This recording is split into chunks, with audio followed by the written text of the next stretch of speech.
To be here in Singapore. This is how the platform looks like. We are starting with the beta version. We have already submitted in the App Store, waiting for the Apple approval. The challenges that blockchain industry, especially the communication in the blockchain industry today, is lack of transparency, fraud and spams, complex user experience, and no crypto-focused platforms. What I mean by that is anonymity of the existing platforms. So there are teams which are located on some Honolulu Islands, I don't know, some random Bahama Islands, and they are not ready to show their faces. And that's where we have seen the amount of rug pulls. Team just leaves the Telegram group and just drops the entire token. Our personal founders and a lot of people have felt these pain points, and that's where we decided to come up with a solution to it, which you're going to check it out. Fraud in 2020 alone resulted to $14 billion. Let me emphasize that's a huge amount.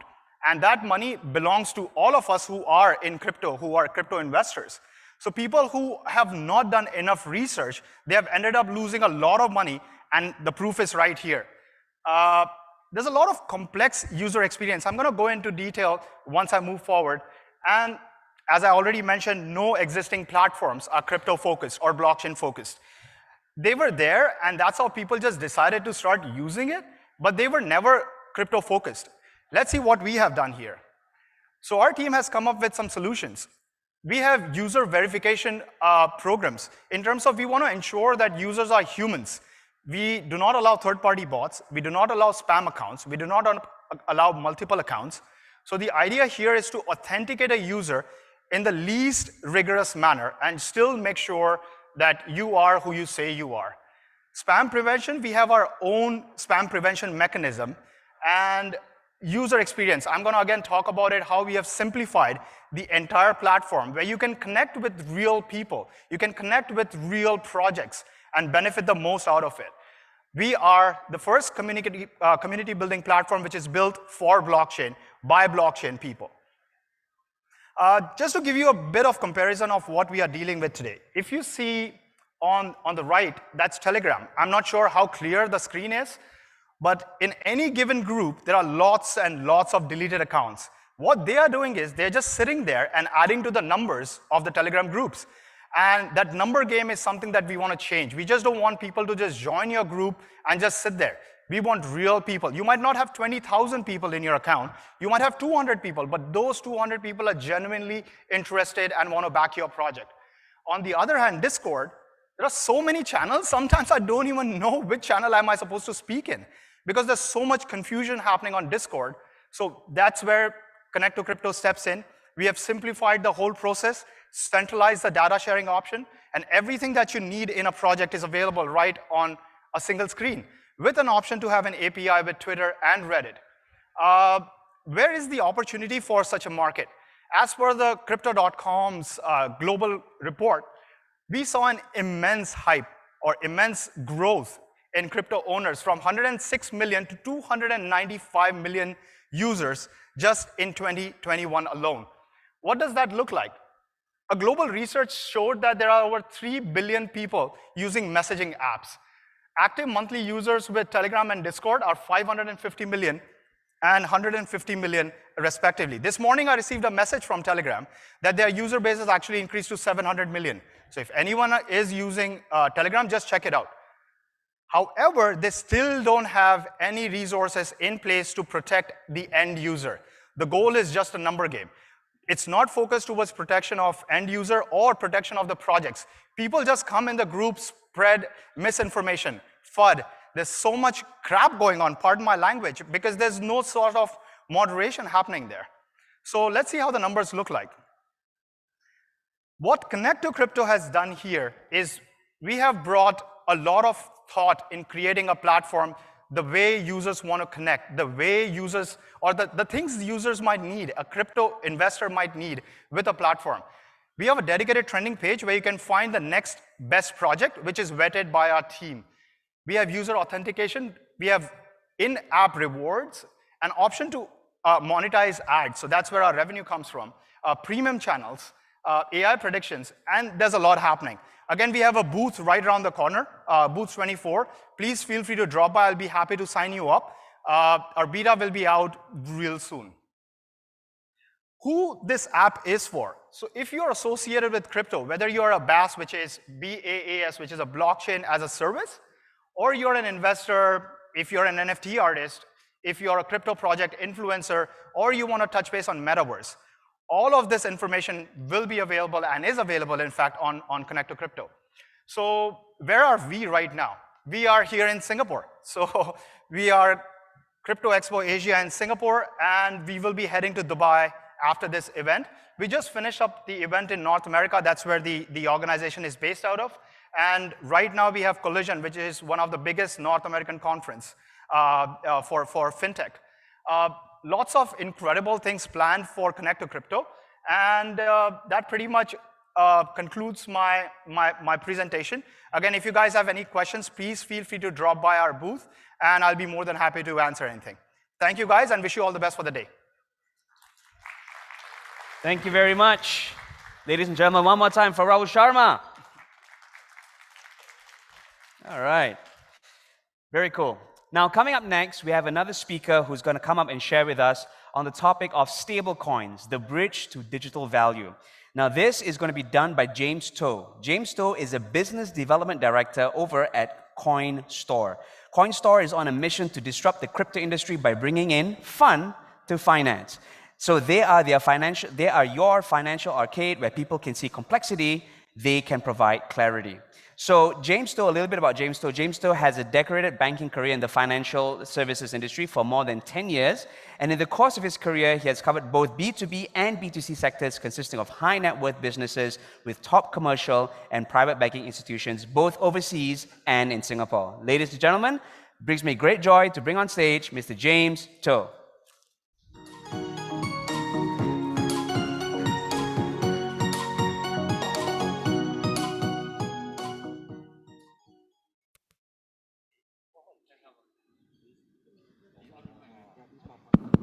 Good morning. Good morning, everybody. Yeah, sorry, the clicker is here. All right. I think there's a video before, right?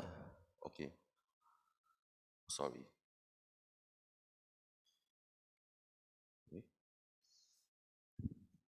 What? Okay. So, morning, everybody. I'm James To.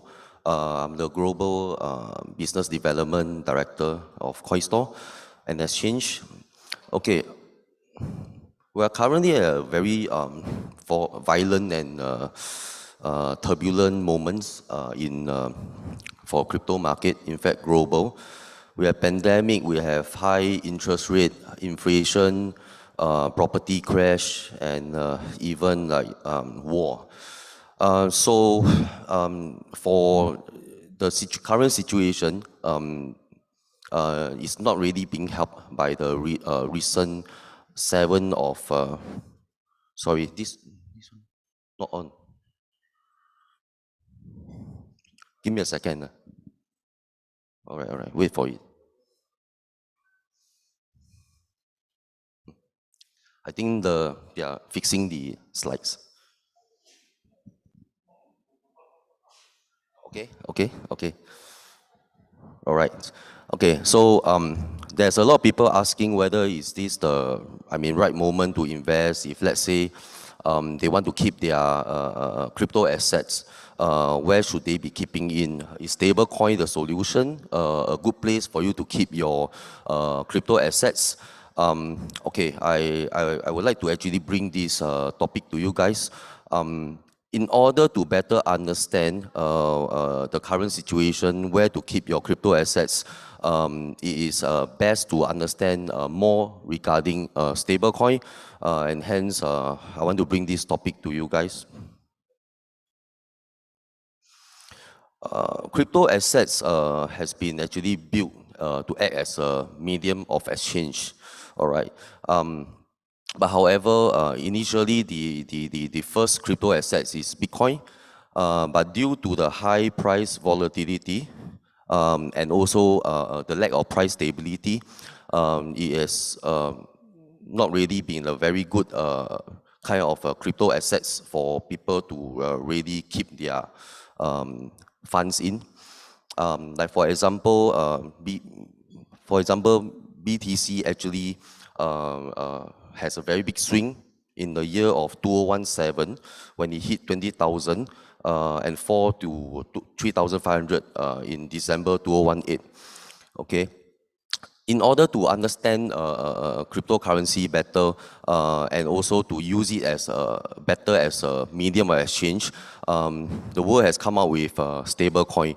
So in order to explain about stablecoin, we have to really go into the birth of the stablecoin.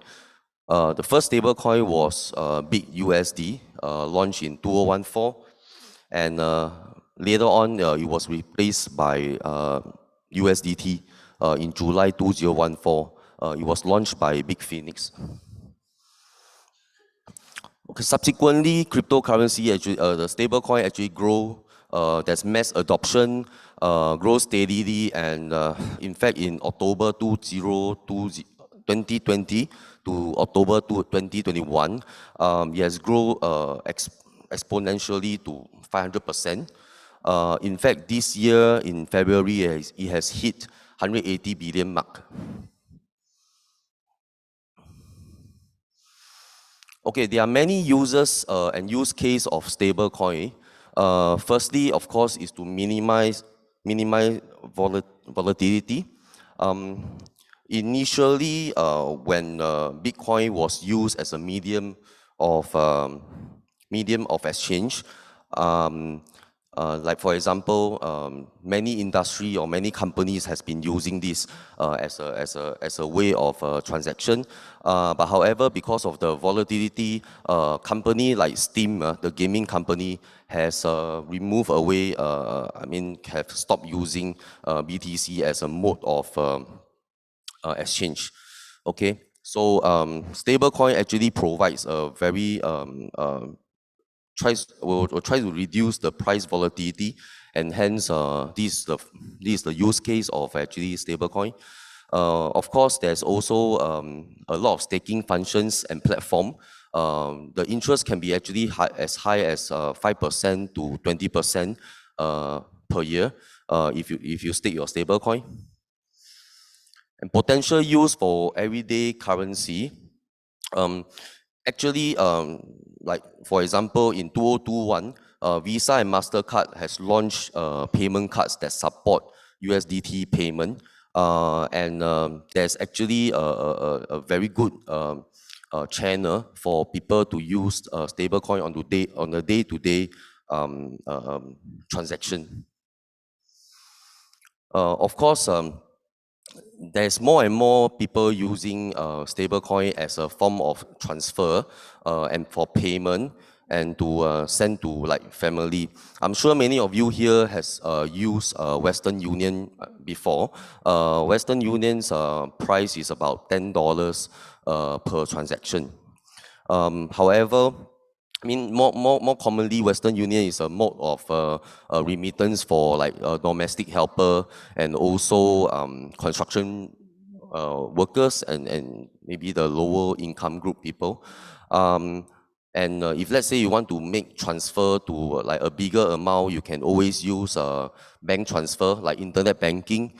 But however, even for internet banking, there's a certain limit whereby you can transfer. If let's say you exceed the amount, you will have to go to the bank branch to make transfer. Okay, but however, to all these kind of method to transfer, there is actually a limitation. Let's say, for example, during holidays or like after working hours, you may not be able to make fund transfer, and also the cost can be quite high. But however, for cryptocurrency, we don't have this problem because it's 24 hours, 24/7, and usually the cost can be as low as like $1 or $2 and it's instant.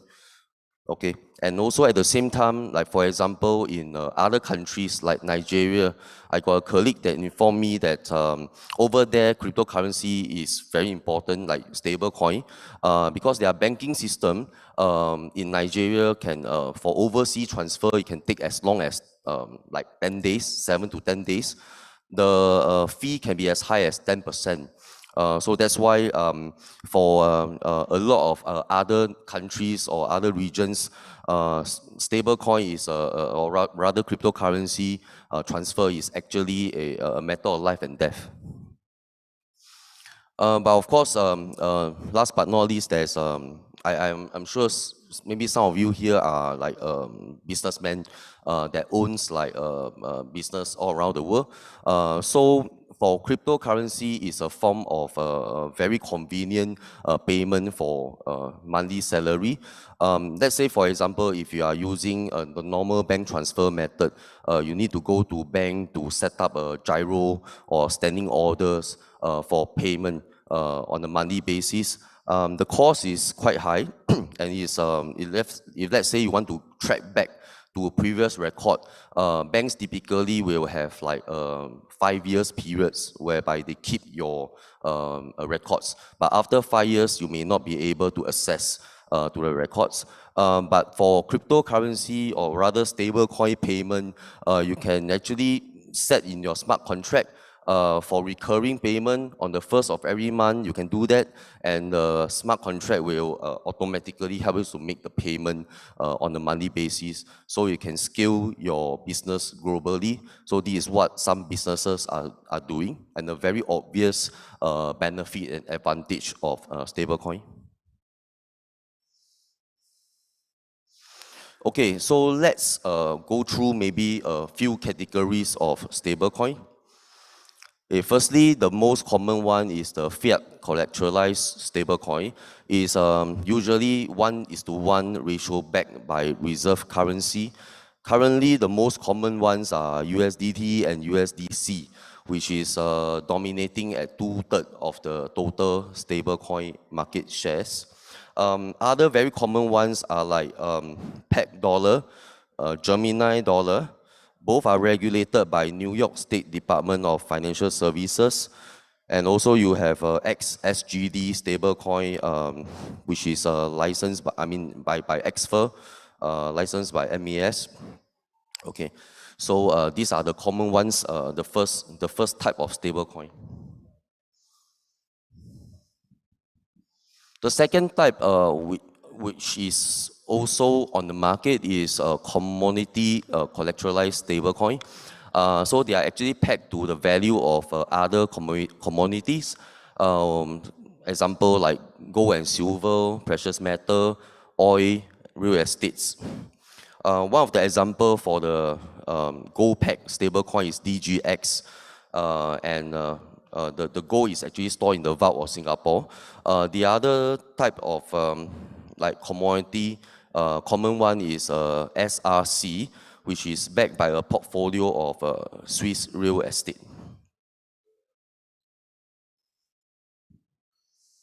The third type of stablecoin is a crypto collateralized stablecoin. Typically, this type of stablecoin is pegged to cryptocurrency. Of course, not the altcoins, but rather the one that is more popular, like BTC or Ethereum. But the character of this type of stablecoin is that the price underlying as a collateral is usually more volatile. Like for example, one good example is DAI, DAI, which is a form of stablecoin. Is collateralized with Ethereum. So usually the way they over collateralize is to issue $100 worth of DAI. You need to have 200 US dollar worth of Ethereum to back it up. So this has problem as well. For example, currently when Ethereum the price drop in all cryptocurrency. Okay, the last one that is common is algorithmic stablecoin. This is quite common now. I'm sure by now a lot of people will know. Example is the Luna one. It doesn't have any collateral asset to back up.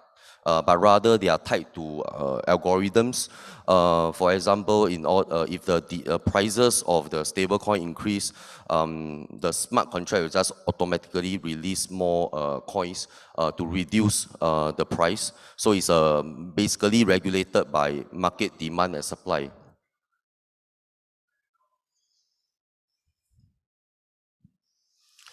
There are many doubts coming from stablecoin. I'll just touch on a few. Firstly is the counterparty risk. Okay, for example, firstly is the counterparty risk. Okay, there is actually currently the USDT are the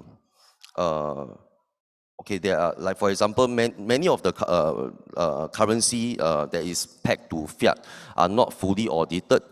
Example, USDT were actually like fine, like Big Phoenix was fined a few years ago, 41 million. They were fined because in 2016 to 2019, actually during that period, they were audited that they are not fully collateralized. Even for USDC and is also not considered fully audited. So there is always an issue of counterparty risk. Liquidity problem wise is also pressing in terms of especially so for commodities. Commodities, as you know, is a rare, is not like available all the time. Is rare. Like for example, gold. Gold is not is a rare item. So if let's say there's always a issue of scalability for those commodity pegged stablecoin.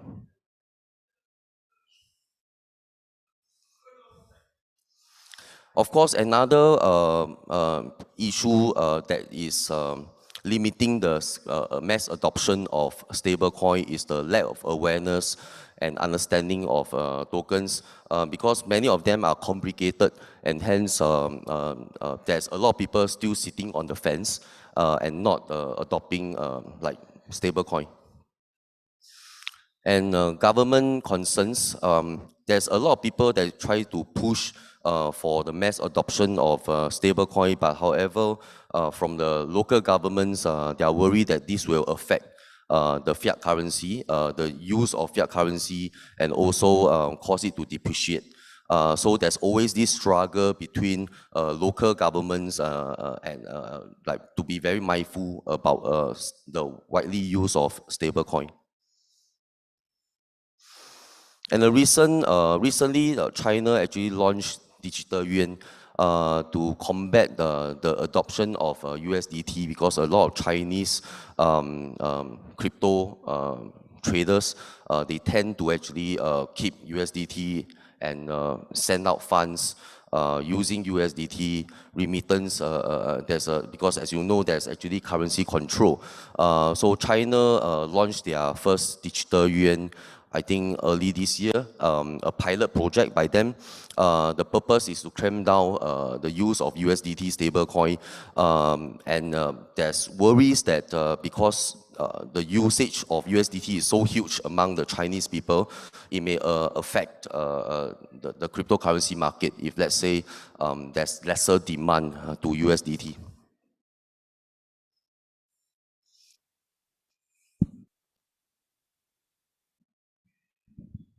Hi. Okay, but of course, there's a lot of supporters for stablecoin as well. For example, one very common one where people will argue is that Coinbase is listed on New York Stock Exchange, and they listed USDC. So the claim is that if let's say I'm sure you know that for any stocks that is listed on the New York Stock Exchange, they have to go through very thorough due diligence and also auditing. So if let's say USDC is allowed to get listed on Coinbase, and hence it should be a very safe kind of stable coin. There's also a lot of mass adoption of stablecoin by financial institutions and banking companies. Like for example, the crypto those credit card that is allows to use USDC for settlement, like those with Visa and Mastercard. Even the federal vice chairman in a recent report in 2022 in consensus say that they should be saying yes to stablecoin, and Circle adds Signature as a banking partner. So this Circle is a issuer of stablecoin, and Signature Bank is a big US bank. So they work together to launch. I mean, to integrate the products into the bank. So in short, I would say that for during this current moment, although cryptocurrency is, I mean, for the current market is very turbulent, but however, people have to move with very carefully because anything, I mean, there's a lot of advice on the market, but we have to be very mindful that even cryptocurrency is stated as safe. It's best to always keep it in the cold wallet, and also maybe you can withdraw it to a fiat currency when you are not using.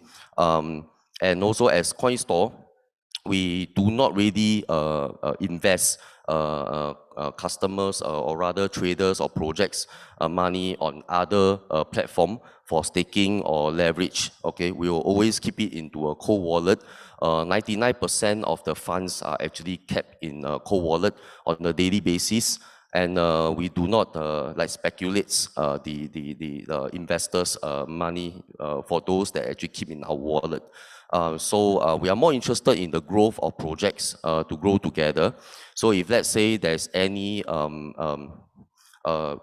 if during this bear market or the crypto winter, we'll move together and be sustainable. So this is the introduction about CoinStore and stablecoin. We are actually at the booth inside the hall. If there's more things that we want to discuss with us, feel free to come and visit us. Thank you. Thank you very much. Okay. And for our next speaker, he'll be coming up here and be talking about something I find very interesting is the topic he's going to be sharing with us, when viewers become owners of content. Now, this is going to be delivered by Umair Masoom, who is CEO and founder of M Content, the world's first watch-to-earn platform designed to convert content viewers into content owners. The platform enables crowdfunding of film production and capital-intensive content creators using blockchain technology and NFTs. This is going to be interesting. Ladies and gentlemen, big round of applause for Umair Masoom.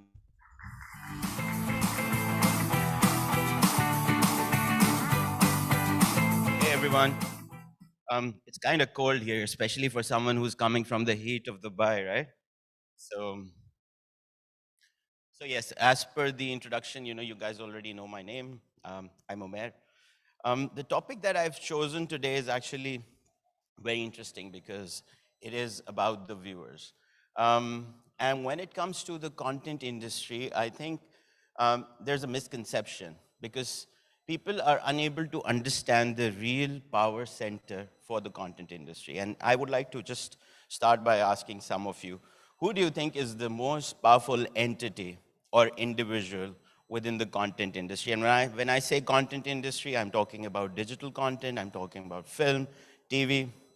Anyone wants to answer? Who is the most powerful entity within the content space? No?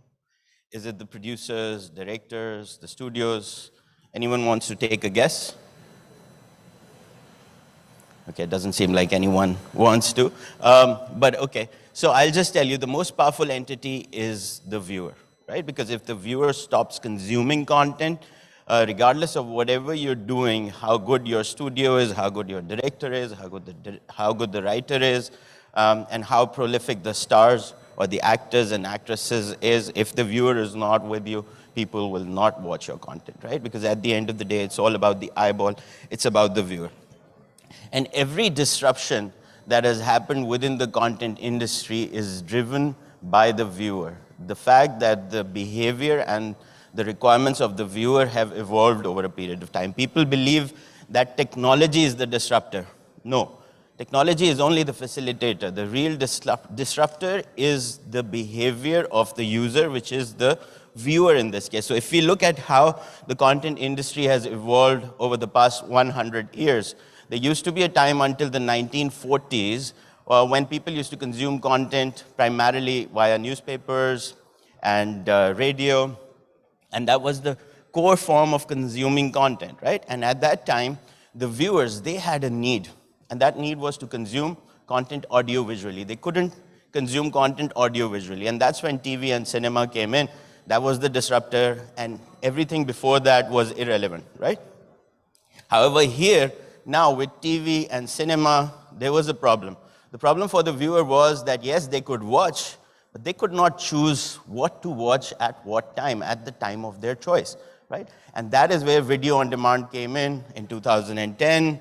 And you know how it blew up, whether you're talking about SWOT platforms like Netflix and Amazon, or the AWOT platforms that became the power center of the world like YouTube or Twitch. So what all of them are doing, they're providing the viewer an opportunity to decide what they want to watch at the time of their choice. So the disruption was not the technology. The disruption was facilitating the real power center, which is the viewer, in terms of catering to their evolving need, right? And now we believe that there is a problem with video on demand as well, because now the user is changing, the viewer is changing. We're talking about Gen Zs. You're talking about audiences that want power. Now they actually want to decide not just what they're going to watch at what time. They actually want to decide what gets produced. They want to be an owner in the content. They want to be a part of the community that creates the content. They want to be co-creators. And that is where blockchain Web3 comes in, because the real use case, and people still don't understand this. People believe that, you know, whoever founded the blockchain, he did it so that people could become rich. It's not a get quick rich scheme. It is a facilitator. The blockchain is a facilitator which allows decentralization. It looks at industries where centralization is a problem, and the blockchain enables you to decentralize. It allows you to take out the middleman. It allows you to bring the power back to the user. And in our case, the user is the viewer. So if you look at all three fundamentals of the content industry, on the creator side, what centralization does is that it means that thousands of creators, filmmakers, producers, they don't get opportunities. Because wherever there is centralization, there is bias. There is the human element. As humans, we are lazy. If there is someone sitting in a leading video on demand platform and he is sourcing content production to a producer who's already delivered, this guy is not going to go and find a new producer for the next project. He's going to give it back to the same guy. Because as individuals, we are lazy. We go for the easy route. And that's why creators struggle. Filmmakers struggle. 95% of the scripts that are done for TV and web series, they never get produced because they don't get the funding. So on the creator side, there's a huge gap. On the viewer side, as I said, the viewer wants power. The viewer wants to decide what's going to be produced. The viewer wants to feel part of the community. The viewer wants to own this great asset, which we call content. And on the platform side as well, you know, this is proven now by stats and numbers that almost every big subscription-based video on demand platform in the world has been losing subscribers over the past 1 year. Have you all read about this? I'm sure you have around the news, different articles. Everyone, including the top brands like Netflix, are losing subscribers. Why? Because the viewer behavior is evolving. The viewer understands that he is the real power center. And unless and until you give the power back to the viewer, this trend will continue. We've already seen it in gaming, play to earn. You know, if you told someone 4 years ago that one day there's going to be a time when the gamers are going to be earning just by playing, right? The traditional gaming companies would have said, what are you talking about? But in just the past 3 to 4 years, there is complete disruption. Now, gamers, majority of them are not interested in playing until they're earning. Play to earn is the new reality. And that's why we feel that watch to earn is the new reality, and it's going to come in and kick in and take over the world of content much sooner than people anticipate. So the disruption needs to happen on all 4 fundamental elements of the content industry. There is centralization on the financing side of the content industry. That needs to change. There is centralization on the production side of the content industry. That needs to change. There is centralization on the consumption side of content. That needs to change. And lastly, there is centralization on the distribution side of content. That also needs to change. What we're building in M-Content for the past 1 year, we're about to have our first anniversary. Our token actually went live on the 11th of July, 2021. So for the past 1 year, this is an ecosystem that we've been trying to build that resolves all of these gaps together. And I think we've done phenomenally well. Right now, we have more than 600,000 registered users. We have our apps live on both the app stores. We have almost 165,000 active users as of now. These are spread all across the world. We've got global traction. And people love the watch to earn ecosystem that we've created. We have the live wallet functionality within the app. So imagine there is a platform where you come and consume content, exactly the same content that you can get on any other subscription-based video on demand platform. But here, the difference being that you're actually earning by consuming content. And within the same platform, you have your own decentralized wallet where you can not only earn the M-Content tokens, but you can actually earn any other cryptocurrency. You can hold any other cryptocurrency that is on the same chain as ours, and you can also swap between them.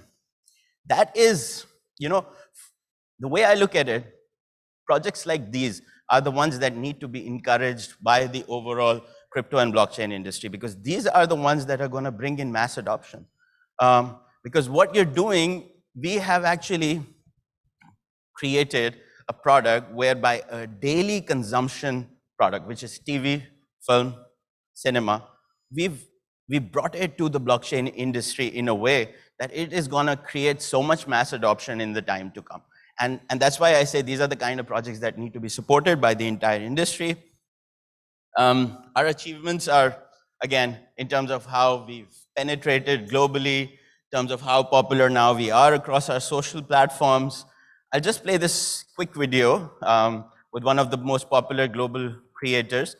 So I'll play two cases here explaining our platform. One is a digital creator, which is very famous, Supercar Blondie.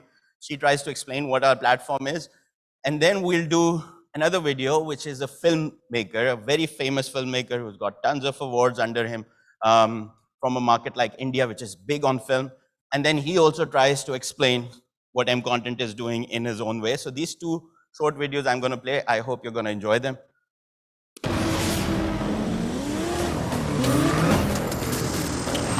The rear view mirror is such a beautiful thing. It takes you back to where it all started. The passion, the energy, the drive, the potential to change this world. It all falls into place if you have the right mentor, the right platform, the right facilitator. Someone who could nurture your talent, provide you funding when you need it, and give you a global audience. I wasn't this lucky in my content creation journey, but if you are a content creator or filmmaker who wants to fast track your journey, just download the M-Content platform.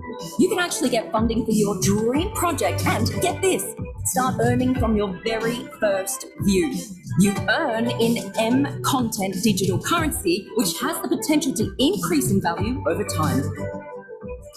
The future of content is already here. Download the M-Content app now. Yeah, I like the now. Let's download now, all of you. Anyway, so the second video I'm playing is of a filmmaker, and it is from one of the biggest film industries of the world, which is Bollywood. And we're also working on something similar in Hollywood as we speak. But this is one of the largest film industries in the world, which is India, the Indian market. And the person who is actually our brand ambassador over there, working with us as a mentor to provide opportunities to thousands of young filmmakers out there in India through decentralization, is Anurag. He's an award-winning filmmaker. And he has explained the problem of the film content industry in a very funny way, and I hope you like it.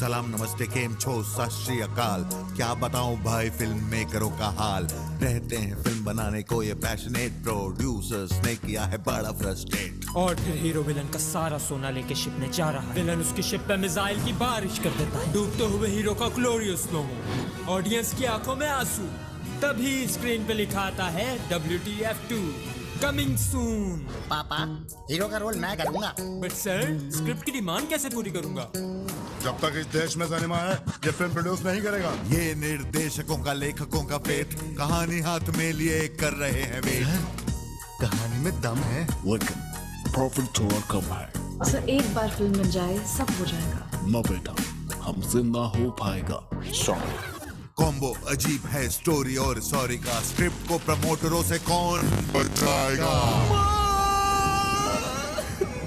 Boss जरा glamour बढ़ाओ but sir the film is about life के उतार चढ़ाव अरे भाई जब कुछ दिखाओगे नहीं तो क्या घंटा कमाओगे बिल्कुल कमाओगे तुम भी फिल्म बनाओगे वक्त जाएगा बदल बाप को दादा को भाई को सबको फिल्म मेकर बनाएगा तेरा Make your dream film a reality. Just download the M Content platform. Submit a pitch, get complete funding and mentorship. As a content creator, when you upload your video, you can start earning from your very first view in M Content digital currency, which has potential to increase in value over time. Download the world's first watch to earn platform now. Yeah, so I think the people who understand Hindi here, I mean, like they really enjoyed this, but even for the others, what is happening here is that the guy is actually trying to explain the daily problems that a filmmaker faces. You know, there are so many centralized parties within the film industry. What is the blockchain supposed to do? The blockchain is supposed to decentralize existing industries and solve these problems. As far as I'm concerned, the way I look at it, the content industry is only about two entities. There are only two significant entities within the content industry. The transaction or the financial transaction is only happening between the two of them. One is the viewer, who's the most important one, and the second one is the creator or the producer of content. That's it. Everyone else in this journey, whether it is a large platform, a large OTT platform like Netflix, whether it is a distributor, whether it is a studio, whether it is a big financing company, all of them are irrelevant, right? And the reason why all of them are making money in this journey or in this ecosystem is because of the centralization. And one day blockchain, it's either going to be us or someone else, but one day the blockchain is going to solve this.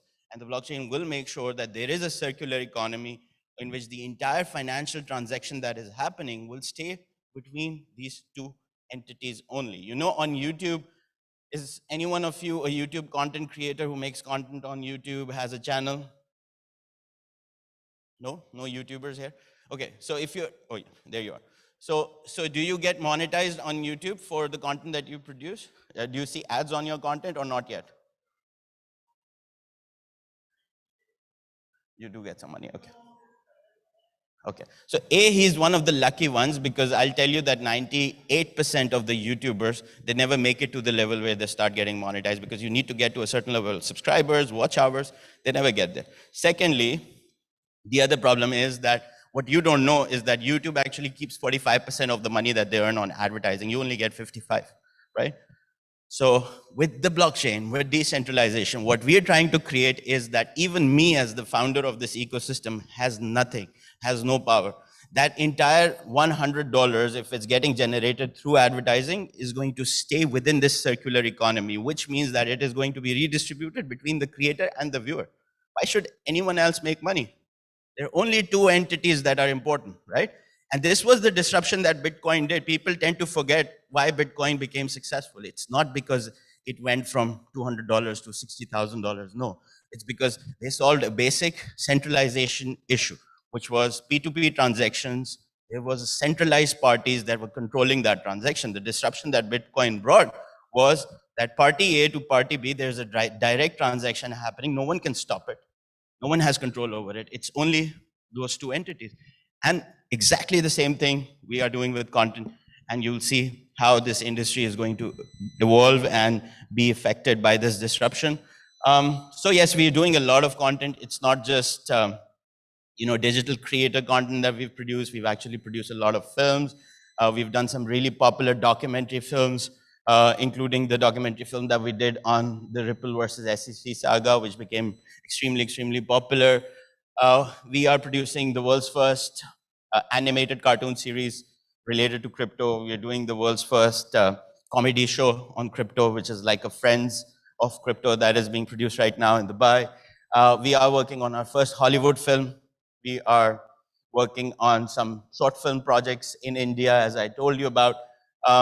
There's a lot. We're doing a lot of work with digital creators as well. We are actually bringing digital creators who always wanted to do film, but never had the funding opportunity to go into serious film.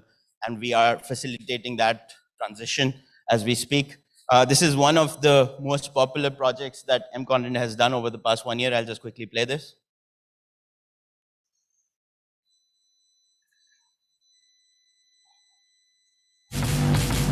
This is the biggest case we've ever seen in crypto. The SEC suing Ripple hit XRP holders like a train. XRP was supposed to be my retirement. All cryptocurrency holders should be concerned. Someone's got to stand up. I think I'm going to sue the SEC.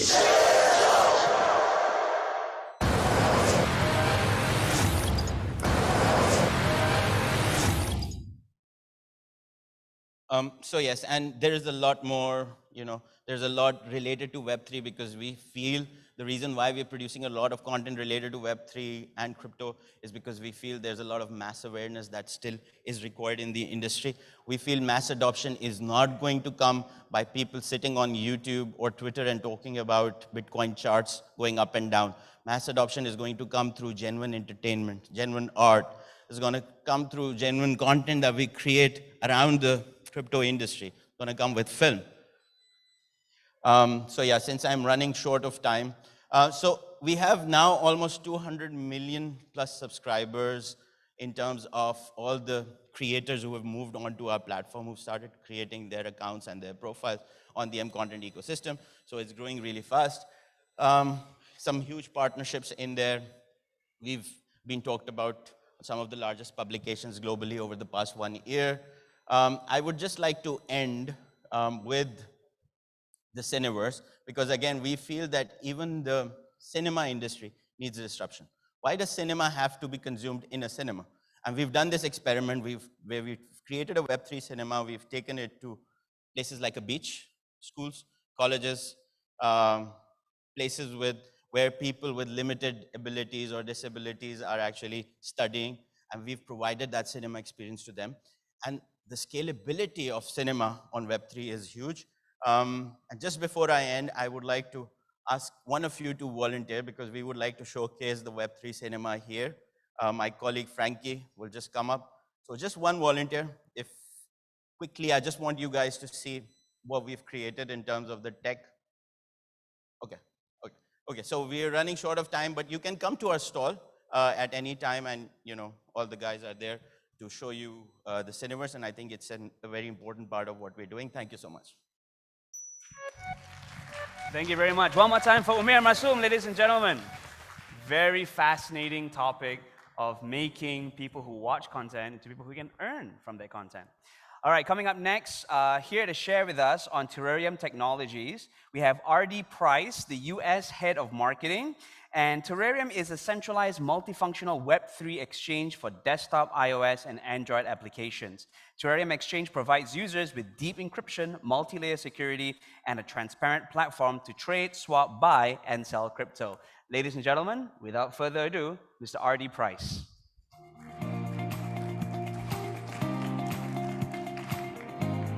Last minute changes. So I want to thank everyone for giving me this opportunity to talk about Terrarium Technologies. Today we'll be talking about TerraPool. We'll be launching TerraPool no later than July 4th. And it is a launch pad for new cryptos. You can do ICO is fundraising platform. You can do any fundraising that you would like to do. So I'd like to start by just showing you the interface. So now let's take a look at what we have here with Terrarium. So at TerraPool, it's simple. You connect your wallet. You've probably seen interfaces like this. We do simple streaming. And on TerraPool, you're in control. Unlike most platforms where the company will control the funding and the pool, you will have complete control over it. So you could come in, choose, connect your wallet. It's fairly simple. And so once you have done this, you can just simply enter your company name, get your organization details, and go from there. So what I'm going to talk about, we have a slide coming up where Acme Business. So if you're Acme and you don't know what to do, you go out and first time you are going to raise money, do an ICO. You come here, you go onto the net, and you want to, let's say, you want to raise money in USDT. You go to these platforms, they tell you you have to do Ethereum, or you go and you have to do BNB. At TerraPool, you can come over, and it's simple. You can choose how you want to raise your funds. You can get Ethereum, BNB, Matic, Terrarium, however you would like. Gives you complete and utter control over the system. You also can come here and just simply fundraise. If you want to come and just raise money for a charity, you can do that as well. Any fundraising platform you want to take care of, you can do it right here. So it's pretty simple, and what we tried to do was design this so that it's interactive, it's adaptive, it's seamless, easy to use.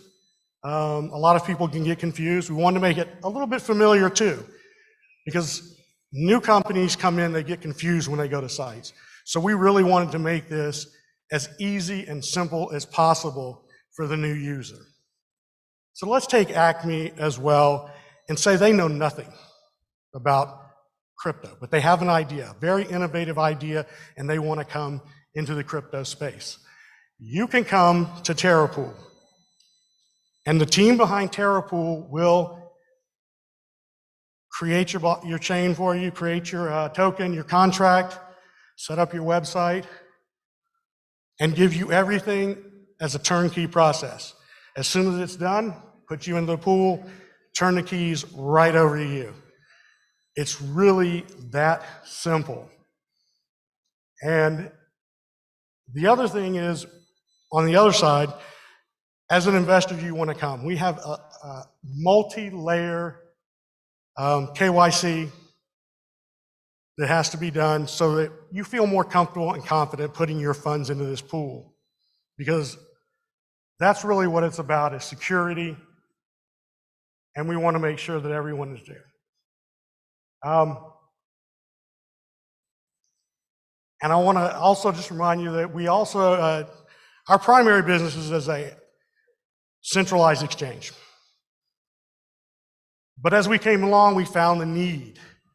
And at Terrarium Technologies, that's what we do. When we find a need, we will fill that need for people when they come in.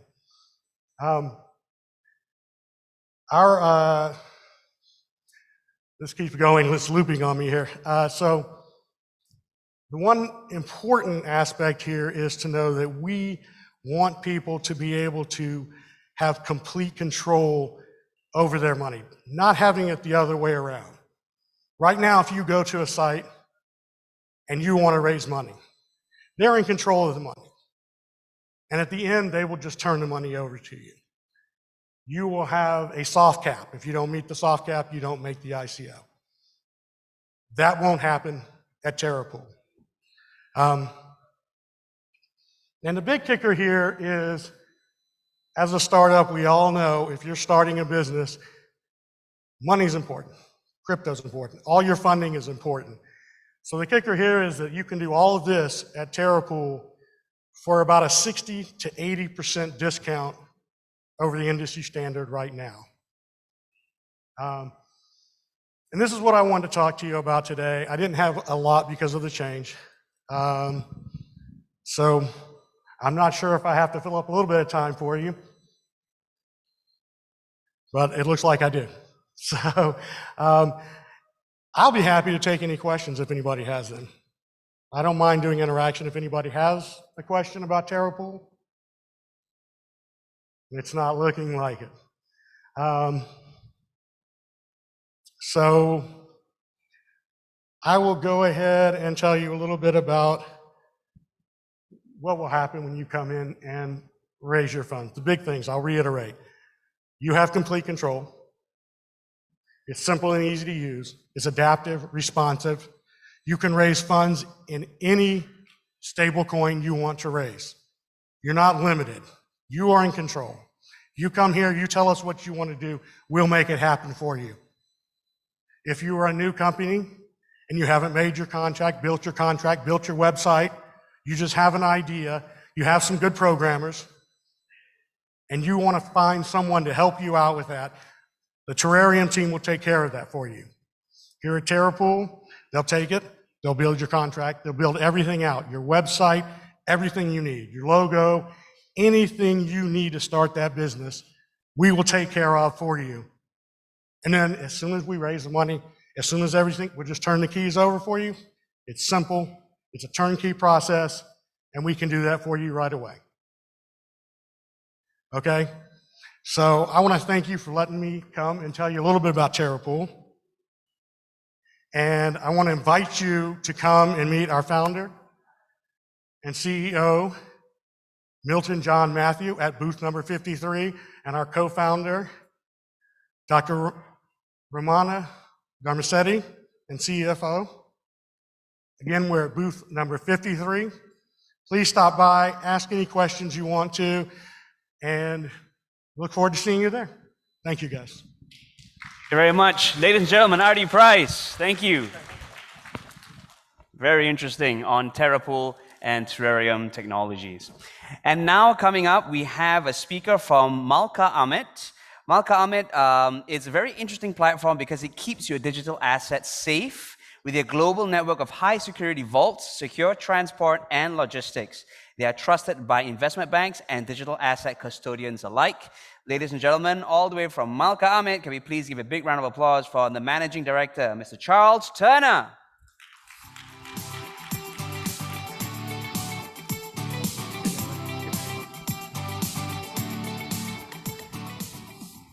Hi everyone, can everyone hear me all right?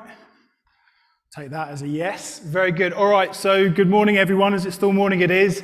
Thank you for coming to our presentation, the title of which is Innovation Needs Security, okay? So look, hi, I'm Charles Turner. I'm a Managing Director at the Malka Amit Group of Companies. I'm going to briefly introduce myself because I think my background is quite relevant to this presentation. So for the first 10 years of my career, I focused my career on insurance and risk management. I worked for risk management for Malka Amit, arranging exhibitions all around the world with insurance of billions of dollars of diamonds, jewelry, and gold, okay?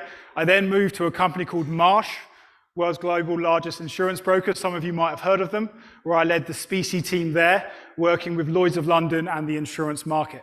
So my background is very much focused around insurance and risk management. I've looked after clients such as global auction houses, big diamond and jewelry brands, and investment banks, and more recently, before I left, digital asset custodians. The next thing to introduce is Malka Amit. Not many of you are going to have heard of Malka Amit. You've now seen the logo, and you'll come and see us at booth 48. Malka Amit are a global secure logistics company with a secure infrastructure for vaulting facilities and armored trucks. We operate in over 30 countries around the world, where we service investment banks, digital custodians, etc. We move in excess of $200 billion of diamonds and jewelry around the world every year, and we service investment banks and digital custodians. So that's a quick intro into myself and Malka Amit. Now let's get going with the presentation. So let's talk about security. And I realize a lot of you right now are thinking, why? Why are we talking about security? This is a crypto expo. Why are we talking about security? How is it relevant? Well, I'll tell you why it's relevant. Quite a lot of people in this expo today Well, some people in this expo today will know more than we do, more than I do, about cryptocurrency. Okay, I probably can't deny that. But I would challenge nearly everyone in this convention to know more about security than we do. And I know what you're thinking, why are you still talking about security? How is that relevant? Well, I'll show you why I think it's relevant. The amount of crypto stolen last year totaled $3.2 billion. $3.2 billion stolen in 2021. It's a scary number, right? But the issue is when numbers get that big, they start to not mean much. If that was 100 million or 500 million or a billion, a number on a screen, what does it actually mean? So let's break down that number to fully appreciate it. That's equivalent to 8% of the total value locked in DeFi at the time of writing this presentation. And it's roughly 6% of Tesla's 2021 revenue. That's a big number. Stolen in 2021. Also, some people here, well, most of us probably own some cryptocurrency, likely Bitcoin, right? If we're lucky, some of us might own half a Bitcoin, 1 Bitcoin, or if we got in early enough, multiple Bitcoin. 3.2 billion is of today's value, let's say it's $20,000 where it's hovering at the moment. That's 160,000 Bitcoins that were stolen last year in terms of value. That's got to get our attention. And now I'm going to explain why is that relevant? Like, why is that relevant to us? Well, I'll tell you, investor protection. I recently became a father. Okay, I've got a 9-month-old daughter. I want her in 20, 30, 40 years to be attending expos on crypto. I want my granddaughter, my great-granddaughter to all be attending them. But the problem is, unless we start to build some solid foundations for cryptocurrency in the industry we care so much about, we've got to question at some point, is the regulator going to start coming and protecting consumers? 3.2 billion last year stolen. It's not a good number. That's some people's entire life savings. Some of us put cryptocurrency as inheritance for our kids and that kind of stuff. Long-term investment planning, we need to be more secure, okay?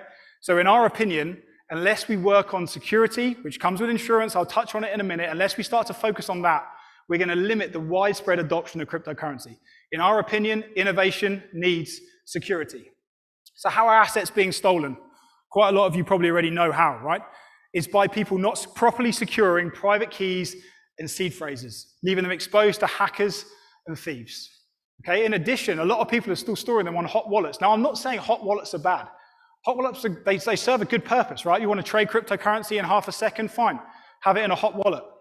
But do you need 100% of your cryptocurrency portfolio in a hot wallet? Could you put 50%, 70%, depending on your risk appetite, what could you put in a cold wallet, which can't be hacked? And furthermore, where are you going to put that cold wallet? Is it in a secure vault, like Vault of Malcolm, or are you going to put it in your drawer? Scary stuff. Captain Joy's back with another stat. Sorry, guys. 99.75% of the crypto market lacks insurance coverage. Okay, so you remember that number I told you about, 3.2 billion stolen last year? Do you know how much of that was insured? Zero. 3.2 billion was stolen last year and none was covered by insurance. There was no financial risk transfer at all. People lost that money completely. People are now working in cryptocurrency, saving up their life savings, and they're losing it without insurance. Now, my background is insurance, so I can tell you, for the most perfect insurable risk of a physical asset, okay? Because I'm talking about cold storage here. Of a physical asset, you have fine art in a vault in Zurich, for example. For the most perfect risk, you're going to get roughly $3.2 billion of insurance from the Lloyd's of London insurance market, which is what specializes in this space. For the most perfect cryptocurrency cold storage risk at the moment, at a peak, you're going to find between $400 and $700 million in the aggregate. And furthermore, that limit that people are buying, that's an aggregated limit. Some of those companies who buy that insurance limit are storing 40 plus, 30 plus billion, 20 billion for their consumers. So are you really covered? That's the question.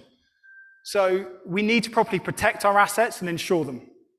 So I'm going to go on to explain now what Malka can do to protect yours and our digital assets. Okay? First thing I can recommend is secure your private key assets via cold storage. Okay? Just to read off this, Malka admit, we have created a deep cold storage solution to keep your assets safe. And we ensure that our customers have the best possible protection. It comes with full liability insurance. We collaborated with a company called Ballet. Some of you might have heard of them. Founder and CEO, a gentleman called Bobby Lee. Okay? So we collaborate with Ballet. If a customer was to go to Ballet, buy a Ballet wallet, you can bring that to our vault, a Malcolm It vault across 30 different locations, and store that with us.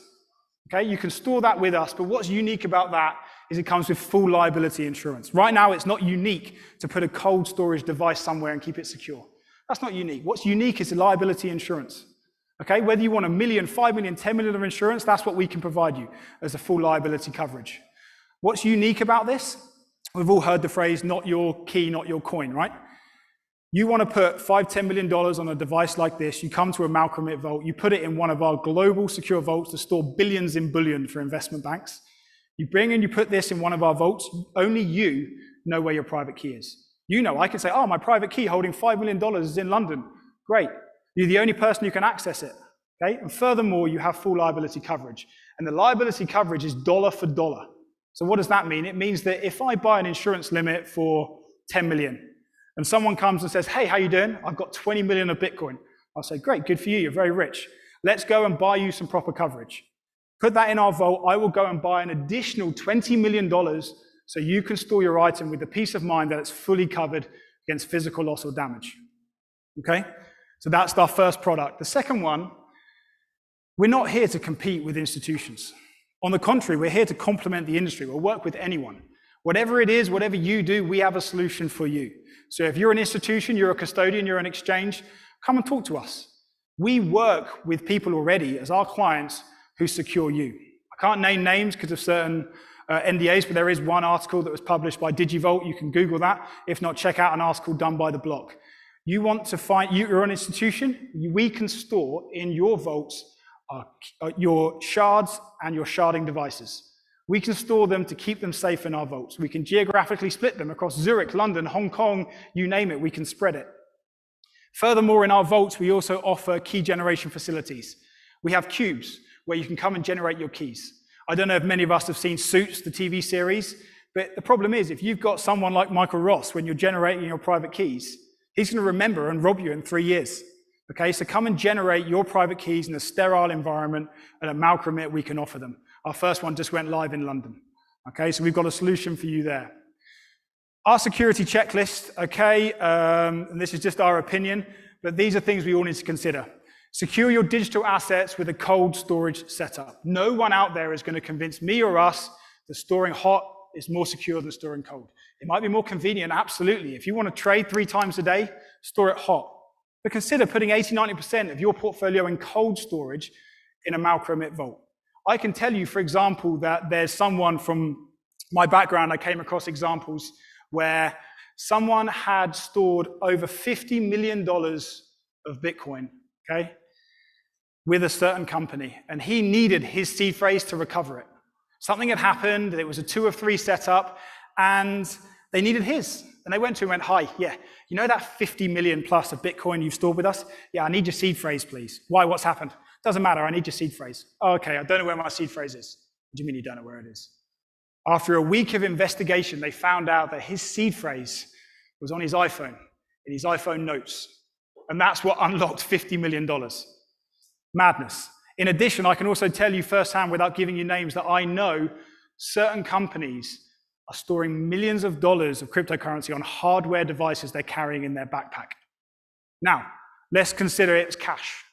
No one here would surely walk around with even $5,000, $10,000, $100,000 of cash in your backpack.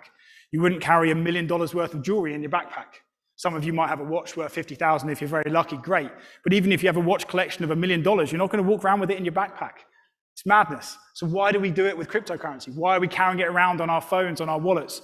There are solutions out there, and to get this industry going forward the way we want it to, we want this industry here in 100 years' time, we need to properly secure the foundations, security and insurance. So ensure that the company protecting your assets is insured.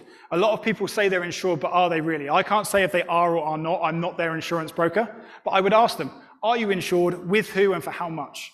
And let's say you see a document showing an evidence of insurance for, say, $10 million. Ask them, how much are you storing? How much cryptocurrency are you storing? And if they say anything over what that evidence of insurance shows, you're not properly covered if doomsday comes. Always ensure that your private key backups are securely stored. It doesn't mean at your lawyer's office. You've got to know where they are. I'm not just here just to promote Malcolm It. I don't mind if you want to work with any security provider out there. It's fine. Just work with a professional security company that will really secure your digital assets, okay? Never give anyone your seed phrase. To be honest, I can't believe we have to write that. Would you give anyone your PIN code to your bank account? Of course not. Of course not. You wouldn't give them the key to your house. You wouldn't give them the key to your car. Of course not. You don't trust them. Don't trust anyone. Keep the seed phrase to yourself and know where it is and securely store it. Always generate your private key in a secure place. So look, this is our opinion. I'm just coming to the end of the presentation now. In our opinion, innovation needs security, and not just to promote our own business model, to promote this entire industry we all care about. We want to be here in 5 years' time, 10 years' time at future expos, then we've got to push it. It's on us. It's our responsibility to make sure that we properly secure the foundations of our industry. Okay, spend $1 today, save a Bitcoin tomorrow. That's what we reckon. Innovation needs security. So come check us out. We're at booth 48, even though that slide doesn't want to come up, so I'll tell you that much. So yeah, booth 48, come find us. Thank you very much, everyone, for listening. All right, thank you. Thank you very much, Charles Turner. Ladies and gentlemen, thank you. Cheers. All right. So just a quick announcement before we continue. Please make sure you're masked up, especially if you're here or next door. As long as you're not eating or drinking, please ensure your mask is up. Thank you so much. And now coming up next, we have a very, sorry, I don't need my mask because I'm on stage. Yeah, so as I was saying, coming up, we have a very interesting platform that's going to come up and share with us. This is Affin. Now, Affin is a Singapore-based platform, a Singapore-based company that is focusing on building a blockchain-powered, free-to-play, play-to-earn mobile metaverse with built-in geolocation where the real world and the virtual world can converge. Ladies and gentlemen, can you please give a big round of applause to Tammy? Thank you. Thank you. Can I say good afternoon or is it good noon? Because it's like 12 noon exactly. Good afternoon? Good morning? Good afternoon, everybody. I know all of you have been sitting here for a little bit, so just to keep the vibes a little, maybe we can say good afternoon together. Good afternoon. Okay, I think only my friends here are helping. But anyway, I'm not the speaker over here today. I'm here to introduce the speaker, which is our CEO and founder of Affin. Affin is short for Affinity. More fun together. So our CEO is known for being a very open, very authentic, very warm, very excited person.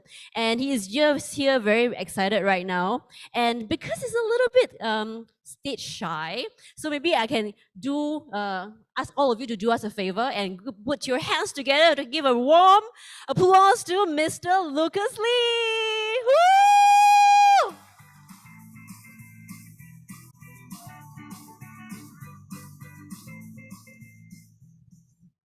Good afternoon, everyone.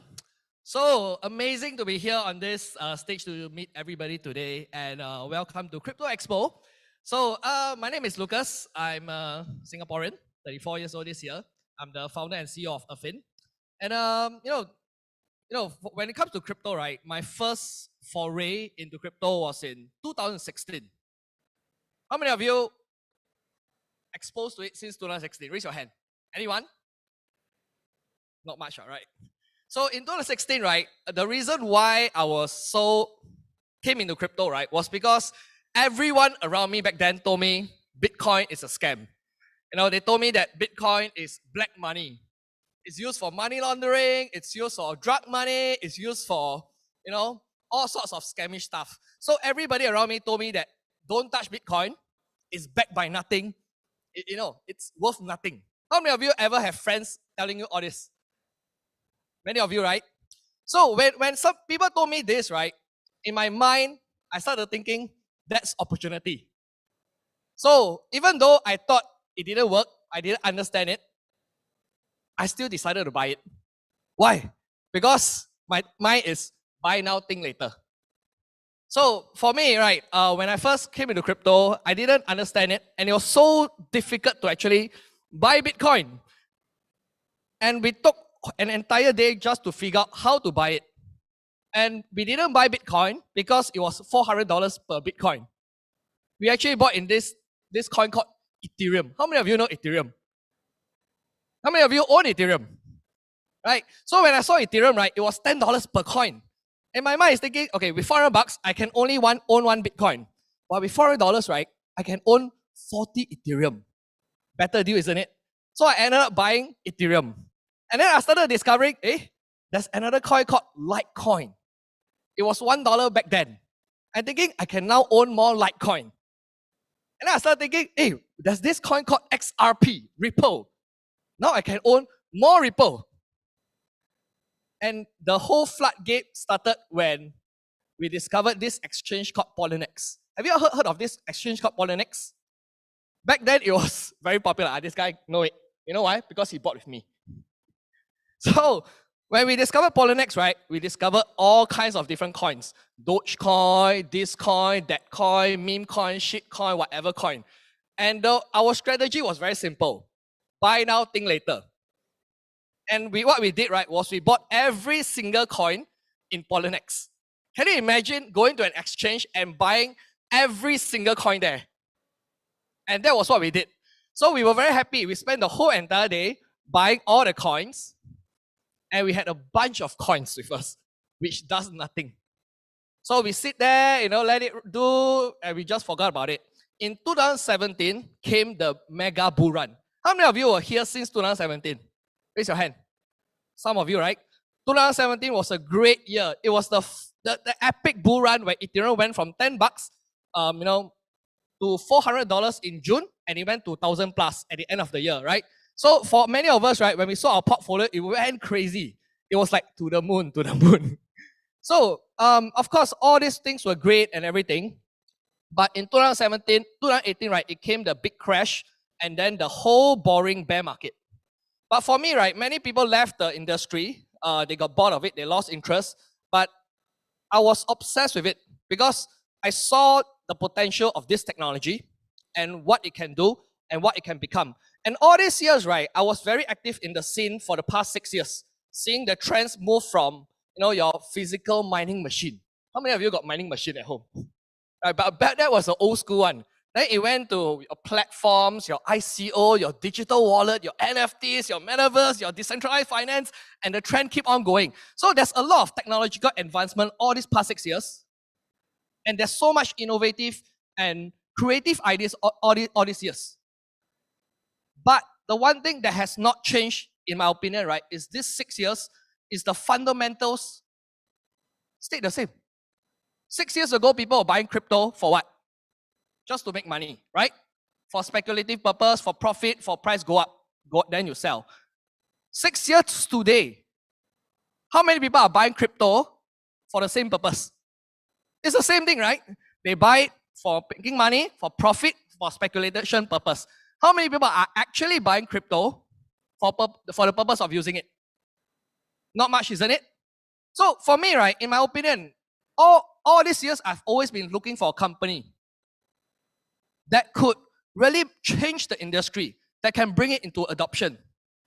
And I always believe that a company that can allow its users to buy crypto without even realizing it's crypto or blockchain, that is the company that's going to take it all.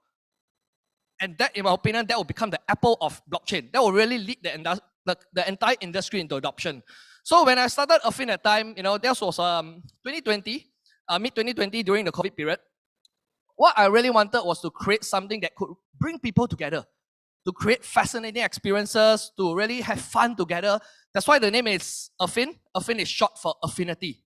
And that's why our tagline is called More Fun Together. Later you come our booth and more fun together, okay? So, but in my mind, I was thinking, okay, what can really bring people together and what's really fun? And it was really, in my memory, right, it was Pokemon Go. Remember Pokemon Go? Everybody was going to what? Your parks are, go and play here, and they were having fun with their friends and their family. Friends that I did not connect with for so many years suddenly asked me want to go and catch Pokemon or not. And this really brought people together. Now, what if there was a way, right, where we can monetize an experience and we can give players the power, empower them with ownership, right? And that changes everything. And if we can, instead of all the money going to one centralized entity and where the company make all the money, what if that reward and earnings can go back to the players. And people can participate in the economy. And that idea blew my mind. You know, where you can bring people together, you can empower players, and I was so excited about the idea. But I did not expect the challenges ahead, which was to create a sustainable game economy. Right? I mean, we all know play to earn, you know, your play to earn games, right? Every day you can earn $50, $100. I mean, yeah, you have to ask this question. Where does the money come from? Right? I mean, free money, man. You know, you think of decentralized finance. In the traditional world, right, 10% APY is amazing. In the crypto world, 100% APY, boring. No. 100% too little. Must be 500%. No. 1,000%. Screw it. 10,000% APY. Then that's exciting. No, but you have to always ask, where does the money come from? Right? So this came to the same thing, play to earn. It's all about, you know, it's the same thing. When you play and earn a game, where does the money come from? So that was the first hurdle I actually encountered when I was designing and conceptualizing a fin. Where does the money come from to pay the players? That's the first thing. Second question to ask when you talk about play to earn games. When the players earn the token, what can it be used for? If you can't use it for anything, wouldn't you agree the only thing they can do is sell? Right? So when everybody sell, the third question will ask, who are you selling it to? Right? Who is going to buy it? So let's say you manage to sell it to somebody. Then you have to ask, why is that person buying? For what? And if you can't answer all these questions, right, basically this whole economy is going to collapse. Right? So for a fin, right, the whole, okay, back then when I was designing, I didn't know this, you know, term called play to earn. I didn't even know Expo existed that time. I didn't even know Metaverse was hyped that time. Right? It was just a concept of playing and earning. Right? So we spent 1 whole year, right, trying to design and conceptualize the framework of our play and earn game, right? So what are the 4 frameworks? Number 1, for something to be sustainable, for play to earn to be sustainable, right, it has to have revenue. Right? It can be your app advertisement revenue, it can be in-game purchase or anything like that. It must have revenue, and a percentage of it goes back to the players. That's number 1, framework number 1. Number 2, for a game economy to be sustainable, there must be internal traits. Okay, I'll give you an example. Think of Singapore.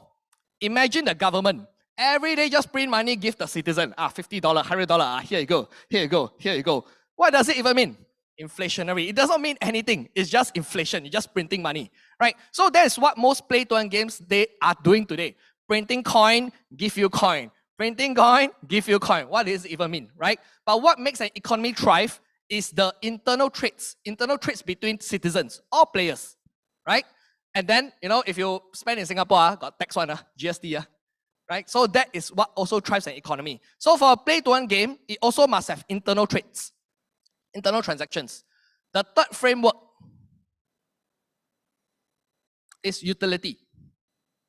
So this utility, right, is, you have to ask this question. When a player earns the token, if the utility is weak, what do you think they'll do?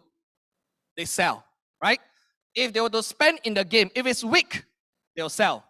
Now, the next thing you have to ask, okay, a player is also human. They don't only have life in the virtual world, right? They have a bigger life in the real world. So they need to pay for rent, they need to pay for expenses, food, etc., etc. So, if they can't use in the real world, what do? They sell.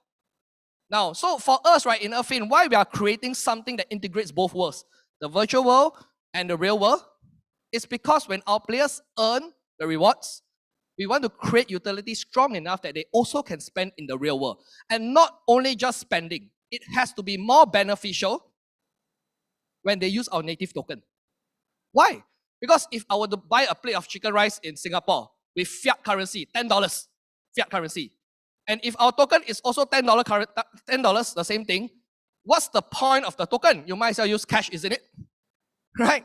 Cash is easier, it's faster, it's more familiar. What for you need token? So what we intend to do, right, is to give benefits when users use the token. Take for example, if a user go to a chicken rice store, spend $10, And it happens that if you use our fin token, right, on top of the chicken rice, you get extra cucumber. Now, would you agree that the people holding fiat will be thinking, why would I want to pay in cash, right? I'd rather use my fiat currency to buy a token to get the extra cucumber.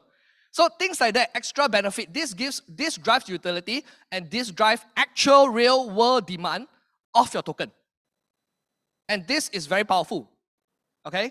And the fourth framework, what we intend to do is to implement no staking. When I said this no staking policy, right, everybody went crazy. Oh, wow, everybody's doing staking, you know, why are we doing, why no staking? We even put it in our white paper, no staking. The team actually told me, please don't put it in the white paper. We may want to implement next time. No staking. Why?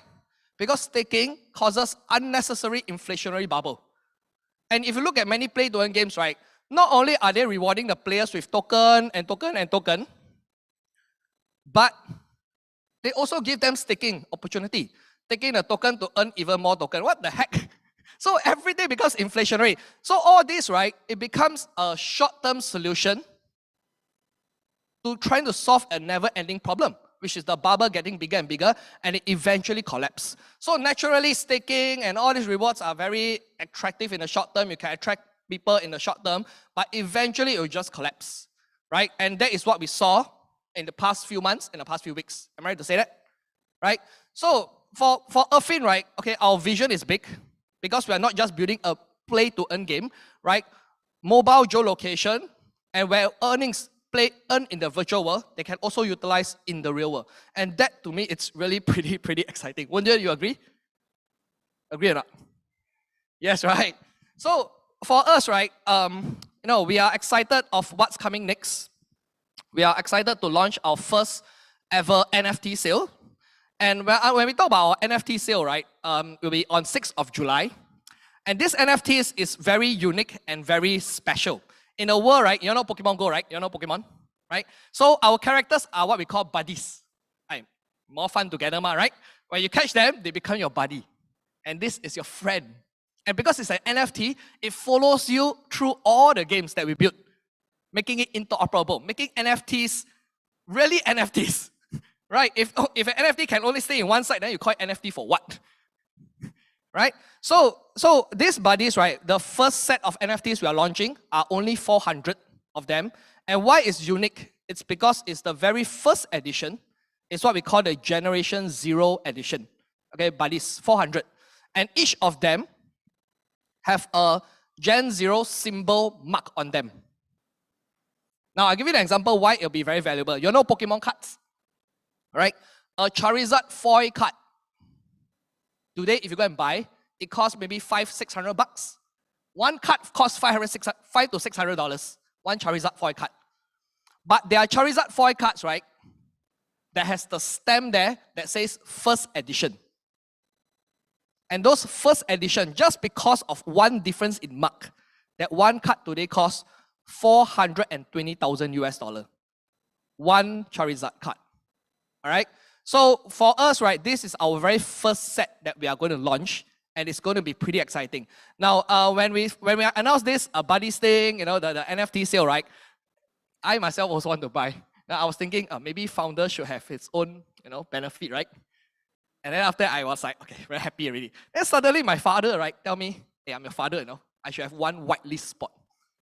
Then after that, I say, okay. He say, I'm not even asking you to give me, I'm asking you to let me buy. My mother also want. My relatives also want. My friends also want. Then after that, my chief people officer come and tell me, hey, Lucas, my son 13 years old, he deserves a whitelist spot. And then after that, everybody, tell me, just now you saw, right? Tell me, hey, I worked so hard, I got a whitelist spot or not? And then everybody around was saying, I want a whitelist spot. My advisors, my team, everybody all asking for whitelist spot. Then after that, all our strategic investors, your private investors, hey, I trust you in the beginning, whitelist spot. Everybody asking for whitelist spot. I said, friend, I only got 400 buddies, So it became so much so that I couldn't even give myself a whitelist spot. I had to go and participate. Now I was thinking, okay, maybe I go and participate in the Discord games or the Telegram games. Then I'm thinking, well, a bit unfair if I go and participate, right? So I want to make it fair. Later at the booth, I'll play it for real. You know, there's a game there, you know, you throw the bean back in. If you can go in, right, then you win the whitelist spot. Then you really win by credit. So because the whitelist spots are so valuable, we are only allocating 80, and 5 of it will be allocated at our booth later, right? So we'll all be at our booth later, all right? You can ask us any question there.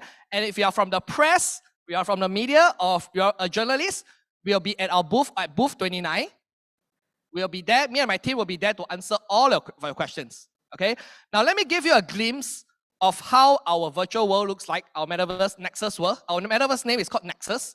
And you'll see how it looks like. This is a game trailer. And you'll see some of our bodies, how it actually look like, all right? So, enjoy.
Thank you. So in the beginning, you know, when we first started going out to raise funds, right, it was so difficult. Everybody rejected us. I remember I was taking a laptop in the hot sun, going out there to meet people, getting rejected. They say that the same thing that came back to us was, it's too ambitious, right? But in my mind, I knew that this can work. And the reason why is because, for me, I've been in the industry for 6 years already. You know, I would say I would know a lot more because I've been very obsessively understanding, you know, connecting and being really involved in this space. And at the same time, right, I've been in the lifestyle industry for 9 years already. So I was able to really visualize how to connect the virtual world and the real world. And I keep thinking all these years, right, why haven't anybody really thought of this? And my realization is, most people in the virtual world or the crypto world usually don't have the experience in the lifestyle aspect of it. And those people who are in the lifestyle aspect of it usually don't really understand or have experience in the virtual world. So I felt that I have this, I'm in a unique position to actually integrate both of them together. And as much as it's ambitious, I knew it can work. So all I need to do is to really find someone who believes in it. And after really going through so many talks, meeting so many people in the hot sun, you know, we managed to raise 20 million US dollars in the past 4 months, in 4 months. Now we have a really beautiful office in Suntec City. We have a team of really high-level professionals. And the team all it's, let me do what I do best. You know, and all of them are really professionals to really execute on this vision that we all set. So we are really proud of what we have today. We want to showcase this to the world, and really hope all of you join us in this journey together. Now, cryptocurrency, you know, at the end of the day, it's still highly speculative. Everybody just buying for, you know, speculation purpose. But what if there's a company that can change all of that? And Affin is that one. And you're part of this journey here today. All right? So I want to see you, all of us, at booth 29 later. And we'll answer all your questions and we'll have more fun together. All right? Thank you so much.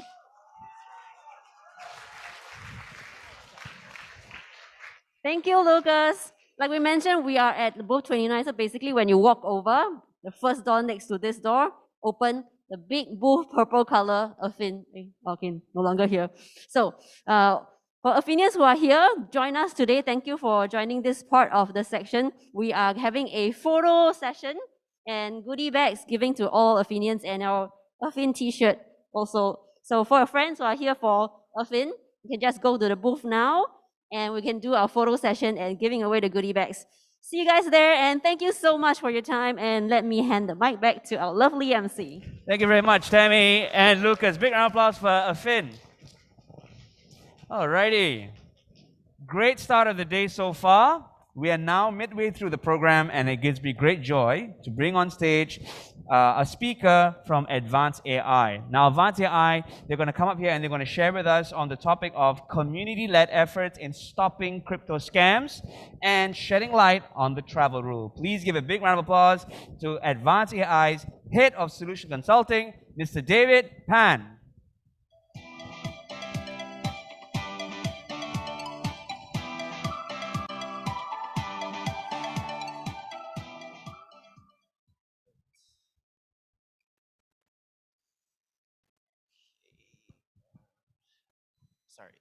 Sorry, is there a clicker up here? There.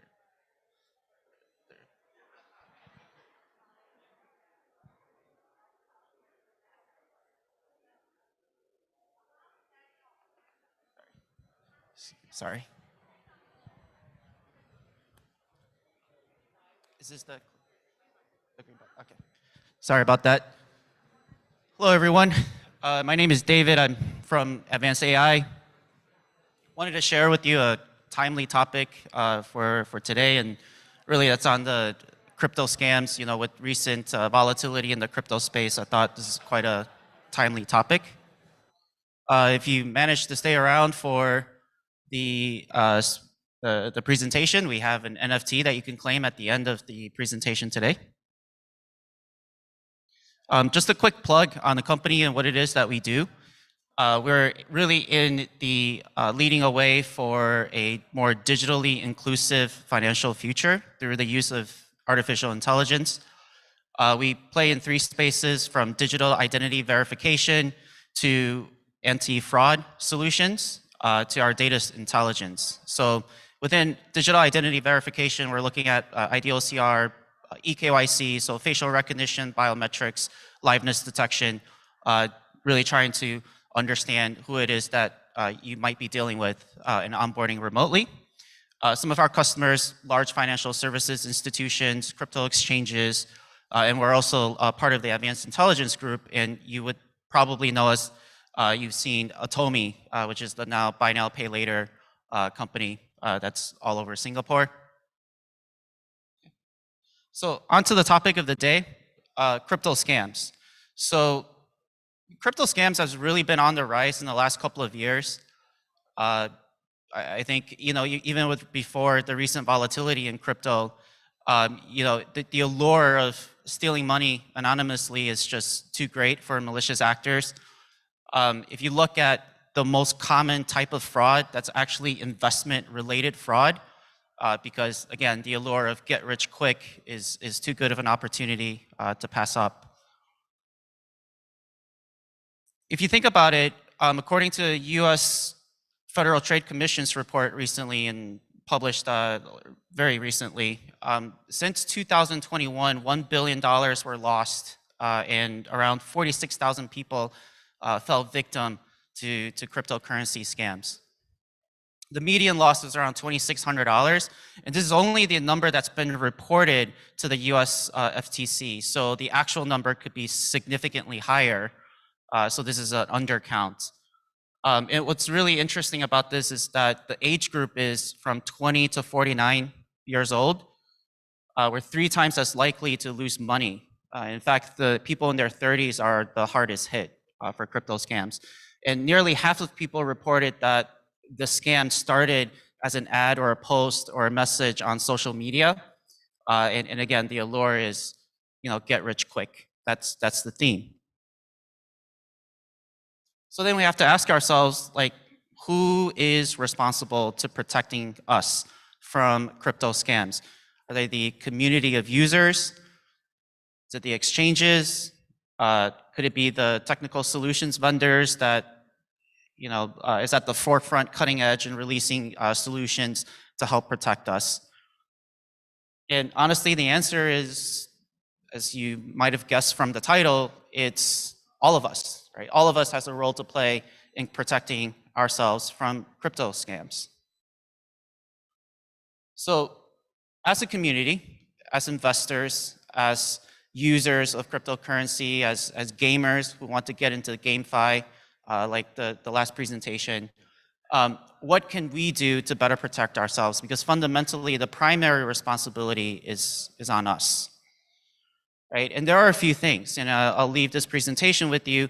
You have the checklist of things to better conduct your due diligence. And the first thing you can do, take a look at the development team's digital footprint. Look them up on social media, reverse image search their images through Google search, just to see if they've been implicated or if they've been there are other scam projects in the past that they've been involved before. Look at their project timeline, right? Go and look at the community engagement timeline. Look how long their social media platforms have been registered, how long it's been active. Join their community platforms like Discord and Telegram, and just to see how active it is. Audit the community engagement. Look for evidence of bots. Try to reach out to actual individual members to see if they're real or not. Use the on-chain platform scans to see if there have been any comments about their project. Verify the validity of their partnerships. Take a look at the partnerships on their website. If it's too good to be true, that's because it may not be true. And then try to verify their partnerships from other sources other than their website. So then take a look at their marketing materials. Take a look at the quality of the materials, and then ask yourself, do you really want to invest in a project that can't really explain itself? Right? And you look at the site quality, look to see if there's reused or recycled content. Take a look at unresponsive buttons. Look for pages that might be lacking information. Take a look at their white paper, check for typos, look for grammar errors, look for vagueness in the descriptions. Look at the tokenomics of things, check the supply given to founders and suppliers. Look into the initial supply distribution. Check into insider ownership, look for reputable sources, look for coverage by media outlets, look for videos about the project on YouTube, look at the code, look for anomalies in the code, look such as any sell or trading restrictions, because like Squid Coin, for example, that was a coin that allowed you to buy but didn't allow you to sell, and that was a rug pull case. And then look for community comments regarding their token code. So essentially, these are the things that we as investors in the community can do to protect ourselves, right? It's just useful tips that anyone can action and anyone can do the next time that you see a very alluring crypto project that's offering you 10,000 percentage points in the return, right? So be mindful of this. But the community can only do so much, and there are always going to be people that looks at a project and says, hey, I really want to invest in it. Why not? So what can exchanges do to help the community? And, fundamentally, the exchanges, you're the gatekeepers really in the financial community, right? Because you are the on and off ramp for fiat. You have an obligation to really try to catch scammers, trying to launder their proceeds through ill-gotten gains. Right? And there are many touch points from the regulated exchanges, right? From account creation to funding the account to buying crypto, depositing and withdrawals.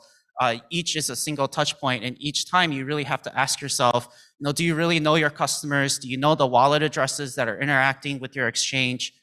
Do you know your transactions, right? So there are a lot of questions that you have to ask, because fundamentally, when you want to onboard and open accounts remotely, it's a risky endeavor, because you don't know if the person is who they really say they are. Is it a pre-recorded video that they're using to try and fool your system and saying that that's who they are? Are they wearing a 3D mask, right? Are the IDs that you're using, are they valid or fake? Is it the same person the ID as it is in the selfie? And honestly, if you start trying to answer all of these questions and putting in checks and measures in, it creates user friction. So then it becomes a conflict of interest between the type of service level that you want to bring to your customers versus all of the compliance checks that you have to do to protect your business. So it's a bit of a conundrum. And then once they are on board, are you able to tell from the interactions that are these transactions that's flowing through your exchange, are they sanctioned?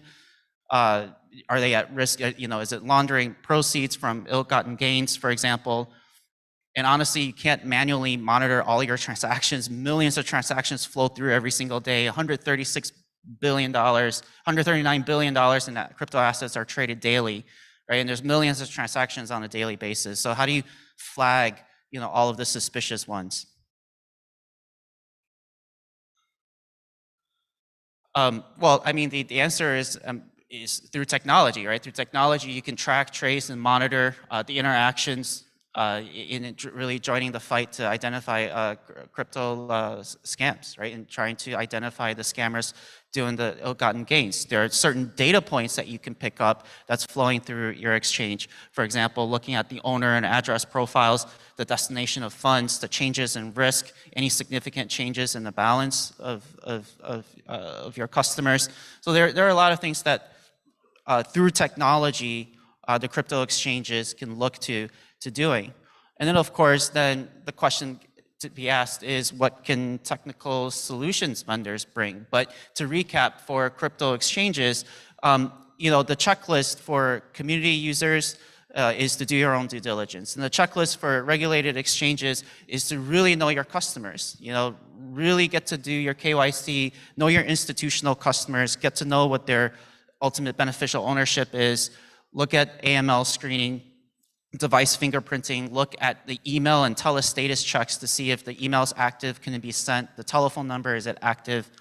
These are telltale signs of fraudulent behavior and try to nip that in the bud at the account onboarding stage, right? Then once they become customers, look at the transactions, right? Look for any suspicious behaviors and patterns that's interacting, from wallet address screening, look at who else the wallet has interacted with, and then being able to manage that in a singular customer view. Because when you have that singular customer view, you paint a much more holistic picture of the activities that's going on. Okay, and then for technical solutions vendors, what can technical solutions vendors do, right? Besides, because if you think about it, no one technical solution vendor can do it all. I think there's just too many new things that's coming, too many ways, too many new capabilities that's on the horizon. So really what's important for technical solutions vendors is to build a more vibrant partnership ecosystem so that we can bring a lot more tools into the joint fight, right, to stop crypto scams. And in that regard, you'll need someone that really, builds out the ecosystem to look at, what's forthcoming next. So essentially what that will translate into is through that partnership ecosystem, a technical solution vendor can build a more extensive compliance capability to regulated exchanges so that, the checks that are done are not too time consuming, right? And it's more efficient, right? Because ultimately, it is our job to make it a lot more expensive, a lot more harder for crypto scammers to continue their malicious behavior. Sample could be taking a look at wallet screening, AML checks, email detection, putting all that in a workflow in a seamless way so that, and of course, providing that singular customer experience. Then it's also the obligation and the responsibility of technical solutions vendors to look at what's coming next, right? To look at the understanding regulatory developments such as the travel rule, which in of itself could also help prevent crypto scammers from laundering their proceeds because of the additional requirements to flag transactions that are above a certain dollar value and make sure that you capture the exchanges that are involved in that particular transaction, and also taking a look at the different PII data like name and originators and beneficiary information. So staying ahead means that looking at what's forthcoming and what's next, And specifically for the travel rule itself, it's to think about, what are the key pillars that will enable regulated exchanges to better comply with the travel rule, right? And really it falls into 4 main points and 4 main key pillars. And the first one is having a workflow, right? Giving your users a capability to log the information that they have to log and capture. The second one is doing all the wallet address screening so that you can flag the risks of the wallet. Then the third one is doing the AML sanction screening just to make sure originator beneficiary information is not part of any sanctioned watch list. And last but not least, having a connectivity to VASPNet and messaging protocols so that you can do the due diligence on the counterparty exchange that you're interacting with in that transaction. And then, of course, managing all of that in a singular customer view. So to quickly recap, quick presentation, who is responsible for stopping crypto scams, right? The community. Do your own due diligence. As investors, as users, we are responsible for our own protection before parting with our hard-earned money, right? Check for social presence, check timelines, check the quality of the marketing materials is our basics. Then with the exchanges, really get to know your customers, flag any suspicious activity and try to manage it all in a singular customer view if you can.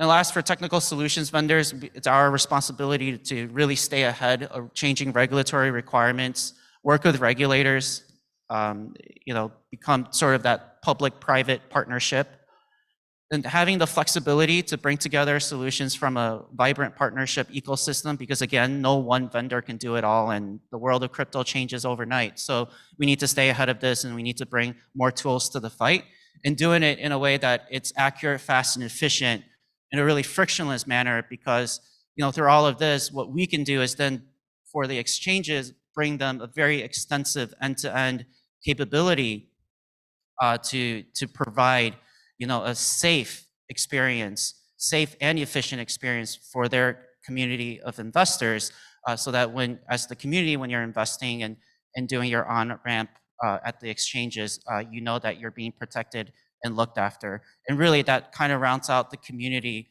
ecosystem of how everyone has a role to play in stopping crypto scams. Okay. So thank you for coming to that short discussion on crypto scams and sharing a little bit more about what we can all do. If you like, we have a free NFT badge for completion. So you've all just seen the bit of information on crypto scams and what you can do to protect ourselves. And feel free to scan this and claim your badge with the badge of completion. So thank you very much. Thank you very much. Let's hear it one more time for David. Thank you. That's fine, you can keep that. All right, everybody. So we have a little bit of time. I thought it'd be really fun for us to do a little bit of a warm-up thing. I know the energy is a little bit low. So here's what we're going to do. I'm going to say crypto, and everyone has to shout Expo, and I want to see how loud you guys can go. Ready? Here we go. Crypto! Not good enough. Crypto! Louder. Crypto! All right, my friends, today, crypto is taking over the world, and it is the future of how we do business. It's the future of how people make money. It is also the future of what will happen when we invest. Now, I want to show you guys something pretty interesting. This is what investment is all about. I brought something with me. It's called the four-sided, two-sided die. As you can see here, you all know a die, right? Like the dice in a game of Monopoly board game. This is the four-sided, two-sided die. Check this out. I have one side here with 1, this side says 2, this side says 3, and this side says 4. Any questions? so I'll show you one more time. Ready? 1, 2, 3, 4. 1, 2, 3, 4. Now this is an illusion of a four-sided, two-sided die. And this illusion kind of is like what people who don't understand crypto and blockchain, what they think our investment is like it's fake. But it's not, it's real. And you can actually make money on this thing. Now I'll teach you how this works, okay? So you can go home and you can actually do this and fool people at home, okay? This is the secret. Oh. Pretty cool, right? So this is what it looks like on this side, this is what it looks like on this side, and all you do is you cover it. The brain will delete whatever's here. So you can show this as 1. When I flip it over, I cover this, and it looks like 2, right? And over here, I cover this, it looks like 3. And of course, over here, I cover it, looks like 4. It's not real, but it looks real. And that's exactly what investment is. You see the value, and you do your best to plan, and you strategize, and you make sure you can get that value, and then eventually that value becomes real. When that value becomes real, it becomes all too real. And if you can get 4, maybe you can get 5. If you can get 5, maybe you can get ultimate value. Thank you. Oh, yeah, there you go. That's what I'm talking about. All right, let's have, I want to get someone to help me up on stage. Who can help me out? You, sir, you look like you can help me out. Can you come up here? Come on, don't be shy. Come on. Oh, do you want to come up? All right, she'll come up. Let's give a big round of applause, please. Yes. You bully. Hi, what's your name? Marina. Nice to see you, Marina. Welcome. Stand over here. We have a whole bay here named after you. Stand right here. It's true. Marina, where do you come from? I'm from Armenia. Armenia. Wow, that's a long bus ride. Yes, it is. Marina, I have 2 Rubik's Cubes inside here, and using this Rubik's Cube, we're going to demonstrate what the blockchain is all about. Okay? Okay? So I'm going to show it to you. I'm going to hand you one, and this is what it looks like when it's brand new, right? Oh my God, okay. Yeah, you look horrified. Have you solved this before? No. Never. Do you think you can solve it today? No, impossible. Well, do me a favor. I want you to spin it, mix it up. Just keep mixing, twist it, and turn it. Now, I have another Rubik's Cube inside here. And here's what's interesting. Now, I know many people may not be aware of this, but the Rubik's Cube is a puzzle that was created many years ago, and it was given to soldiers to test their intelligence. Do you know how many different ways you can mix up a Rubik's Cube? Do you know, Marina? You have no idea, right? So don't worry, I got you. I'll share this with you. There are 42 quintillion ways for a Rubik's Cube to be mixed up.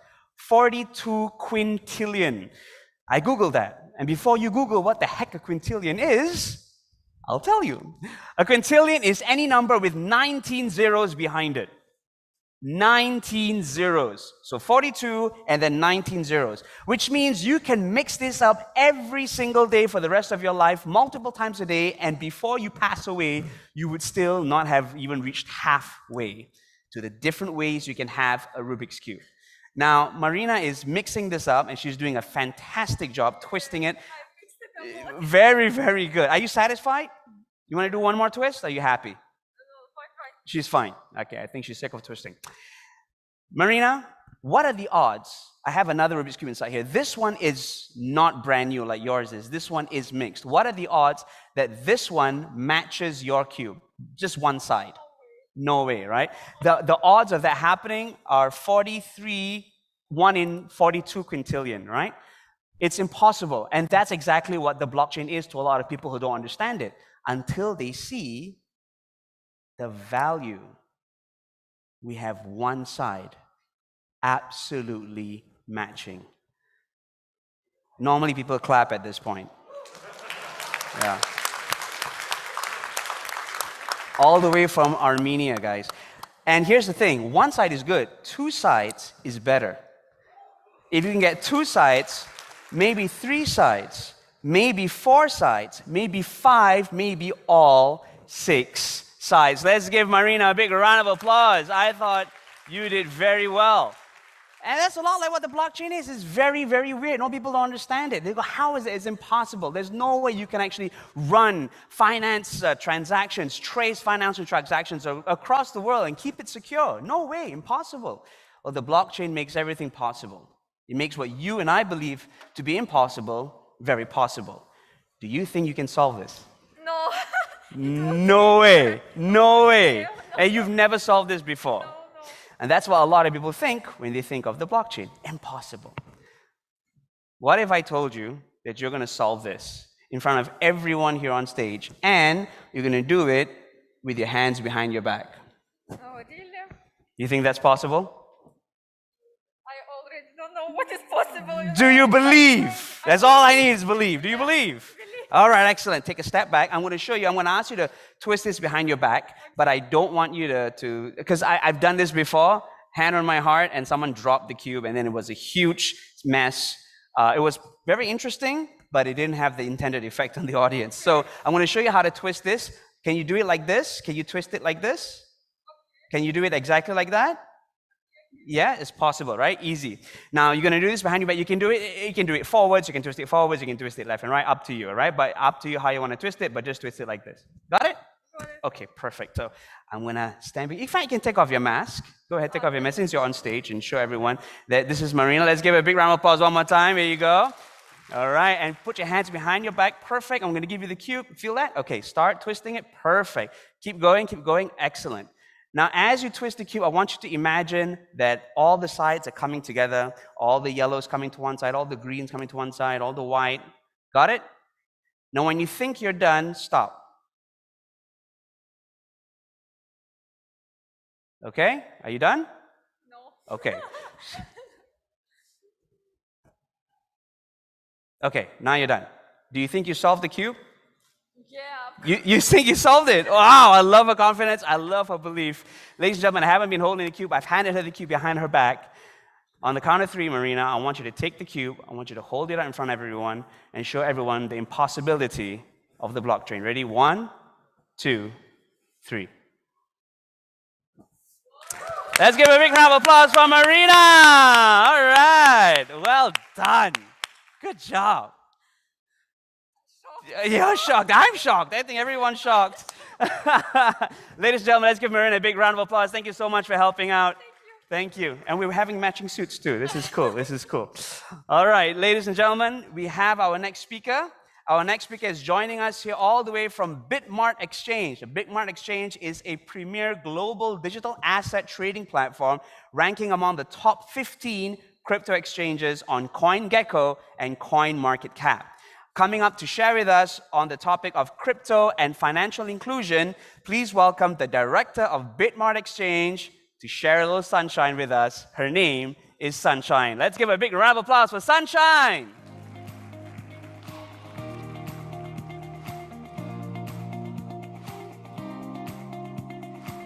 Hello.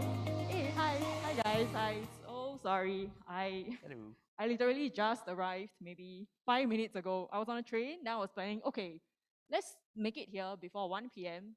Just after the morning meetings. And then while I was on a train, then I realized, oh, I got text to say that you're on now. But okay, I'm not here. I'm here now. So sorry, guys, again. So I represent Bitmart as a director. When I first got this whole idea of having to do a presentation, it got me thinking, what kind of topic should I be saying? I even scrolled through the website to see what was already on it so that there is no clash in topics and we're not repeating the same thing. So I figured, let's just go back to the basic and talk about one fundamental topics, which is crypto, forming this whole financial inclusion revolution. Oh, hang on, let me... What's this? Huh? Oh, how do I click for the next slide? Is there like any, do this? Okay, great. So human beings have come a long way from just doing barter trades to our present day of multi-currencies, and yet we still have more than 100 million people out there with no proper access to a bank account to do just basic remittance services such as receiving of money, transfer of monies, or they even have to go out there, travel a long distance to go into the city to get access to a basic bank account so that they can actually put money through across to their family members or even receive it. So this is a huge headache, and I would say that it is really not fair because in present day, certain countries, we have it so easily. Just online, it's just a click of certain buttons and we get it done. And yet for some countries, they have to go through so much problem, so much time and effort taken. And it's not fair. And we shouldn't have to make them go through this whole trouble of having to travel and to put money, this whole putting money in and out of the economy to drive the economy is, as a result, very time consuming and unneeded. Wait, This one? Okay, thank you. So as we can see from this chart here, the top 5 unbanked countries still have approximately 60% and more of their population without a proper bank account. We can see Vietnam and Philippines, they are one of the closest countries to Singapore. And yet this whole disparity, we're geographically very close. And yet this whole differences is not fair, and it shouldn't be. Because we shouldn't have to have this whole wide differences when everyone is physically and geographically close. And looking at these numbers, from the remittance angle, we can see that the average cost of sending $200 in fiat, just $200, is averagely about 6% in 2021. So that works out to be about $12 for every $200 transferred. Not to mention, if we were to look at it from the crypto perspective, certain networks only takes us USD $1, and it's any amount of transfers across. And even if we were to look at the ERC20 network, given that Ethereum plunged over the past few weeks, it's probably even cheaper than $12 now, unless the prices recover. So this whole differences, again, we can see what crypto brings versus what the fiat world brings. So we can, as a result, also say that this industry is driving this whole value transfer revolution. We make it cheaper, we're faster, we're 24/7. There is no need to rely on third parties, banks or companies to have to say that, oh, sorry, today we're not working, so this money cannot be transferred. You gotta wait for the working day to transfer. All you need is just a phone, a stable connection to set up. And from crypto's perspective, there is no 10,000 factors out there that we will assess you to say, oh, your credit score is not good enough. You need a certain amount of basic assets to be able to open a bank account. We're simpler. And so, I would say it's very heartening to see that this whole adoption rate is rising now. And it's not because of false impressions. It's because we all see that it's working, it's functional, we get things done. And that's why this industry, the adoption of it and acceptance of it is also increasing. One, or rather two concrete examples would be that we can see El Salvador and Central African Republic adopting Bitcoin as a legal tender. So we can imagine that in future, the other tokens, or NFTs, for example, they can be used for multi-purposes, be it not just from as a digital art piece perspective, it can also be used for example, company shares, votings, as well as other distribution of property rights. So, we can talk about NFTs as well. We saw its popularity rose last year, actually from 2020. 2021 was the largest increase. So it rose and it's still rising now. A lot of platforms, they are still looking to build their own NFT marketplace because we can see that this is a widely recognized I would say an aspect of crypto. Crypto is not just trading. Trading, it's really the most elementary as well as the easiest way for someone to understand what's a crypto. But beyond trading, we have many more perspectives and aspects of it. So the multiverse, and we have NFTs, and we also have those social implications that helps using this whole blockchain basics. And I would say for NFTs, why it rose so quickly as well, it's because of its low cost. It takes just an artist to really come up with something, a creation, and the potential high yield out of it. And ultimately, it's verifiable in terms of nature, be it you as the buyer or you as the artist itself. So I guess it's important for us to note that asset is more than just figures and numbers. It's also about the value creation in this whole process. But as much as the industry is rising, we do face, and we are still facing, a lot of challenges. And I would say the biggest challenge now is the regulations and also the mistrust, especially when markets are bad. So the past few weeks, markets have been really volatile. Crypto has practically probably halved and even more. So this creates a fearful sense amongst people. And it's normal for them to think, after losing money, it's normal for them to think that, nah, it's not for me. I can't depend on this. It's still risky and investment. That's probably the most popular word out there, risky.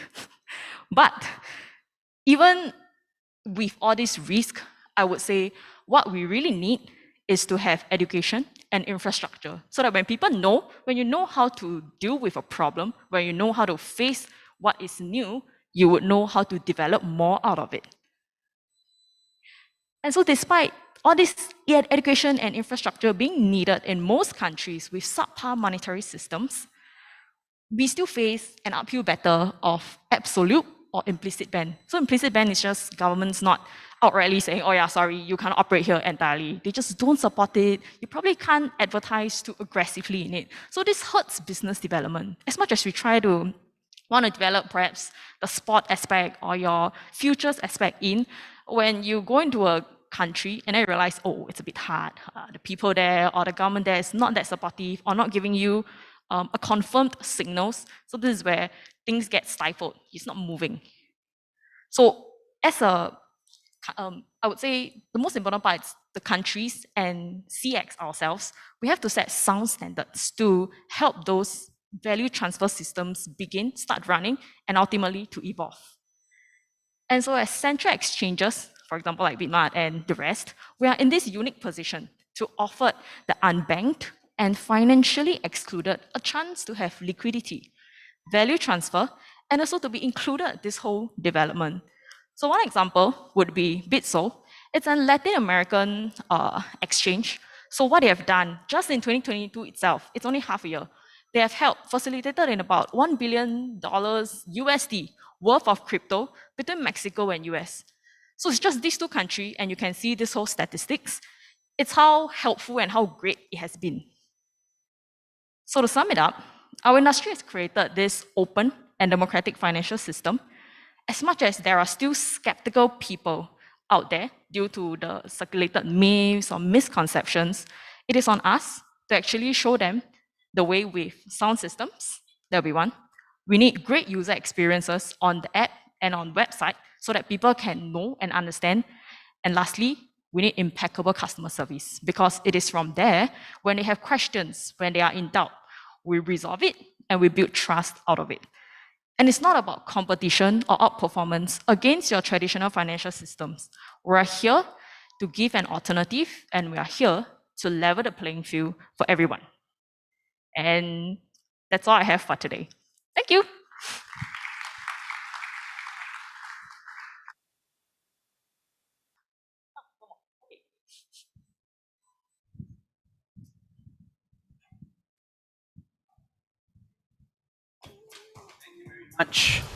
Thank you very much, Sunshine. Ladies and gentlemen, a big round of applause for Sunshine.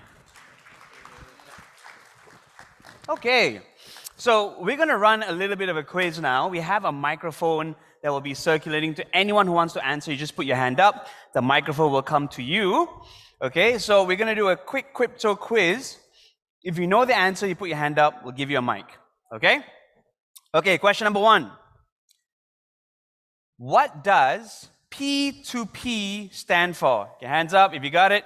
P2P. We give a microphone. Don. I believe you have his hand up. Okay, just hand it to this gentleman right here. Thank you. And you're going to have to be my runner on the floor, Don. Thank you, sir. What does P2P stand for? Peer-to-peer. Peer-to-peer. That's right. Let's give him a round of applause. Peer-to-peer. Okay. Next question. What is a node? Go ahead, you, sir. Yeah. A node. Node validate blocks. Node, sorry? Validate blocks. Validates blocks where? What do you mean where? Sorry? What do you mean where? I mean where? Where, on what network does it validate blocks? IPv4, IPv6, depends. All right, that's right. Let's give him a round of applause. Good job. Okay, next one. This is an interesting one, and I think something most of us probably already know, but it's going to be fun anyway. Who created Bitcoin? What's his name? Okay, this man right here with the lovely hat. What have we got? Satoshi Nakamoto. What? Sorry? Satoshi Nakamoto. Satoshi Nakamoto. That's right. Give this man a big round of applause. Satoshi Nakamoto. Okay. Now, where do we store cryptocurrency? What's the official word for this? Where do we store cryptocurrency? What is this called? Okay, right there. We have the gentleman with the white shirt. Is that the wallet? Inside a wallet, that's right. Okay, give that man a big round of applause. Inside a wallet. Now, what is the least safest place to store your cryptocurrency? I'll give you the options. We have in your pocket, on an exchange, on a hot wallet, or at your work desk. Where is the least safe place to store? Yes, sir. Right there. Thank you, Don.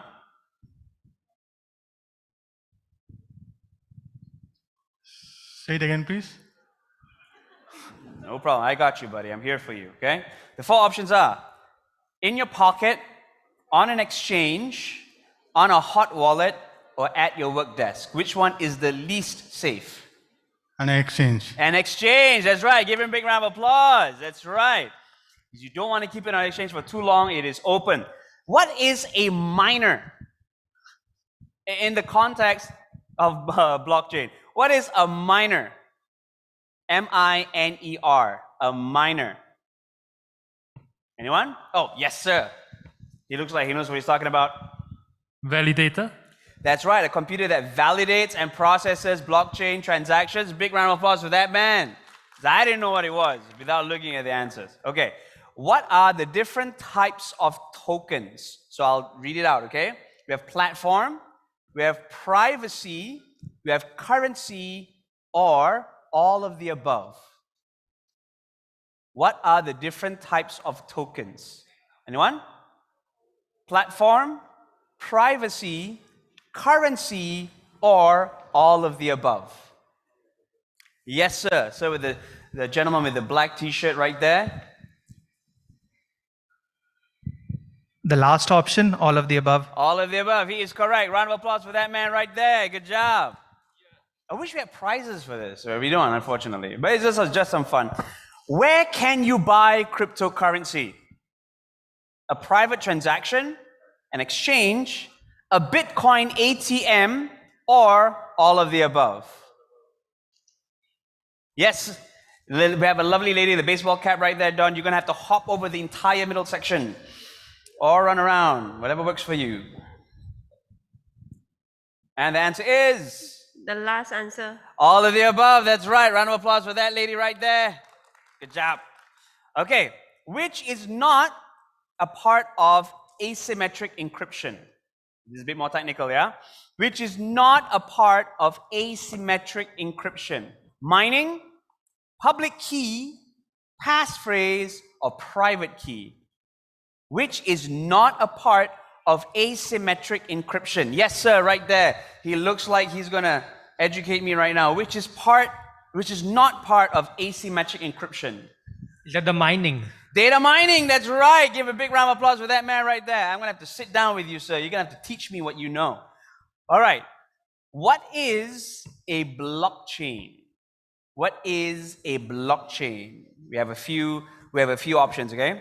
A distributed ledger on a peer-to-peer network, a type of cryptocurrency, an exchange, or a centralized ledger.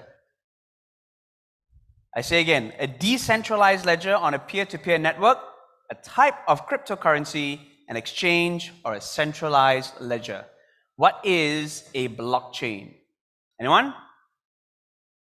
This one should be fairly easy.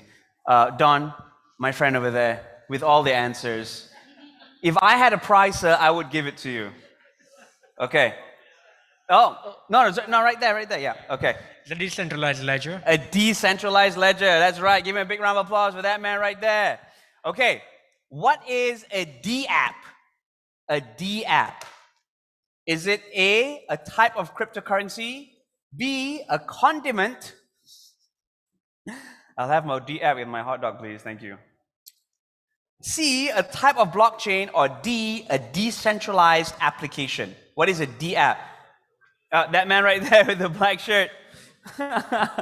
You guys know each other? A decentralized app. A decentralized app, that's right, okay. Okay, very nice. And the next one, what is the term for when a blockchain splits? Hello, Open Live Network. Thank you for joining us. Sorry, NFT, thank you for joining us. What is the term for when a blockchain splits? Yes, sir, with the peach orange colored hoodie. Yeah.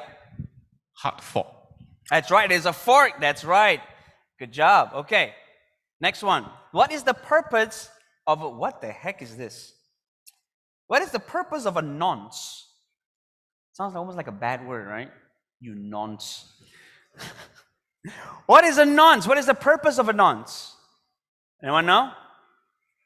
Anyone? Mr. All the answers? I'm just guessing. Okay. Is that something to do with the mining? Like when the node is done mining, or it has solved the puzzle?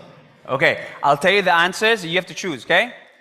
A nonce is a hash function, prevents double spending, sends information to the blockchain network, or follows nouns.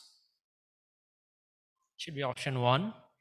Option 1, a hash function? Hash function, yeah. No, the answer is prevents double spending. You and I are both nonsense in this case, all right? What is, okay, this is interesting because someone just spoke about it just now. What is cold storage? Cold storage, yeah. You sir, I think actually you should just come on stage and just do this. Go ahead. That's for storing your encryption keys. Is a place offline. for what? For storing your encryption keys offline. That's right. That's right. That's very good. Yeah, a place to store your encryption keys offline.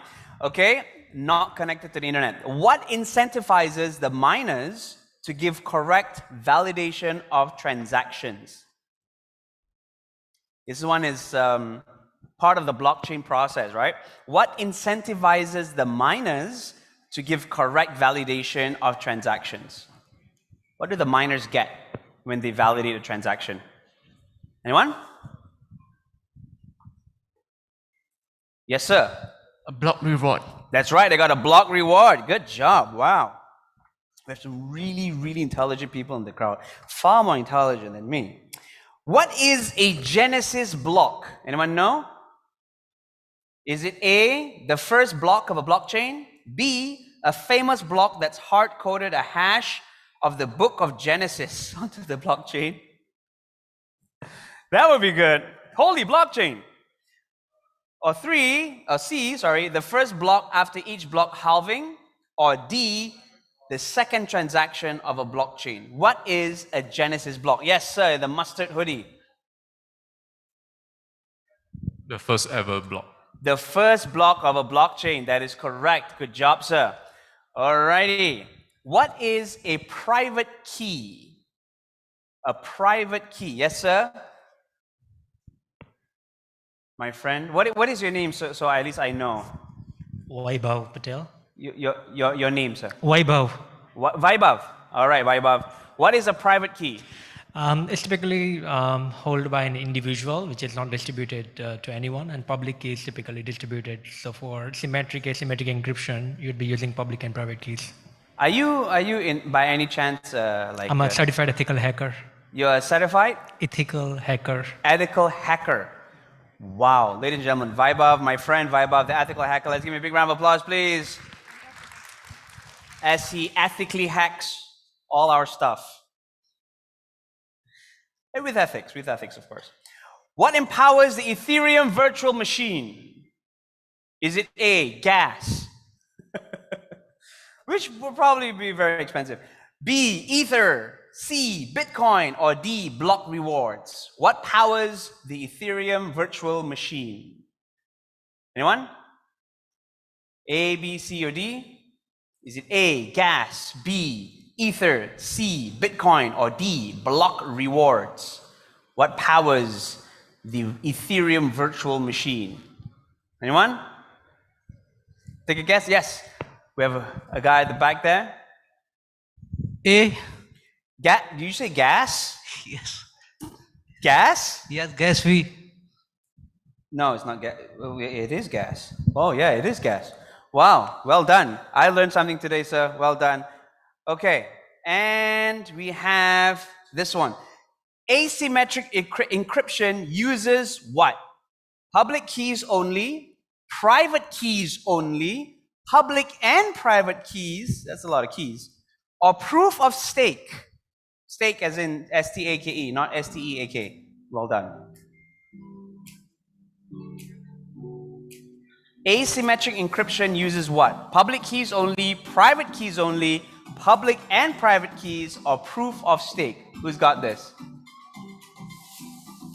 Anyone? All right. Vaibhav, what's up, brother? I just gave you the answer. It's a public and a private key. It's a combination of Public and public and private. Well done, Vaibhav. You seem, sir, right now this whole session is just advertising your skills. It's essentially right now what we're doing. No? Okay. All right. Last question. What is proof of stake? Is it A, a certificate needed to use the blockchain, B, a password needed to access an exchange, C, how private keys are made, or D, a transaction and block verification protocol? Vaibhav, would you like to take this one? This is your show, essentially, I think. We've all learned so much from you. Yeah, What is option a proof four, of stake? confirming the mining, which is option number 4. A transaction and block verification protocol? Yes, you are right. Ladies and gentlemen, Vaibhav, the absolute winner and champion of today's impromptu quiz was you, sir. If anyone wants to hire Vaibhav, you have to go through me. I think 10%. All right, ladies and gentlemen, we have coming up on stage our next speaker.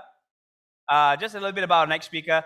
From Open Live NFT. Yes, hi guys. Welcome. Where'd you guys come down from again?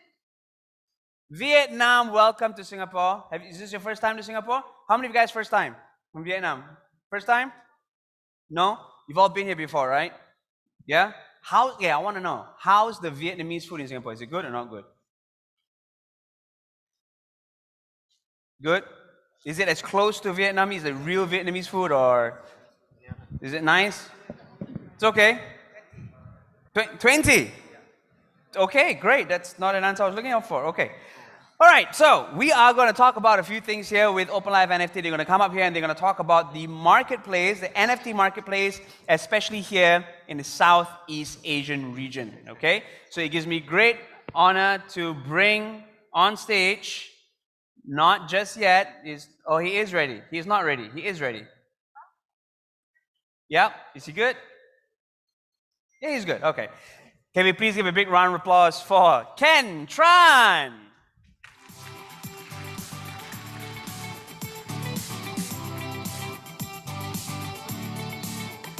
Thank you, sir.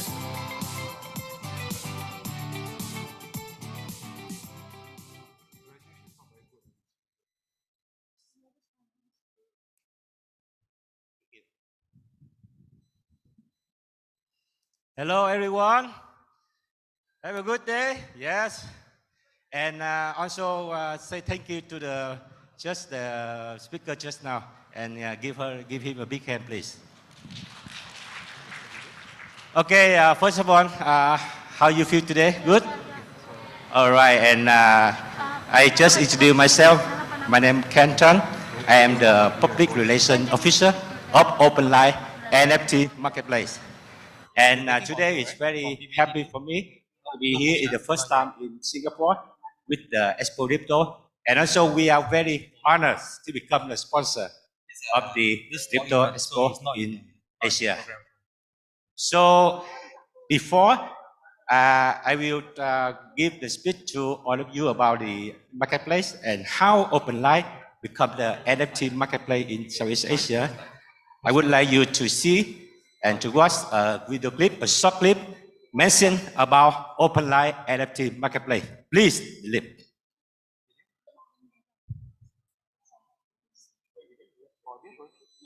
With the sound, please.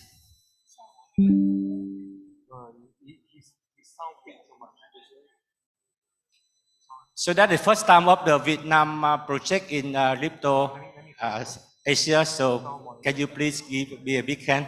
So for me to be like a little bit something. Thank you, thank you, thank you. Okay, flip please. Have you ever heard of NFT? So, basically, it is a type of digital asset, unique and belongs to only one owner, and guaranteed by a digital ledger called a blockchain. If you own it, no one in the world can have it. It can be a video, picture, art, game, or even a song. Sounds impossible, right? But hey, it exists. And they are bought, sold, and exchanged online, usually in cryptocurrency. Some creative NFTs can sell for millions of dollars, such as the first 5,000 days, sell for $69.3 million, or Zombie CryptoPunk, $6.6 million. But where can people sell NFTs?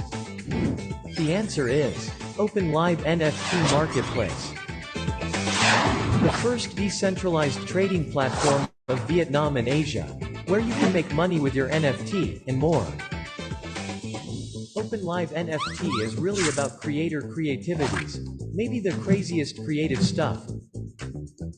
But it holds great significance. If you are not a tech-savvy person, then Open Live NFT is for you, with a simple interface, as well as quick buying, selling, and exchanging progress. But remember, you really need OPV tokens to start selling your NFTs. Especially, the high liquidity is the most significant one. That means, after someone buys your NFTs, you will get money right away to your pocket. Open Live guarantees that all your transactions will be safe and transparent by blockchain technology. Welcome to Open Live NFT Marketplace to unleash NFT creativity in your own way, and where NFT products are sublimated through a competition to generate $1 million NFT. Open Live NFT. Design life by your way. Yes, big hand please. Open Live NFT Marketplace. Design life by your way. Yes. And you know, now is I will have about like 15 to 20 minutes to share with you about the visions and also the big why.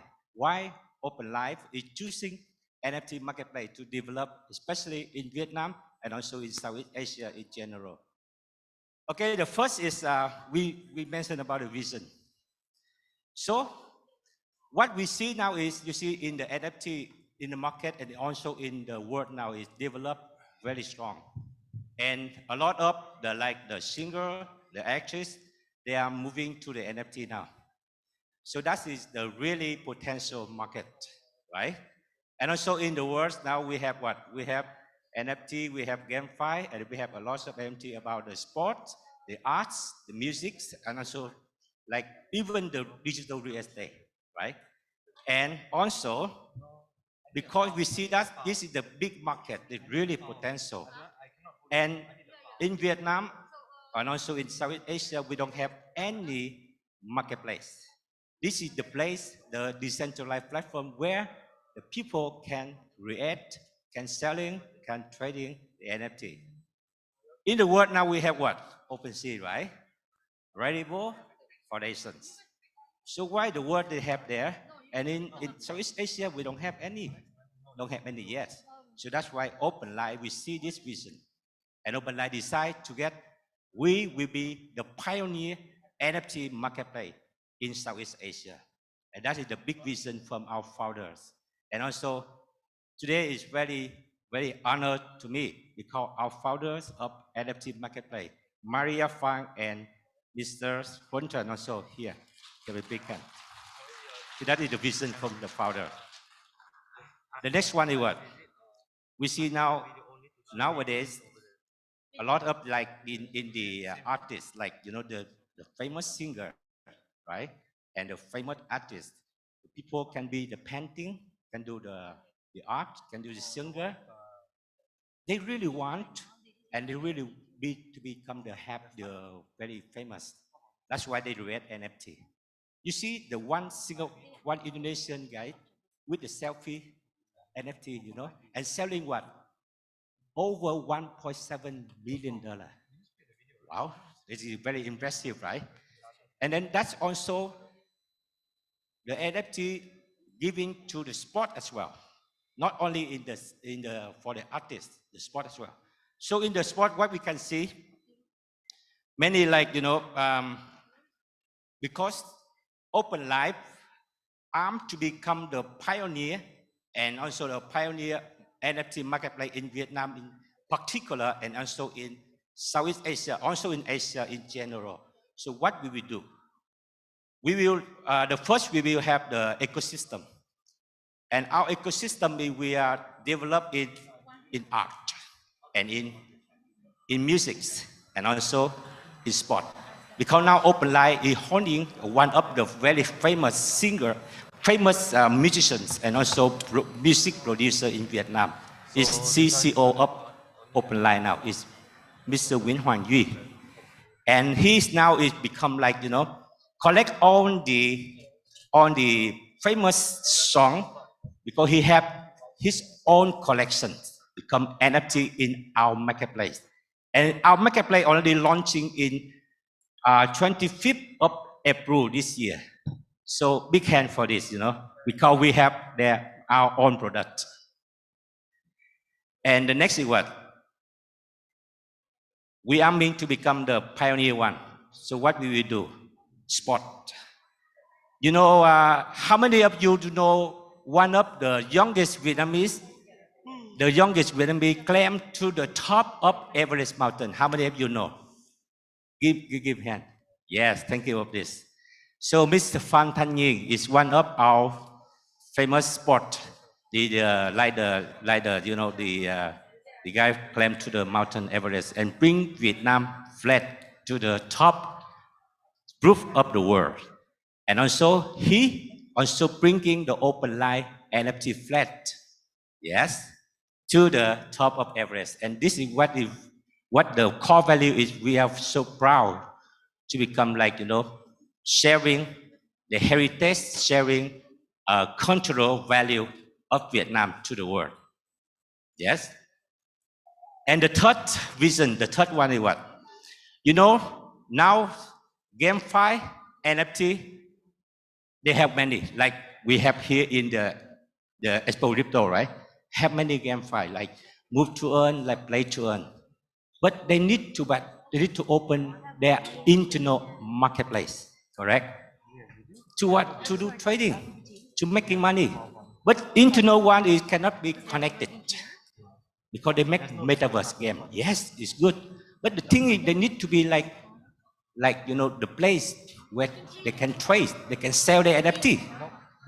So that's the reason why OpenLife is open this marketplace. So the GameFi or NFT project, they just need to be focused on their products to become better and better. Marketplace, we will cover, right? We will cover. So that's why we are bringing this become in the Southeast Asia. We will grow up and we will bridges for the Southeast Asia marketplace, not another marketplace in the world. This is also the one.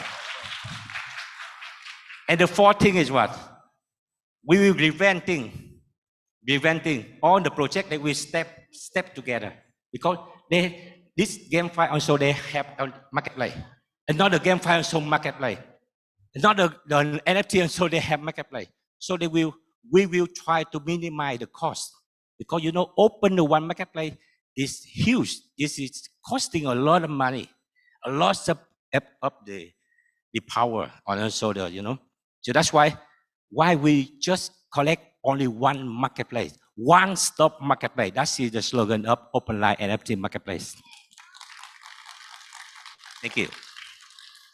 So the last thing, and also the last not least, because we mentioned about OpenLife with the purpose. Yeah, the purpose. Like in Malaysia, like in Singapore, you have your core value to become the fine city, right? Fine city with the good meaning, not the fine city there. So you also want to bring your control to the world, right? Malaysia, especially they have their very traditional satay like roti canai. Yeah, the makan bagi, right? So they also want to bring their original to the world. Vietnam also same. We have many heritage. We have many cultural. We have many like the core value want to bring to the world. So the purpose, the main purpose also this marketplace is we will solving the core value of the culture of Vietnam. We want to introduce this to the world, right? We want to introduce it to the world via the NFT and making the world know about Vietnam core value to spread things to the world and then bring the USDT back to Vietnam. That's our marketplace. Yeah. We don't spending the money to another marketplace in the world, right? We bringing the money to Vietnam. We bringing the money to Southeast Asia to make the Southeast Asia stronger and richer. And that also is, our target and also with OpenLine NFT main target, spreading control core value of Southeast Asia to the world and bringing money from the world back to Southeast Asia, Vietnam. Thank you, and this is also my sharing. Thank you, thank you, thank you. Yes. And remember the slogan of OpenLine NFT Marketplace. Design life by your way. Thank you so much. Thank you very much. Kevin Tran, everyone. Thank you very much. Thank you, Kan. All right.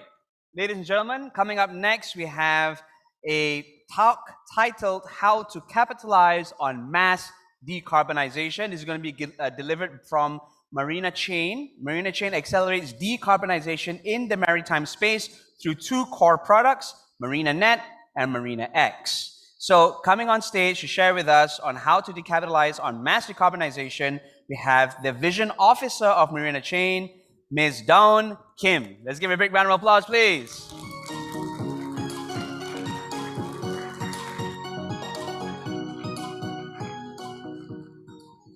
Hello, mic test. Hi, everyone.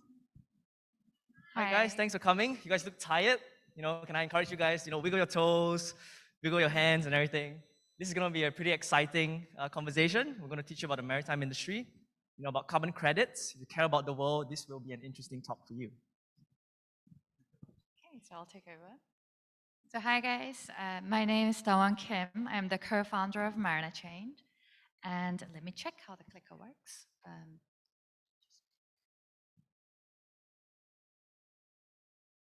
Okay, which button is that? Okay, great. So today I have two other speakers from my team, John, who operates for the company, and Sean, who runs product. And it's nice to see so many people here despite the market downturn. And I hope everyone's holding up okay. I see some sad faces. But in the next 10 minutes or so, my team and I will be talking about another market to capitalize on, which has been growing steadily, which is decarbonization. So before we begin, I'll take you to the year of 2100, which is the deadline for the Paris Climate Accord. And, do you think we can meet the goal of targeting decarbonization and by limiting the temperature rise below 2 degrees Celsius? Now, you may know that the price for failure is immense. We have staggering sea level rises and record-breaking drought and flood and dying animals as well. And we might live in a completely different world as we will live in now. But we have time to act. Whoops. This is one of those consequences of global warming, power shortages.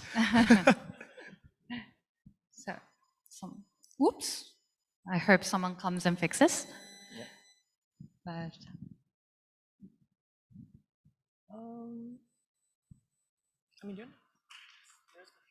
Yeah, there are three, broadly speaking, there are three different ways of targeting this issue. Whoops. Thank you. So one, avoidance, and two, reduction, and three, removal of carbon. However, like all ambitious projects, funding remains elusive and is often a high barrier to adoption. And researchers estimate that trillions of dollars will be needed every year to meet the Paris climate goals. But sadly, countries, they have not even met their 100 billions of investment to developing countries to help them meet these new regulations. And likewise in the maritime industry, which is one of the key industries in Singapore, and I'm sure in many other countries as well. And they're having difficult times to decarbonize. And that's where we come in, introducing Marina Chain. And with our platforms, we aim to bridge ocean-based green projects, maritime companies, and consumers into a unified carbon credit ecosystem. Thanks, Kat. So, maybe a quick show of hands here. How many of you guys in the audience are familiar with carbon credits? If you are, wave your hands. Right, I see a few hands, it's great. So maybe before we begin, let me give you a quick introduction into the carbon markets. One of the key financial instruments is obviously a carbon credit. And a carbon credit represents 1 ton of CO2 that's either reduced, removed, or avoided. And there are 2 kinds of markets at play, the voluntary market and the compliance market. For the voluntary market, your participants are people like you and I, or private industries, who want to take the initiative to buy carbon offsets to reduce their carbon emissions. And for your compliance market, your participants are that of regulated entities or regulated companies under a cap and trade system. And the thing to note here about carbon credits is that they have to be measurable and verifiable. And they're governed by a set of very strict standards. So in the side of the voluntary market, these standards are such a VERA or gold standard, and they are private entities. Whereas on the compliance side of things, these standards are governed by your regulators and your governments. And that is where actually Marina Chain, we see a really exciting opportunity in the carbon markets. And case in point, if you look at this graph here, McKinsey did a study that if you were to hit the 2030 Paris climate goals, the voluntary carbon market will grow by about 15x from 2020. That's about a $50 billion market right there. And if you fast forward to 2050, that's another growth of about 100x from 2020 standards. And not only that, those were just estimates. We are already seeing these estimates come to life in 2021. This table here shows you that for the first time in 2021, the voluntary carbon market had a total volume crossing $1 billion. Just from January to August alone, that $750 million you see there was about a 55% increase from year to date of 2020 numbers. And what's more important for you to see as well is that the average price of carbon has been on the rise. And we expect that come 2022, 2023, this carbon price is only going to increase as governments understand the impact of global warming and they start pricing carbon into our everyday lives. And so that is where Marina Chain has a very unique thesis that we believe that there is a huge untapped market out there, and we call it maritime decarbonization. And here's why. Let me give you a bit of context into the maritime industry.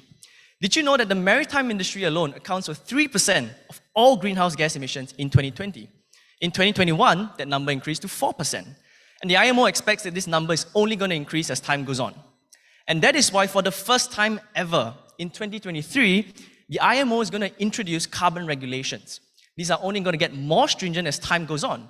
Not only that, you're going to expect countries like the EU and China to also have their own national regulations alongside an international regulation. And this is all in the context that $1 trillion is needed to decarbonize the maritime industry. $1 trillion.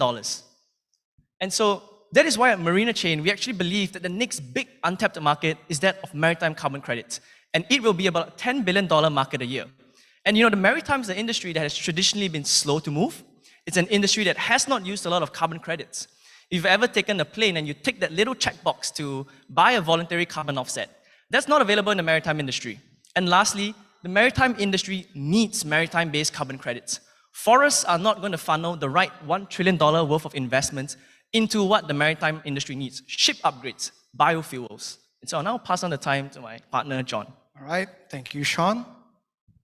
So here at Marina Chain, we have one mission, and that is to provide maritime enterprises with a comprehensive set of tools to achieve carbon compliance in both the voluntary and compliance carbon markets. And to do that, we are building two separate products. One is Marina Net, which is more of a SaaS tool to provide precision emissions calculations for the shipping companies. And then there's Marina X, which is a Web3 carbon credit marketplace. So Marina Net is a platform for shipping companies to actually receive EEXI and CII calculations. So these are calculations based on standards set out by the International Maritime Organization. And then once they get these calculations, they are given a certification, or what we call a cross-border passport, for them to go out to any port around the world and be able to show that, hey, we have emitted below this certain threshold for our carbon emissions. And so we are actually leveraging on the power of the blockchain for this, so that as shipping companies provide these certifications, they don't, the port authorities don't need to trust shipping companies that they didn't fudge these numbers, because they are all transparent and immutable on the blockchain. So after this, since now they know how much exactly they're emitting, the next step is to, of course, reduce the emissions if they're above the threshold. So they can do this in several ways. One is through switching to greener fuels like biofuels or ammonia. They can also upgrade their engines or retrofit carbon scrubbers. But if they want something that's less capital intensive and more short term, then there's the option to purchase carbon offsets through our marketplace. So that brings us to our second product, Marina X. It's a blockchain-powered carbon credit platform, and it's targeting users including enterprise, retail, and carbon credit projects. So now the keyword is enterprise, because a lot of DeFi projects in the market, in the space today, are focusing on capturing retail, the retail market. But we are bringing in the big players into this space, which is enterprise, in particular shipping companies.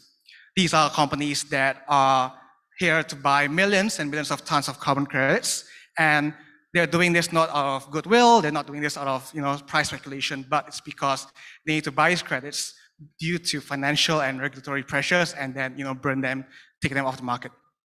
And so we basically are the only company right now that's equipped to do this for enterprise, because their interaction with legacy carbon credit markets come with their own fair share of challenges. So these are the issue with the legacy carbon credit markets. They are severely lacking in two things. The first thing is traceability, and the second thing would be price transparency. Just for context, so I think Sean earlier mentioned about Vera and Gold Standard as methodologies and standards.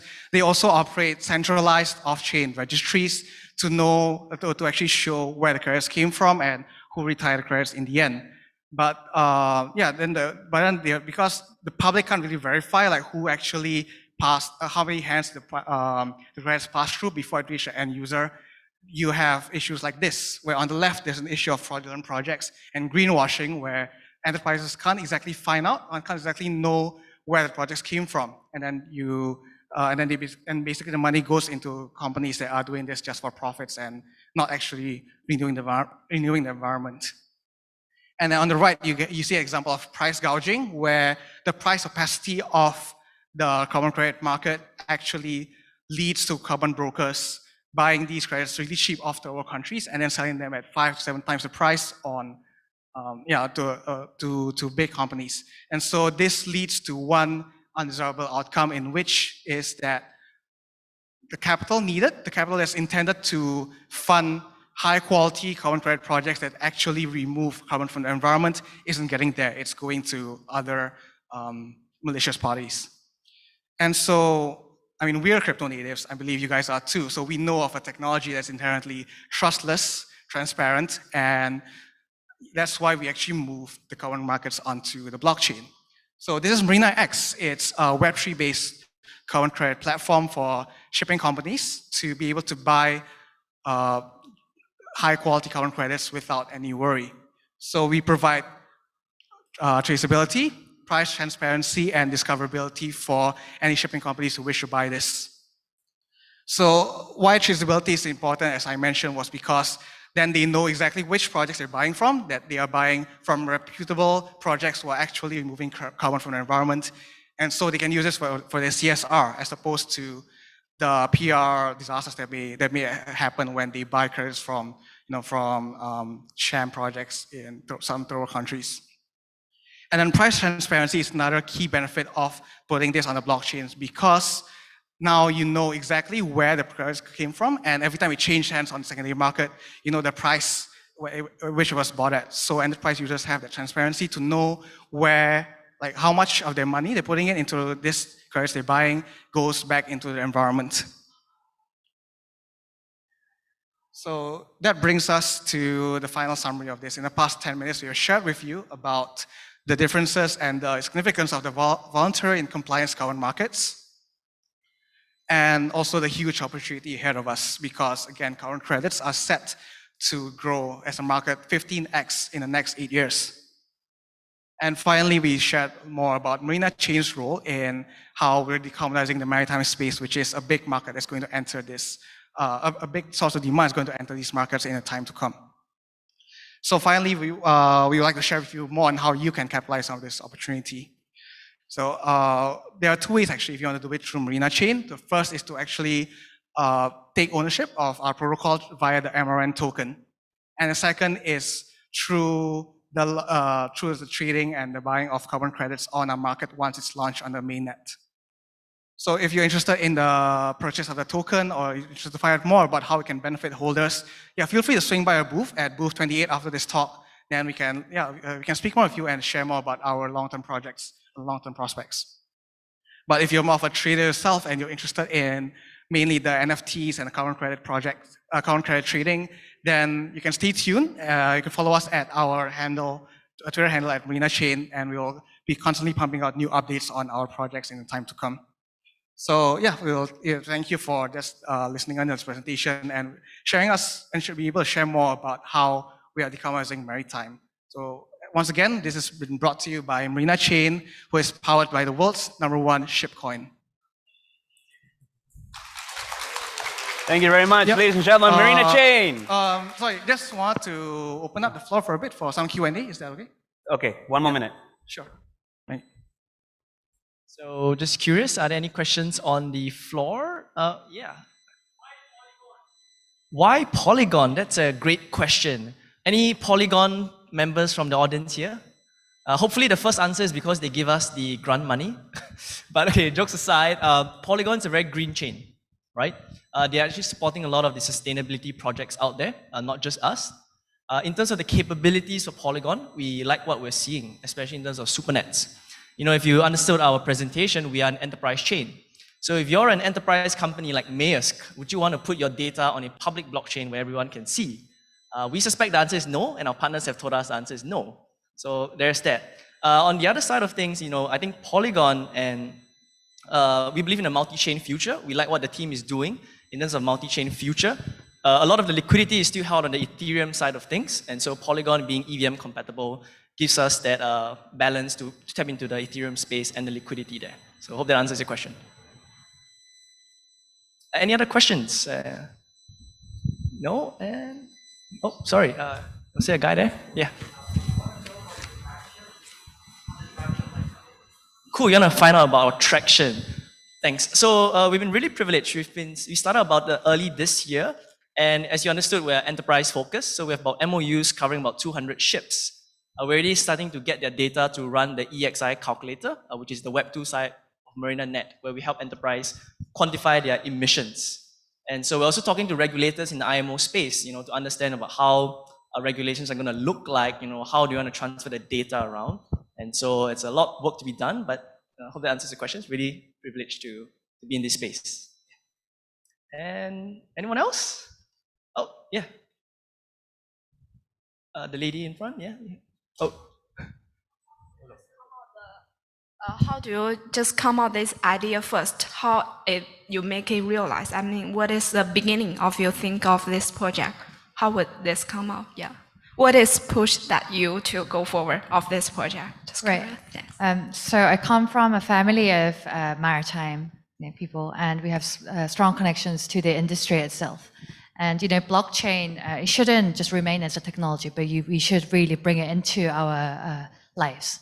So we wanted to connect a real life industry to blockchain, and hence this idea to really bring them together. Thank you. Any last questions? And all right, we appreciate you. Do swing by our booth. It's the world's #1 shitcoin. It's a lot of exciting things we're doing. Hope to chat with you. Thank you. All right, thank you. Thank you very much. One more time for Marina Chain. Thank you. All right. So coming up next, we have Creo Engine. Now this, when I read this, it sounded really exciting, so I'm looking forward to this one. Creo Engine is a gaming blockchain dedicated to game developers worldwide to launch their games. Similar to how Steam stores distributes its library of games, they have named their entire platform Creoverse. They will hear a sharing by Daryl Vijaya, the CTO and co-founder of Creo Engine. And the topic he's going to share is the Creo Engine ecosystem, preservation of value through interoperability. Daryl has been a gamer since he was young. In 2016, he became a game developer and started producing indie games. He then co-founded his first blockchain company, Creo Engine. Ladies and gentlemen, let's give a big round of applause to Daryl Vijaya.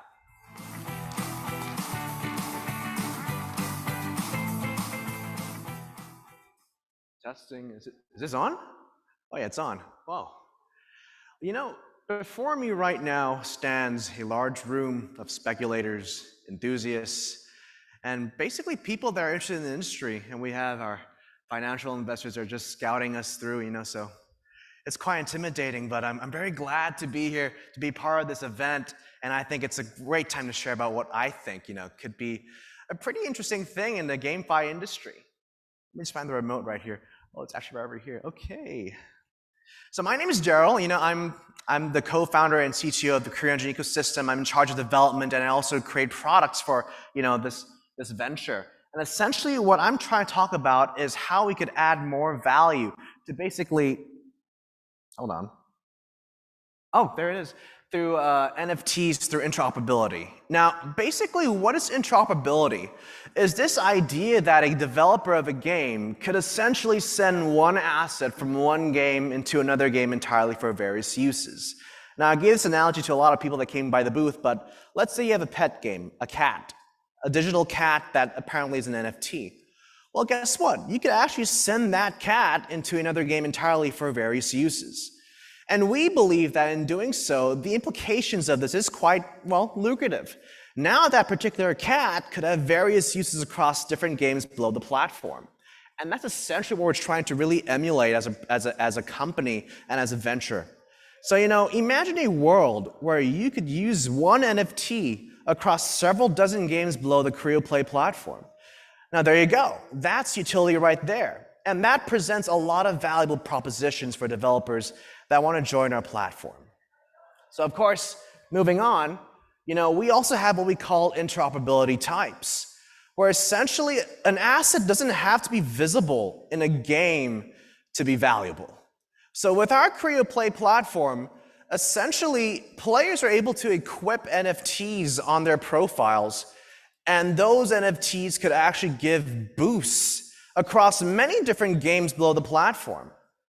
Now, that is quite stunning because imagine one NFT from one particular small game that partners up with a lot of big games below the platform. Well, what's going to happen is that particular NFT will assist players in those several different games below the platform, and there you go. That's value right there.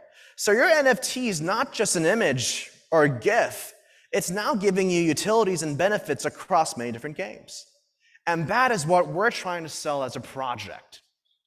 So of course, there's also what we call extrinsic interoperability, where the NFTs actually appear in-game directly.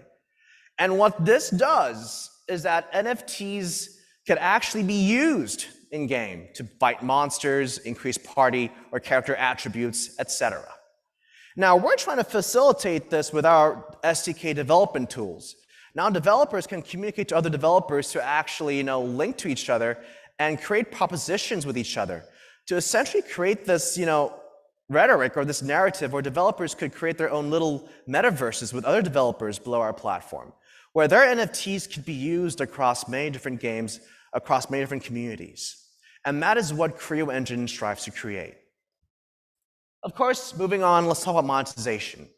So imagine this, you're a developer, you want to go to Steam. It's actually a big game, Web 2 gaming platform. You sell your game out there, you get a big cut, 30%. Well, guess what? Now, if you have an NFT of one game, an NFT from one game, and it's being used by a player across 10 different games, when players make money off of those games, that NFT gives you royalties. So now developers can make royalties off their NFTs through our infrastructure. So that's a new way to monetize your products, and I think it's quite interesting. Because when that happens, now developers could really focus on passive income, while as conventional games rely on big marketing strategies, and then it just crashes down and fades away to obscurity.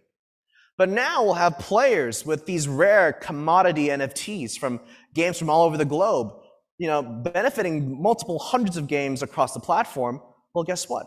Developers can make a good chunk of money too off of that. So we're introducing a new way to monetize products across the platform. And we want to give power to developers because we believe that developers in the Web 2 space are treated rather unfairly by publishers and Web 2 platforms across the world. And I'm sure all of you here are aware of that situation as well. So of course, moving on, of course, there's also flaws to this logic. You cannot connect 1,000 games together. 1,000 products means 1,000 mathematical decisions need to be made by developers, game designers, and game economists, so to speak. And the challenge is extremely hard. How do you hope to actually connect 1,000 games together? It's impossible. So our platform is designed to essentially allow developers, as I mentioned before, to create what we call sub-ecosystems. This means that developers could actually create sub-ecosystems of their games. And these ecosystems consist of 5 to 10 different games below this little platform. So now we'll have games interoperating with each other back and forth in their little group, and they're doing so in a stable manner. Now, the idea is that we want developers to be safe, right? If they do it without us, they might risk encountering some really malicious developers that might destroy their products.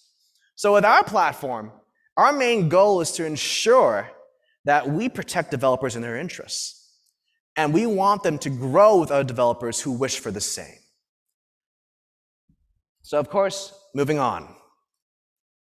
We believe that, developers really, really need to have power, right? As I mentioned before, they're treated rather unfairly by a lot of publishers and big companies across the world.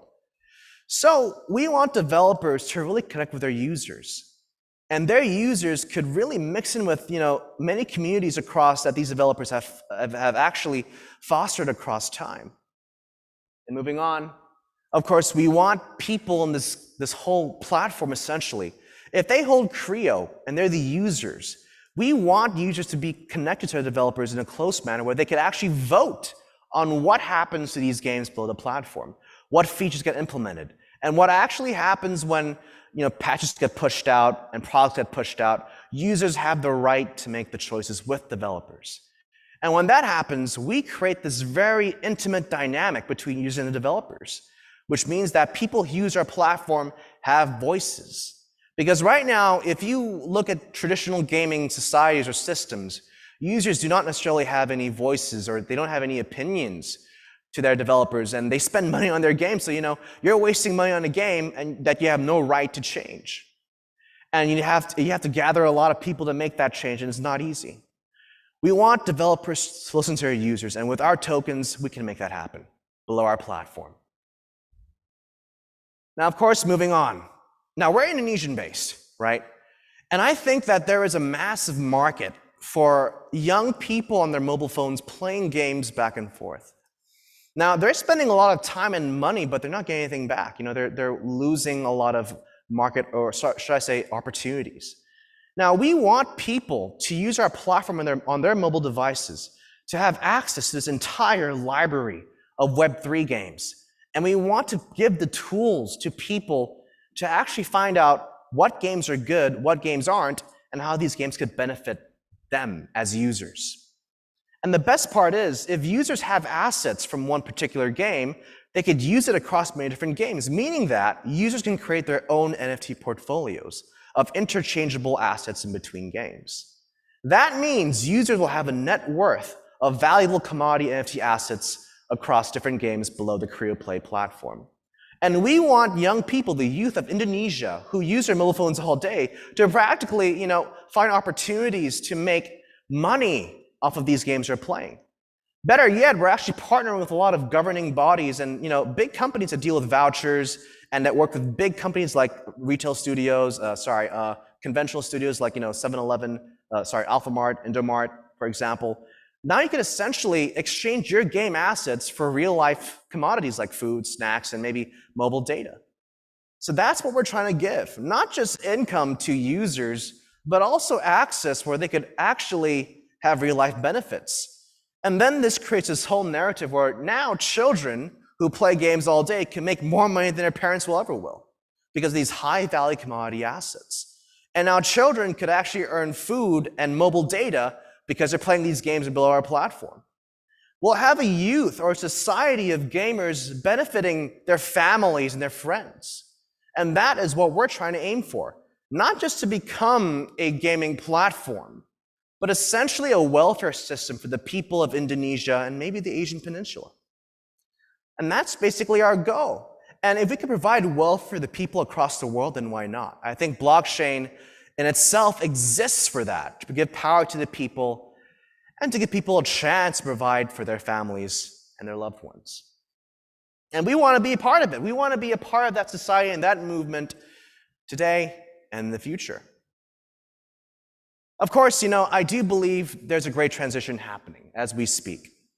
And that transition is when conventional gamers, adult gamers, are now trying to get something back from their video games.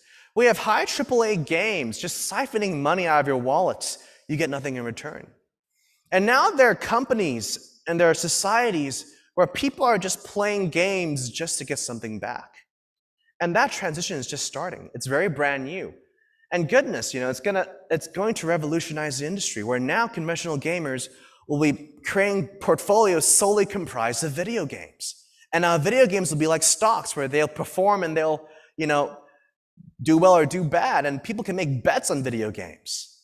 And that kind of movement is what we're trying to capitalize on. And this transition is happening as we speak, especially in the Philippines. Look at that. Axie Infinity is really paying people's mortgages, paying their rent, providing food on the table. And this transition is brand new. And goodness gracious, it's impressive, really, what people can do with the blockchain industry. So let's recap. Imagine a world. Your phone has access to a library of games. Those games could perform well for you or not, and you have a portfolio of NFT commodities from different games that can be interchanged between many, many games below the platform. That is what CreoPlay aims to be. And imagine a world where children could one day provide for their families, provide for their parents, provide for their friends. That welfare system is beautiful. It's actually pretty, it's remarkable, really, what humans can do in a short period of time. And I see before myself a lot of great talent, a lot of engineers that could do wonders with this industry. And I'm happy to be a part of it. I'm happy to be standing right here and telling you how I feel about this space. I think it's remarkable. And better yet, I think it's beautiful. And imagine a world where you could easily have jobs by having fun. I think that would be very nice to see, an entire job market dedicated to gaming. And it's happening right now. Massive guilds making millions and millions of dollars each week in China and all over Asia. This transition, this world is slowly becoming real. So of course, we must not forget that in this industry, I think Richard Robinson from Animoca Brand said that this is a sandbox industry. We must learn to collaborate. And our platform is wanting to do that. We want guilds and users to collaborate with us. And we're not exclusive by any means. If they wish to upload their games on our platform, they can. But we're not stopping them from going to other platforms to do the same. We want to add value, and collaboration does that. We don't want to be a monopoly or the go-to hub for every game to be on the platform. We want other platforms like us to come into the limelight. So we believe purely that collaboration could do wonders in this industry. And competition, well, it exists, but healthy competition is a great thing too. But we must never forget to collaborate with our peers and our colleagues, especially right now, who are connecting to each other in this very beautiful expo. Of course, the journey won't be easy. Amassing and aggregating user bases will take a long time. We have developers lined up ready to try out our platform, but that's just the first part of the journey. Aggregating users, fostering users, creating value for NFTs, that's an impressive and daunting journey for everybody here in this room, including me. So, we'd be more than happy to get to know all of you in this lovely journey, in this world that's coming to life, this whole metaverse, this whole sandbox metaverse that's really becoming real. And, we'd be more than happy to talk about how we could collaborate with all of you here today. But in any case, this is simply my theory and my idea of what the metaverse could be. And, I'd be more than happy to answer any questions in this Q&A I'm going to run. So please, if you have any questions, I'd be more than happy to elaborate further in the spare time we have left. Is there anybody else that wants to ask questions? Oh, please. I'm sorry, could you say that again? The developer tools, you mean? Okay. So he's asking me about developer tools. Now, essentially, this tool is a development kit where developers could actually use and upload their game to the CreatePlay platform. This means you could actually push your games on the platform and connect with other developers below the platform. And this tool also allows developers to actually interoperate their products with other developer products as well below the platform. This means that we'll create a large forum of developers that want to connect to each other. And this means developers could essentially find business and collaborate with other developers below the platform as well. So yeah, you can also upload your banners, your NFTs. You can also connect to developers and communicate with them and how you want to interoperate your products with each other. That's what the tool essentially does. So hopefully that helps answer the question. So any other questions before we end this session? Oh. I guess that's it. There's nobody else. So, before we end this thing, I think we're listing on Bitmart today. So, if you want to check us out, please do. It's at 4 p.m. So thank you for your time. I'm glad to speak. Thank you. Thank you very much. Daryl, ladies and gentlemen, Creo Engine, very exciting stuff. Thank you. No, I think you can leave it there. Thank you. All right. Now, coming up next, we have Nello, and they're sharing with us Web 3.0, the new digital economy. Nello is a decentralized blockchain designed to adapt to all gaming needs. It provides a protocol and framework for building and connecting blockchain networks compatible with Ethereum, eliminating the limitations of Ethereum blockchain networks. Now, coming up to share with us from Nello is Head of Business Development and Marketing, Sean Tan. Sean, a multi-talented leader and team player, is involved and passionate about blockchain technology. Please give a big warm welcome to Sean Tan.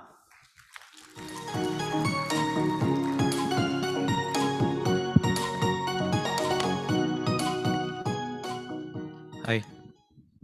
Hi, everyone. Thank you for being here with me today. Thanks for the short introduction on my background and what our company actually does. So I'm from Nilo, the head of business development. We are a blockchain company based in Singapore, and we are building a whole suite of products to cater for the markets. And I'll just jump right into the topic today. Web3, whether is it the new digital economy, right?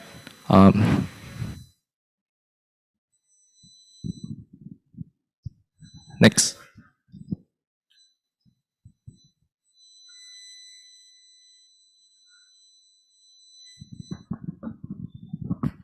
So where are we today in the web space, right? Back, just a short history on how the internet actually evolved over time. Web 1, we known as the static web. Back in the early 90s, it was the fastest and most reliable internet back then. However, back then, Web 1 did not have algorithms to actually sift internet information, right? So it was actually very hard for users to find relevant information. And these informations mainly came from directories. Moving forward in the early 20s came about Web 2. Web 2, we call it the social web, where advancement in technologies such as JavaScript, HTML5, and CSS3 has made the internet a lot more interactive through sharing data and distributing across social networks. User-generated content has also been, spread across social networks where users can easily find information online. So these platforms, such as Twitter, YouTube, Facebook, Instagram, the applications that we use daily is classified under Web 2. So in Web 3, where we are present today, is a whole evolution of internet. It is the next stage of web evolution that makes the internet more interactive and more intelligent to process information with human-like near AI technology systems that improves our daily lifestyles.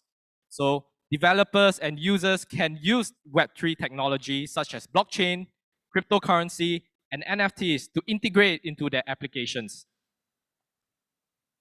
So what exactly is Web3? Web3, I call it the evolution of internet. It represents the next iteration or the phase of evolution of the internet that could be as disruptive as what Web 2 actually did. And it is actually built on three core fundamentals. First, decentralization. Second, openness. And third, greater user utility. So Web3 has become a catch term for all vision of a new, better internet. As it's called, these are the three fundamentals that actually defines what Web3 is. And I just don't want to bore the audience too much today, and because Web3 is actually a very huge topic to actually share on. But I want to focus a little bit more on the uprising trend of Web3 gaming. So we have seen a recent rise of Web3 gaming in this space. We've seen games like Axie Infinity, Illuvium, Decentraland, and also Splinterlands. These games have shown and demonstrated by integrating blockchain technology into their Web3 games. And what are they trying to achieve here? And what is the driving force in the market that actually pushes for Web3 adoption? We see that, recently, Immutable, an NFT platform, recently launched a $500 million fund to fund NFT gaming projects.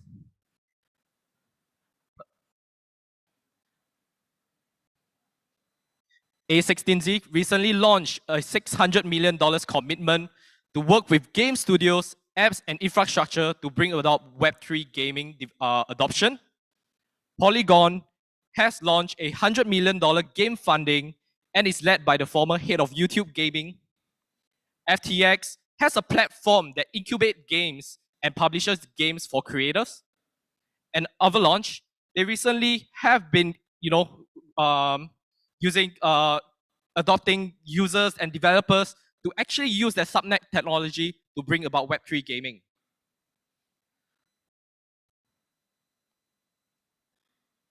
So what exactly is Nilo trying to solve here, or what exactly is Nilo trying to build in this Web3 space? We have an ecosystem on our own, and we will be building a whole suite of dApps and applications on our platform called the Nilo Smart Chain. It is a blockchain protocol that will enable a whole suite of dApps in our ecosystem. This blockchain is devoted and first and foremost developed for Web3 gaming. And on top of that, we also have our own wallet, a decentralized platform where users can digitally store their digital assets and exchange for a platform for a means of trading their cryptocurrencies, a bridge, a EVM compatible bridge to other protocols in the market, a launchpad where we incubate games and ideas in adopting Web3 gaming, a game hub with a repository of games where Web2 game developers and game studios will have an in-game token release module and also game sharing templates for their game. Niloverse Go and Niloverse will be our metaverse product with a move to earn and play to earn concept. And lastly, Nilo Marketplace with is an NFT marketplace where users can transact their NFTs. So I want to share with you guys today a product that we have been building for a year now. It is the Niloverse, our very first product metaverse that will be hosted on our own blockchain called the Nilo Smart Chain. Just a short video for you guys. Enjoy.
Yeah. So I present to you Niloverse, which is one of our products that we have building for the past year, where users can monetize their NFT in our NFT marketplace.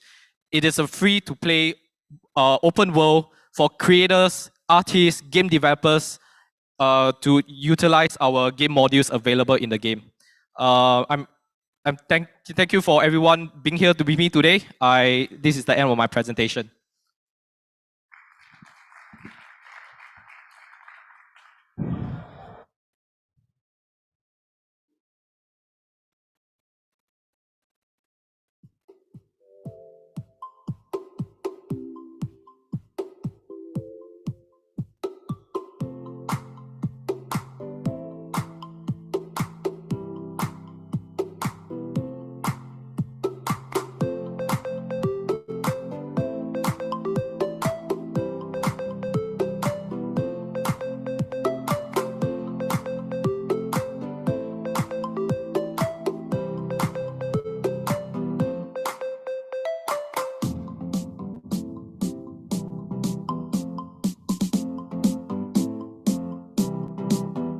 All right, ladies and gentlemen, let's hear it one more time for Nilo. Yeah. Okay, coming up next, we have Zelta Tech, who's going to come up here and they're going to share with us the role of Asian markets in decentralized finance, right? And this is going to be delivered by Karan Sharma, who is the director and COO of Zelta Tech. Ladies and gentlemen, Karan Sharma.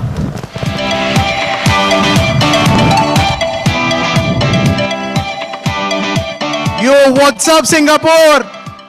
Are you guys having a good time? Are you? Let's have a big round of applause for Crypto Expo Asia for organizing this immaculate event.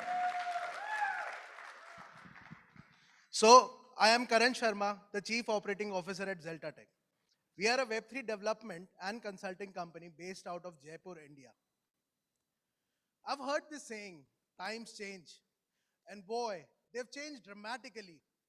Monetary markets, which were usually governed by brokerages, banks, and exchanges, have now, all of them have come now upon smart contracts. Everything is written into those codes and they are highly programmable. So I guess everybody in this room knows what smart contracts are.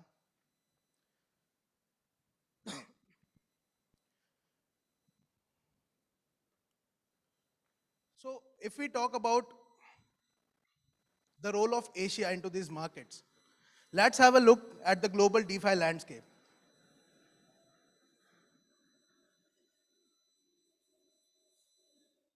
Okay. So if we talk about the population of Asia, so everyone knows that Asia is the most populated continent in the world, and it accounts to almost 60% of the global population. But if we talk about the monthly visits to DeFi platforms, we still stand at the 4th place. Can you believe it? Having the most population with us and still standing at the 4th place. That's not justifiable. The same stands true when we look at the total global transaction value locked in the DeFi world, in the DeFi apps. And if we talk about like the top 20 DeFi apps listed on DeFi Pulse or other platforms, there are only 3 apps which are out of the Asian markets. The products, the companies building it, we need to work upon this. But I was like worried why we are having the most population and still less interest of users into this space. I thought the users are not interested getting into DeFi. So I browsed through some of the DeFi platforms and had a look at the SimilarWeb. I use SimilarWeb for checking the traffic, and it was huge. The traffic coming from Asian markets is good. But still, why are the investors in the Asian market not ready to get investing into the DeFi space? What are they worried about? What is stopping them from investing into the DeFi apps? Are they not aware about it? Are they not aware about the technology, the transparency and trustlessness of blockchain? What is stopping the investors? Let's have a look of how we can do better. So the first point which I wish to highlight here is awareness and education. The people, the normal people, the layman or the masses, whatever we call them, they need to be aware and educated about the power blockchain and DeFi gives them into their hands. They don't have to get anything approved from anyone. Their money, their assets, the entire thing is in their own control. So people need to be educated about this technology. How trustless, how transparent, how permissionless the entire technology is. We need to understand the user needs. What we see today in the DeFi space is forks. I understand the importance of forking. Even Ethereum was a fork of Bitcoin. And without Ethereum, the DeFi space would have not developed to an extent which is now. But still, having hundreds and thousands fork of the same thing is not the solution. We need to understand what the users actually need. What can drive the users into the space? We still are very far from the mass adoption. But to get there, we need to understand what the user prefers, their preferences, their needs. And if we capture that, if we make it easy for the users, definitely we will be having people coming our way. We need to build it together. The community, the crypto community, the DeFi community, which we have right now, is in the very early phases. If I want to build a product, I can't find a developer. If I'm a developer and I need funds to kickstart my project, I don't get investors. I don't get good designers into the Web3 space. So we need to build stronger communities which can help each other out. So how we at Zelta Tech are making a difference. We have started on with Zelta Academy programs in India. So what is Zelta Academy programs? We've started a pilot projects with 2 schools in India where we are teaching children from grade 6 about the ecosystem. We teach them right from the barter system to the need of currencies, centralization, the innovation of Bitcoin, how data flows into a computing system, about the ERC20 tokens, NFTs, everything. And once they have good knowledge of the ecosystem, we teach them how to write codes. We teach them about the coding variables on Solidity. And yes, it's been 6 months since we started this program, and our students, they've already started building smart contracts. We have to bring the community together. There are different communities, some for developers, some for marketers, designers, VCs, but we are trying to bridge the gap. There are no communities which I know where I can find everything. I need to contact someone for something. So we are trying to build a community where we can bridge all the communities of the Web3 into a single entity, and each one can benefit from each other. We have done several funding rounds for the startups. We have provided people with the seed rounds. We help people in their end-to-end development. So I'll tell you about Zelta Tech. It started 3 years ago. And initially we were doing just client projects. We used to build things for people according to their client requirements. But now we are doing their in-house projects. We are doing projects for ourselves as well. We've helped people with advisory, building strategic partnerships, raising funds, launch and support, everything. You just name it and we, the team at Zelta, are there to help. So talking about understanding user needs, we are facing quite problems when it comes to trading. Not everyone has the basics of technical analysis. Even if I talk about myself, I don't know when a coin will go up or down. But there are experienced people. There are people who know how to trade. So we launched a product. We are launching it. It's almost on its final stages. We'll be launching the MVP next month. So we are building this product wherein the rookie investors and the new age investors who are getting into this space can leverage the experience of seasoned traders, be it traders, fund capitals, managers. They can all just come to the platform. This is just a decentralized platform for portfolio management. They can come in, they can create pools, they can start trading with the funds. Once they start trading, the analytics start building. Then the user flow comes in. The users come, they have a look at the analytics, they assess which pool manager has made the maximum profits or which pool is performing better. According to these, they make the right choice and invest in the particular pool. The pool manager gets volumes of fund from the users to trade with. Bigger the volumes, bigger the profits. So, Khonsu fund. Khonsu is the Greek god of moon. I think you must all know about it. So Khonsu is the Greek god of moon. And we say it's here to take your portfolio to the moon. So that's about Khonsu fund. I'd like to talk about another project which we have launched today at this expo.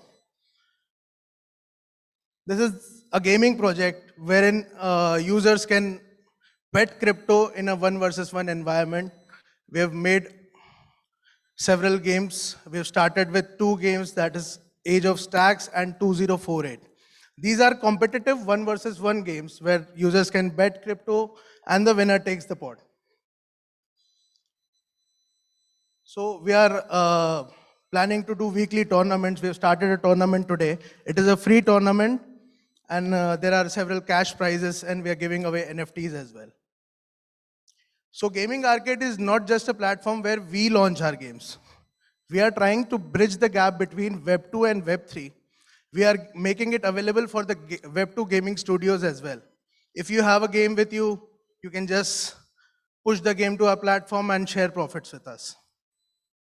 Along with the game, we are launching a collection of NFTs. So when I mention NFTs, I'd like to mention one thing. These NFTs come with utilities. And utilities, by utilities I mean monetary utilities. So if you hold an NFT, you don't pay any commission to the platform. You get free entry in all the paid tournaments. Also, if you stake the NFT on our platform, you will get monthly platform profits to share. Yes, we are giving away 50% of our monthly platform profits to the NFT stakers. So what brought us here? Why are we like giving away 50% of the profits? We are not just giving away the profits, we are giving them the right to govern the platform. What games should come on the platform? What games are good enough? which should make to the platform, should be available to the people to play. So with these NFTs, we are giving away 25 NFTs on this tournament with $10,000 worth of crypto. You can just scan the QR and play the game. It's now on the Polygon chain. We are soon going to make it multi-chain. So if you are a fund manager or a trader, or if you are a Web2 gaming studio, or if you are an investor, be it anything, be it development, be it fundraising, be it anything, we, the team at Zelta, is here to help you. Our booth number is 27, and we would definitely want to catch up with everyone. So if you're looking for development, fundraising, launch and support, anything, if you're a fund manager, you want to manage the funds on Konsu, if you want to launch a Web2 game into the platform of Gaming Arcade, we are there to help you. Please reach us out. Our booth number is 27. Thank you.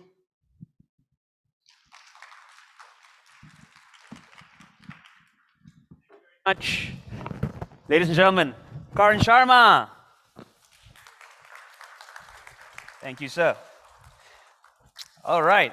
And coming up next, we have XNES, who's going to come up and share with us how ownership of Bitcoin affects your portfolio. And I'm sure a lot of us here hold some Bitcoin, it is a little bit of Bitcoin. How does that affect your portfolio? All right. This is going to be shared to us by Christopher Tahir. He's the trading specialist within XNES. Now, XNES is a global multi-asset broker with a growing focus on cryptocurrency. And they aim to raise the industry benchmark and use a unique combination of technology and ethics to create a favorable market for traders. Now, Christopher has a massive passion for the financial industry. Christopher started as an accounting student, was introduced to the stock market, and fell in love with investment in financial products since then. So coming up on stage, please give a big round of applause to Christopher Tahir. Thank you. Good afternoon, ladies and gentlemen. So I think all of you are enough with today's sales speech, right? Or you're not enough? You want me to sell things on the stage now? No? Yes? No. So I think no one wants to hear any sales speech from me, and I'm not going to deliver that for you today, because what I'm going to deliver today is a thing that will matter to you, directly to you, and probably your family, your friends, because today I'm going to share how ownership of Bitcoin can change your portfolio. You can raise your questions later by the end of this slide, and I hope that this session will enlighten you how this Bitcoin can help you. But before I start, who am I? I'm not a Spider-Man, but I am in the industry for quite a couple of years, more than 10 years actually. In the crypto industry itself, I've been in more than 5 years, and I am one of the leaders in Indonesian crypto community. So you can Google me, and then you can find that I am one of the translator of Bitcoin white paper. So you can find my name in bitcoin.org. Why I did that? Because I think it is good for people to know Bitcoin first before you go to other cryptos. A lot of people are misled by another cryptos, which I think is a sad thing. Because when you are jumped into other crypto and then you don't even understand what Bitcoin is, what it is for, and a lot of you will just stop in investing in this new industry, which I think is a sad thing. So I would suggest you to go home later and read about Bitcoin. It's just 9 pages. Try to understand that, and you can probably ask a lot of Bitcoin maxis about what Bitcoin is and how it can help you. Okay, so that's enough about me. Let's go to the next one. So in order to grow your account, in order to grow your portfolio, there are 2 main things that you may want to see. The first thing is going to be the inflation itself. As we all know that the inflation rate in the past couple of years has skyrocketed. Even 2 years ago, I bought a plane ticket back to my hometown, and because of pandemic, I need to cancel it. And it is quite unfortunate that when I buy my same ticket this year, the price has doubled. So with the same amount of money, I cannot buy the same thing again. So in this case, I can say that the value of my money has decreased. And I think it is not only happening to me only, but it also happened to every one of us here. And I believe that we also experience the price hike of many goods and services, and that also affects our wealth. Because when we are talking about wealth, we are not only talking about we are not only talking about the dollar amount, but we are talking about the value that we can get.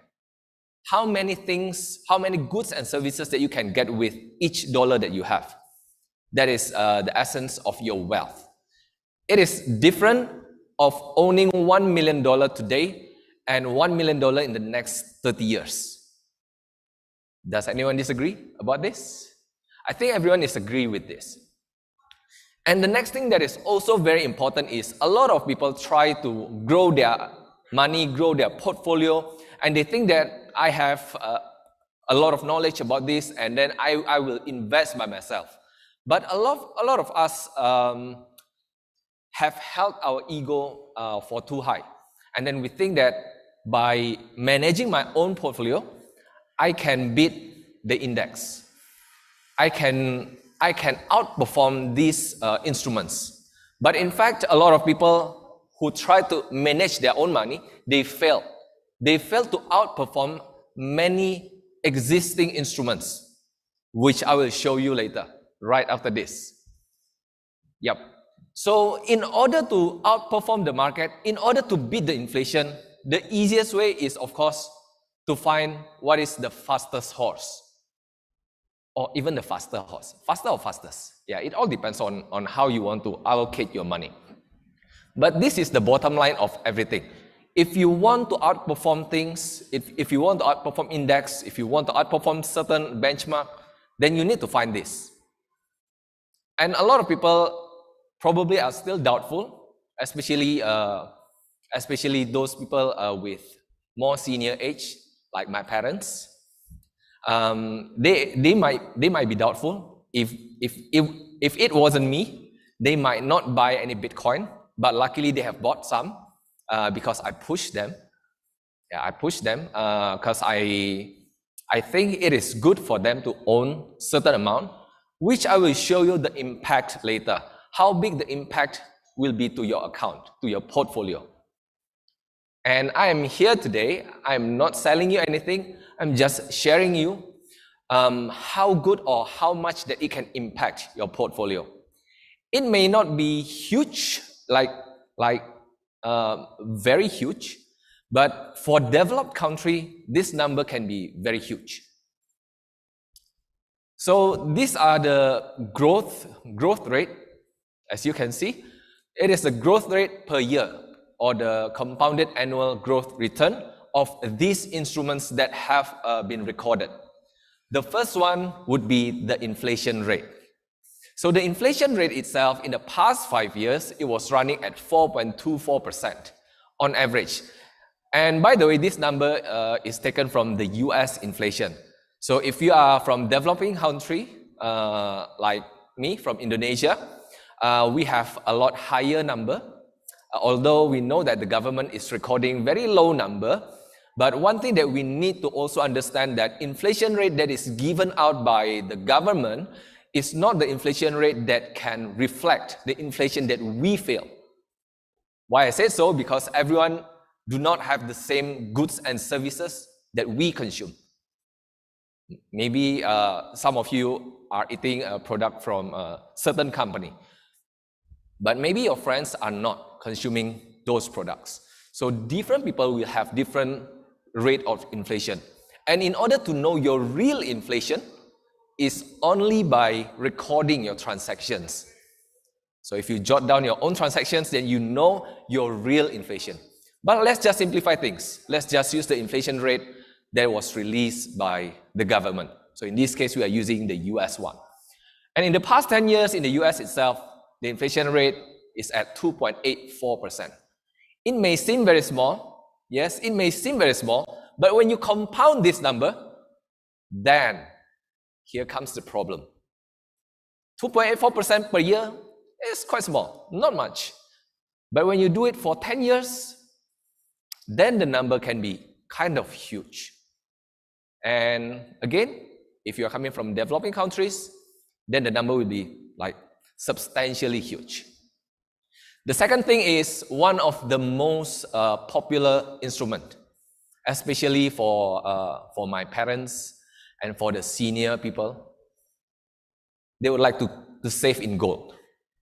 One thing that a lot of people do not understand about gold is gold will never make you rich. Yes, gold will never make you rich, but gold will maintain your wealth because it is the hard asset. It is the hard asset. It is unlike the money that we hold that is not hard. So it is still much better for you to save on gold than save on your currency. In the past 5 years, the average yearly return is at around 8.16%, 8.16%. And then in the past 10 years, it is only around 1.41%. And if you check the inflation rate for the past 10 years, it actually did not hedge the inflation itself. Yes, it is so sad that it did not even hedge the inflation. It was intended to be used as the hedge against inflation, but it kind of failed. So we need to find another faster horse. Some people would like to put their money in ETFs. So in this case, I took data from Dow Jones Industrial Average, S&P 500, and NASDAQ. That's why you see the range there. So on average, in the past 5 years, the average return per year is around 8 to 17%. And I think you might be able to guess.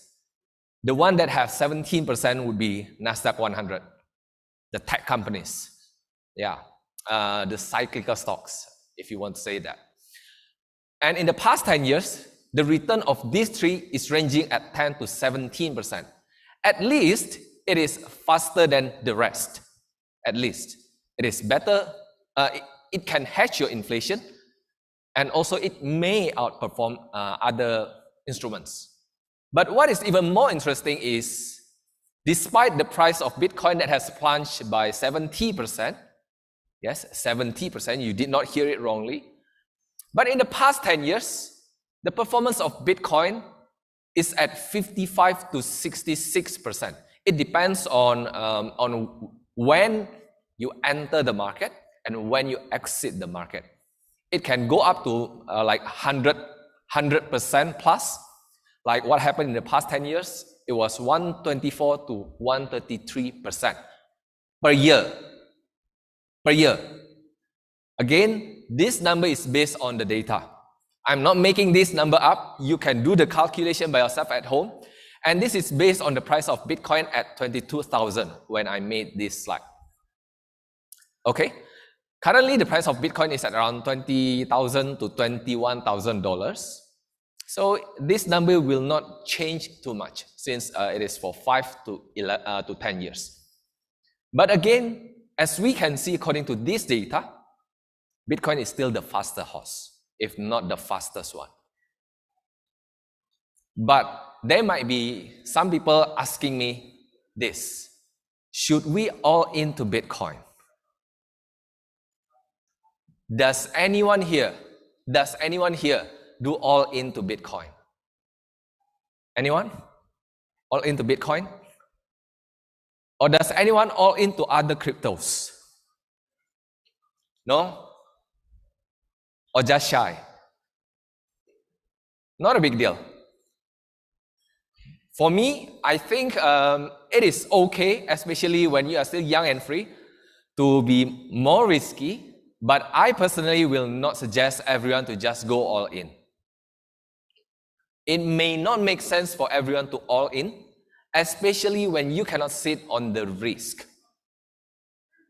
Again, when you read on the internet, a lot of them will just say, if you cannot stand my 30% of minus, you cannot get my 10x, which is kind of true. A lot of people just focus on the potential profit, but they forget about the risk, which I will also emphasize today. If you want to invest in any cryptos, specifically, I will focus more on Bitcoin, since the volatility is a lot lower than other cryptos. Not finished yet? Yeah. And I think it is even more robust than other cryptos. So it is good if you want to allocate a bit. I'm not saying that you are allocating 100%, but I will just give you an example. If you allocate just 5%, I don't think 5% will hurt too much when you have such volatility, but 5% will bring huge potential. Let's see. So when we are doing this investment, risky investment, it depends how much your risk can be. I will always suggest people to start with yourself, not with the instrument. Yes. This approach may not be very common among crypto traders, among crypto investors, but as a certified financial planner, I think it is a must for me to share with you that you must do your risk assessment first. Assess yourself whether you can sit on the risk. Because a lot of people try to get the potential return without the consideration of themselves, without knowing themselves that are they able to hold this risk? Is this their cup of tea? Because everyone will not have the same cup of tea. So I would suggest you to start with this first. How to do it? It is very simple. You just Google risk assessment, do it yourself, find at which level that is suitable for you. That's the first thing. Because without knowing yourself, a lot of time when you see this volatility, you will sell a position, you'll be the paper hand, that's what we call today, and then the price will go up. And I think this is what a lot of us feel. Every time when I sell, the price goes up. Every time when I buy, the price goes down. Am I right? Am I right? This is because we haven't known our risk profile. So know yourself first before you start chipping in your money. Okay, so first thing first. The second thing is, I would say that you need to do the best practice in personal finance first. I believe some of us may have seen the meme of crypto traders jumping from the lowest floor to the highest floor without knowing anything about personal finance. I would suggest you to manage your personal finance first. Really do your budgeting. Really make sure that you have no debt first before you start investing. So you do your personal finance, have your emergency funds, buy your insurance, and then you can start investing. Not investing with debt, that is not a good idea, with P2P lendings or any kind of lendings. No, it will kill you. It will kill you. And never start your investing journey with leverage. Yes, you heard me right. A lot of people nowadays, they do not even know the crypto itself, but they trade on leverage crypto. Leverage crypto derivatives. Yes, which is insane. And the number that you see, those are just some delusional number. 1000%? Yes, based on the margin, not based on your portfolio. So you need to also know the gameplay. If you don't know how to score a goal, try to learn about the game first. Try to learn about the gameplay first. Not jump into it and then you say, this company, that company, trap me, trick me, and so on. A lot of time we try to blame others without looking at ourselves. So now I try to emphasize that we need to learn about these things first. And lastly, set your number. Setting our number is very important because a lot of us, we just, as what I mentioned, did all in because we want to get rich quick, which is very normal. But one thing that I would like to emphasize that if you don't know the amount of risk that you can handle, much better you set your number first before you start allocating. Simple math, if you think that 30% of volatility is okay for you, 30, then try not to put 100% of your portfolio in it. How to calculate? Simple. If you have $10,000 of portfolio, total investment portfolio, and then you can hold volatility of 30%, which is $3,000, and then how much that I can put crypto in it. So in order to do the calculation, it is very simple. You just take the number of volatility that you expect. For instance, okay, let's take 60% of volatility. 60. So in order for my portfolio to be able to stand with the volatility of crypto, it means that I take this $3,000, which is the 30%, divided by 60%, which is the volatility, which means I can allocate maximum of $5,000 of my portfolio into crypto. So that is the maximum, which means whenever your crypto allocation get the volatility of 60%, you will still be good. And then when you do the calculation later at home, probably you will end up like only allocating like 5%, 3%, or even 1%, which is still okay. But if you are investing in crypto asset, I will suggest you to just invest in Bitcoin. I'm not the sales of Bitcoin. Bitcoin doesn't pay me anything. I'm not even affiliated to Bitcoin. But why Bitcoin? First, you can have the deepest liquidity of your investment. Deep liquidity means a lot when you are investing. You want to make sure that whenever you sell, the price doesn't change a lot. Because that is very important. Imagine that if you just sell $10,000 worth of your portfolio, and then the price changed by 20%. It doesn't make sense. So that is one of the main reasons.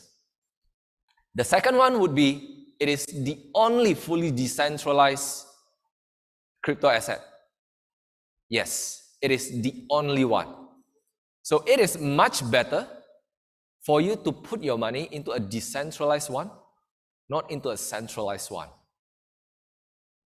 Yeah, you can raise your question later if you have any questions. Yeah, and lastly, it has been proven to pass many crises. So it means that probably this will pass as well. I mean, this crisis. So how's the impact? As what I mentioned, I will share to you the impact if you put certain amount of your portfolio into Bitcoin. Let's see the lower end of the range.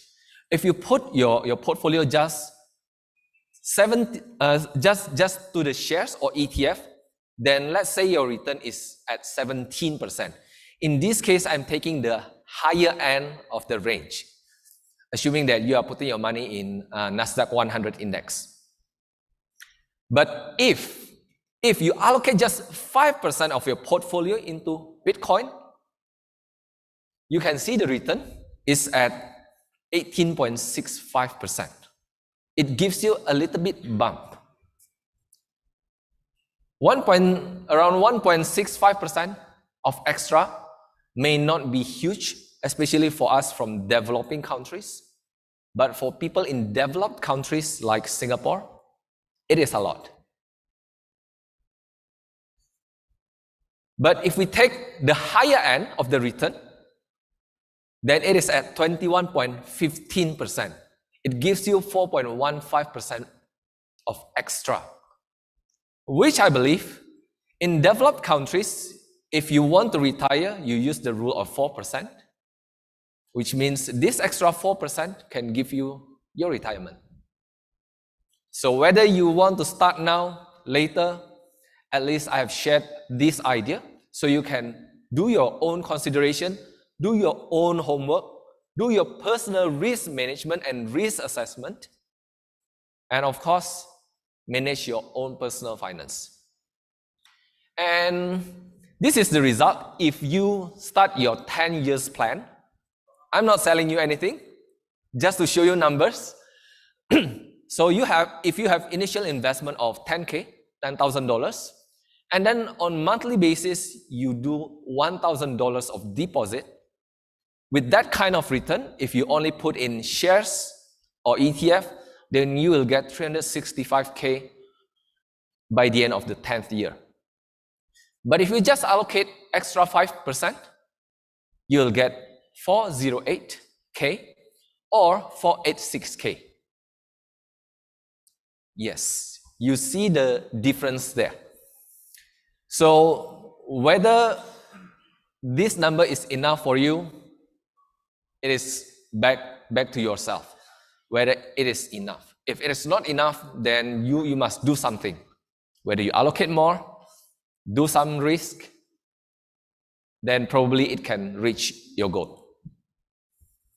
And lastly, although Bitcoin or crypto can boost the performance of your portfolio, one thing that I would like to emphasize is you also need to understand about the risk. The risk can be very high, and I don't want you to blame me later, someday in the future, Chris, because of you, I invest in Bitcoin and I lose everything. No. Try to do your homework. Try to consider the number that is suitable to you. I cannot tell you the best number or the best allocation. You yourself know your number. And I will not suggest you to do this kind of investment if you do it for shorter term goal. If you do it for long-term goal, 10 years, 15 years, 20 years, that's fine. You still can hold the volatility. But if it is for short-term goal, just do simple stuff. Fixed income, money market, those kind of things. I think that's all from me. If you have any questions. Thank you very much, Chris. Actually, we have a few minutes, so maybe we can get a few questions from the crowd. Does anyone have any questions based on what he's been sharing? Anyone?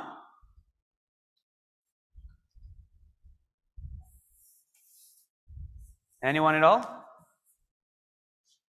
This is a great time to ask. Yes, we have a lady in the middle, Dawn. Hello. Hi. There's a microphone, ma'am, on your right. Yeah. What would you consider as truly decentralized? Because there are whales who can have a lot of Bitcoin and they can actually control the market. So Yes. how do you define decentralized? Okay, so decentralized in this case, there are three types of decentralization. Yeah, you may listen to this. This is kind of technical, but if you want to read the full technical term of this, you can go to Google. You can search decentralization by Vitalik Buterin. So this is written by Vitalik Buterin. Vitalik Buterin himself said that there are three types of decentralization. The first one is politically decentralized, architecturally decentralized, and logically decentralized. Bitcoin has three of them. Unlike other cryptos, they are still politically centralized. Okay, now the question is, it can be controlled by whales. There is no instruments on earth, that is, freely traded in the world that has no whales. Even shares of Apple, there are whales in it. It is just us not hearing about that term in shares. Although we have that kind of terms in Indonesia, but I'm not sure that that kind of terms is well versed in other countries. That's fine. Once they So, is these whales will hurt the decentralization? The answer is no, because they have no say to the network. The decentralized itself that I refer to is the decentralization in the network itself, not in the ownership of Bitcoin. Yeah, so I think it is pretty much easier for people to manipulate other cryptos, because as you all know that the market cap itself is like a huge difference. between Bitcoin and other cryptos. So if I want to manipulate other cryptos, it's just a small money just to change the price. So is it still decentralized? Yes, it is decentralized. Although the ownership is still based on the capital. Very cool. I hope that this answers your question. Yes, it does. Any other questions? Yeah, we have one over there. Sorry, I want to ask more theoretically way of thinking. Is that with the institution want to invest in the Bitcoin, or the really big potato of they own a lot of money, will they prefer more leverage to invest in the Bitcoin, or they want to use their own money that already they prefer leverage most? Okay. And what is that the range of it? How could they consider the leverage? Okay, so so you're asking about whether institutions like to use leverage. In my opinion, usually institutions do not like to use too much leverage. If they can have the leverage, they will use it, but not too much. Usually not more than 5 times. Even 3 times is a lot. So yes, they still use, but the way they use leverage is totally different to how we use leverage. Most of us, the way we use leverage, we are just going through the derivatives. But for them, they have another choice, which is to take loan and then use this loan and to take the leverage. And as what I mentioned, they usually will not take too much risk as what we retail do. Yeah. Very nice. All right, and maybe just a question from me. Yes. Just to share with everyone here. If there's anyone here who's not yet invested or is thinking of investing, especially based on the current climate as it is now with everything going on, what advice do you have?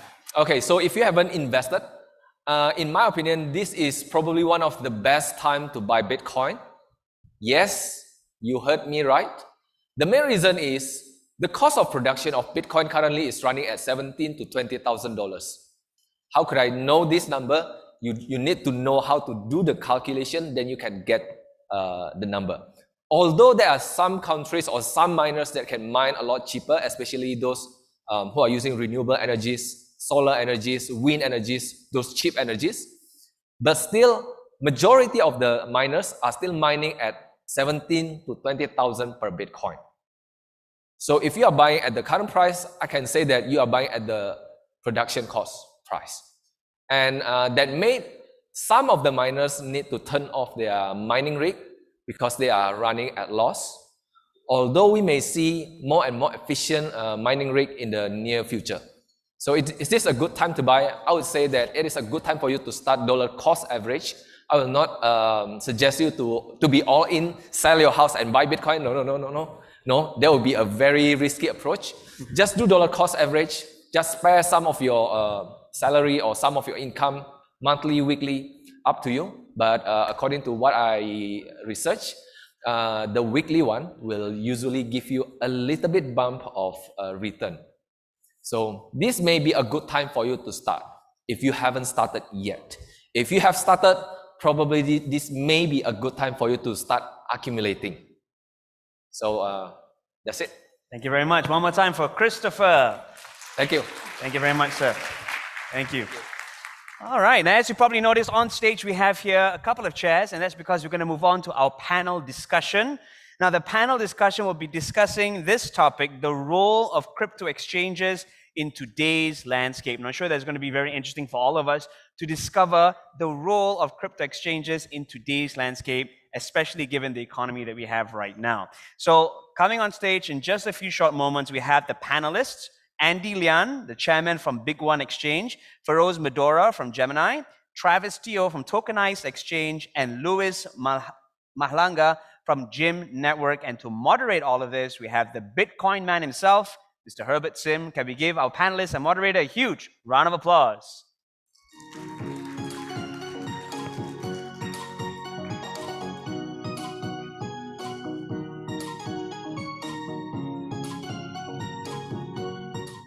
Hi, everyone. For those foreigners, welcome to Singapore. I'm the Bitcoin man, Herbert Sim. For those who don't know me, I guess to kickstart, I will welcome my panelists on stage first. Let's welcome Jerry Ng from CoinHako, Andy Lian from Big One Exchange, Feroz Medora, Travis Teo, and Louis. Yeah, please come on stage.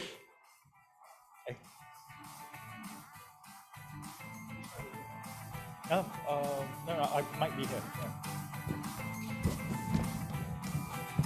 So I guess as we wait for the panelists to come on board, let me do a quick introduction. I'm the moderator for today's panel, the role of crypto exchanges in today's landscape. So a quick introduction about myself, in case you don't know already.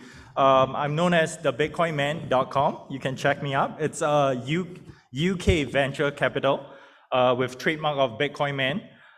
So I founded Crypto Chain University back in 2010, the world's first repository for compiling both crypto and blockchain research papers in 2010.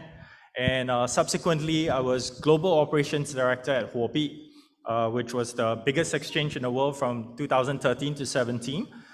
Subsequently, CMO at a Russian crypto exchange.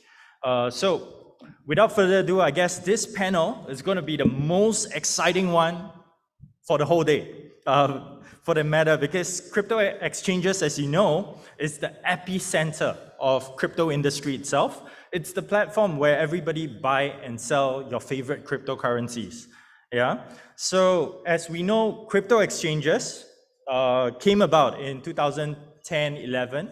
I would know because in the early days there was no crypto exchanges at all. It started with entrants like Kraken, Coinbase. And then we saw the whole entire industry move towards dominance in Asia itself, right? With the likes of Mt. Gox in Japan, China's Huobi, OKEX, and more. So from December 2017 onwards, we saw the price of Bitcoin jump from 1,000 to 20,000 suddenly. And there came an influx of all the crypto people into the industry. Yeah, and so while I was at Huobi as their global operations director then, there was a study actually conducted to show that there are over 4,000 known exchanges, okay? Bear with me as I give a quick introduction and give you a background of what we're gonna be discussing today, yeah? So in that time, there were 4,000 over exchanges at the point of time, and even today on CoinMarketCap, we see over 500 over exchange being listed there. So now I think it's a super competitive landscape for all our like panelists here today. So today's champion of crypto exchanges, as per on CMC, shows that for spot is Binance, FTX, Coinbase, and derivatives. There's Binance, OKX, Bybit. They're also one of the sponsors here today. Go check out their booth later. And decentralized exchanges, you might heard of Uniswap and PancakeSwap. So I guess without further ado, all our panelists are here already. Let's kickstart. The first question today, okay, it's the explosion of thus many crypto exchanges, okay, is the white labeling phenomena, right? Whereby exchanges, they do not have their own exchange technology. They actually use white label solutions, okay, which allows for an instantaneous creation of exchanges. That's why I said earlier there's over 4,000 exchanges, right? So with all this proliferation, the nature of the platforms continue to diversify. So the question to the panel here today, what is the current role of exchanges today besides crypto trading? Maybe you want to kickstart? Yeah. Absolutely. Good afternoon. Good afternoon, Singapore. Awesome.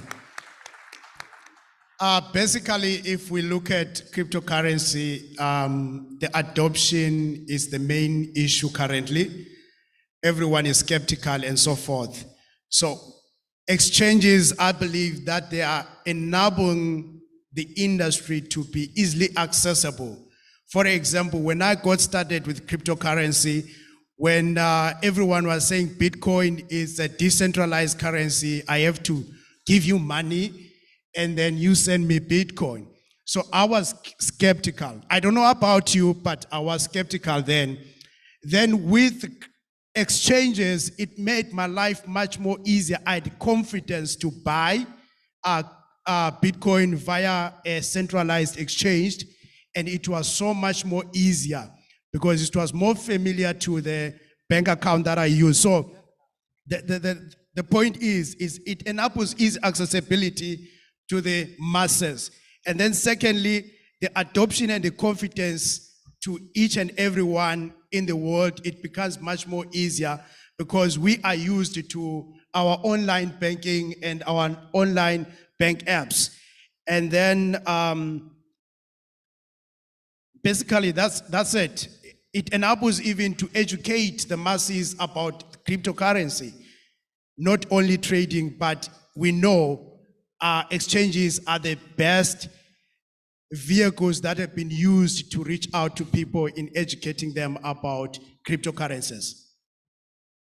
Yep. So from my point of view, how I see the rise of white label exchanges and how exchanges can differentiate themselves today is some exchanges like these white label exchanges, they only accept crypto, and in terms of fiat on-off ramp, it's a whole different ballgame.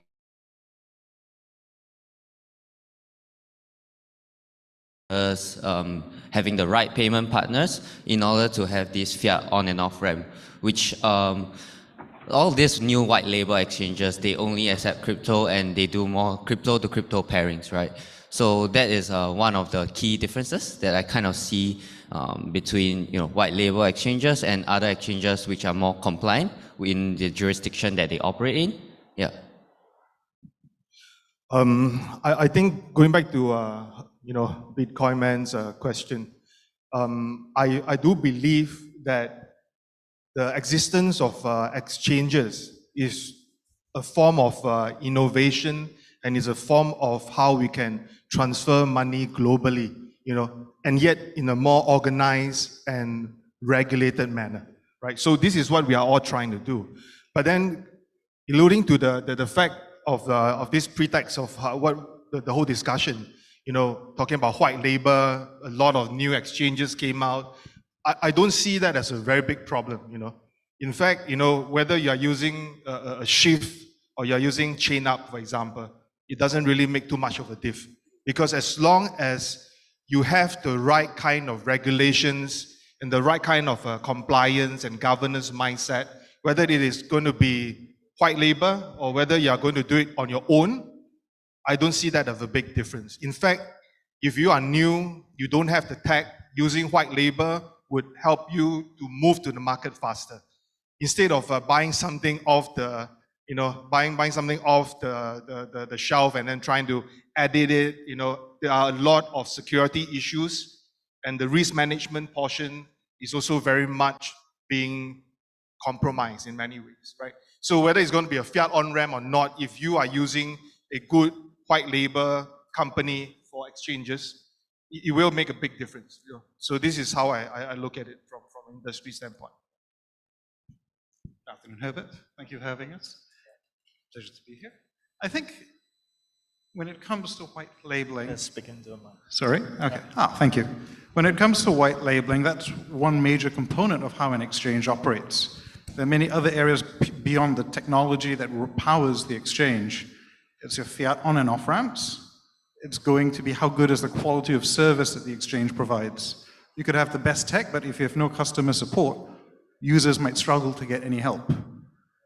If you have the best tech, you have the best fiat on-ramps, but you're not well regulated, then it's up to the user to decide what risks they're willing to take in exchange for the functionality that that particular exchange offers. So speaking for Gemini, we are one of the most regulated exchanges. We started off as a custodian first. We're regulated by the New York Department of Financial Services. And we believed that it was better to be safe first, build up a strong custody foundation that is regulated. Then on top of a strong foundation where the assets are safe, you build an exchange. And so you slowly build up a business layer by layer at a time. But ultimately, the foundation, bedrock of any good business is going to be how safe are the assets that you hold on behalf of other users. Okay, thank you for kicking start this panel. I guess we have a full house here today already. It's It's a very good turnout. That's good. I guess now the next question is something very exciting. It's been discussed over the past at least 2 years now across this COVID-19, right? This decentralized exchanges, DEX, okay, has been more and more trending over the years. So now there's a question for our panelists here today who are from centralized exchanges called CEX. Okay, so what's the difference between centralized exchanges and decentralized exchanges? What are your thoughts, pros and cons? Maybe you want to start off? This is an interesting topic because cryptocurrency is all about becoming your own bank, right? So with the decentralized exchange, I love it because it enables you as an individual to become your own bank, meaning that you are in charge of your money. You can do whatever you want at any given time without anyone controlling you, without anyone giving you terms and conditions. Then with the centralized exchange, the limitation is that there are terms and conditions, for example, to say you can only transact for $10,000 a day, you can only transact for $1,000 a day, and of which it's one of the major limitations on the centralized exchanges versus the decentralized exchange. Yeah, I agree with you, but I think decentralized exchanges, like you mentioned, you are allowed to be your own bank, but you're definitely subjected to many different types of risks. For example, smart contract risk, and numerous other things which may be cumbersome for new users in the space. So for example, in order to interact with the DEX, you need, if let's say you're on Ethereum or Solana, you'll need like the currency, like Ether or Solana, in order to interact with like DEXs. And as a new user, you might not know how this non-custodial wallet works. And you also might not know where you are able to obtain the Ether or Solana. So that's where centralized exchanges comes in as the bridge for these new users. Maybe they could have some kind of education system to guide them through how to actually interact with the DEX. And then from there, they can purchase their first Ether, Solana, or whichever layer one that they would like to interact with before heading to actually explore the decentralized exchanges, knowing how to swap and learning the different gas prices, the mechanics behind it. So I believe like in the future, we're definitely moving towards more of I'm not sure if you guys have heard of a CDFI term, whereby centralized exchanges are there to bring in these mass markets, people who are new users to the cryptocurrency or in general broadly term Web3 space, and let them understand how decentralized exchanges work, how DeFi work, and then from there they can slowly learn the ropes before they enter the decentralized space. Because like with decentralization comes power, and then let's say if you do a transaction wrongly, the tokens, if you confirm a transaction wrongly, the tokens might just disappear. You might not do an action that you want. And unlike on a centralized exchanges, as much as say not your if it's on centralized exchanges, it's not a token. But if you do something wrongly on a centralized exchanges, it might be able to be reversed if you contact like the support team. So definitely there are pros and cons between like decentralized and centralized exchanges. Yeah.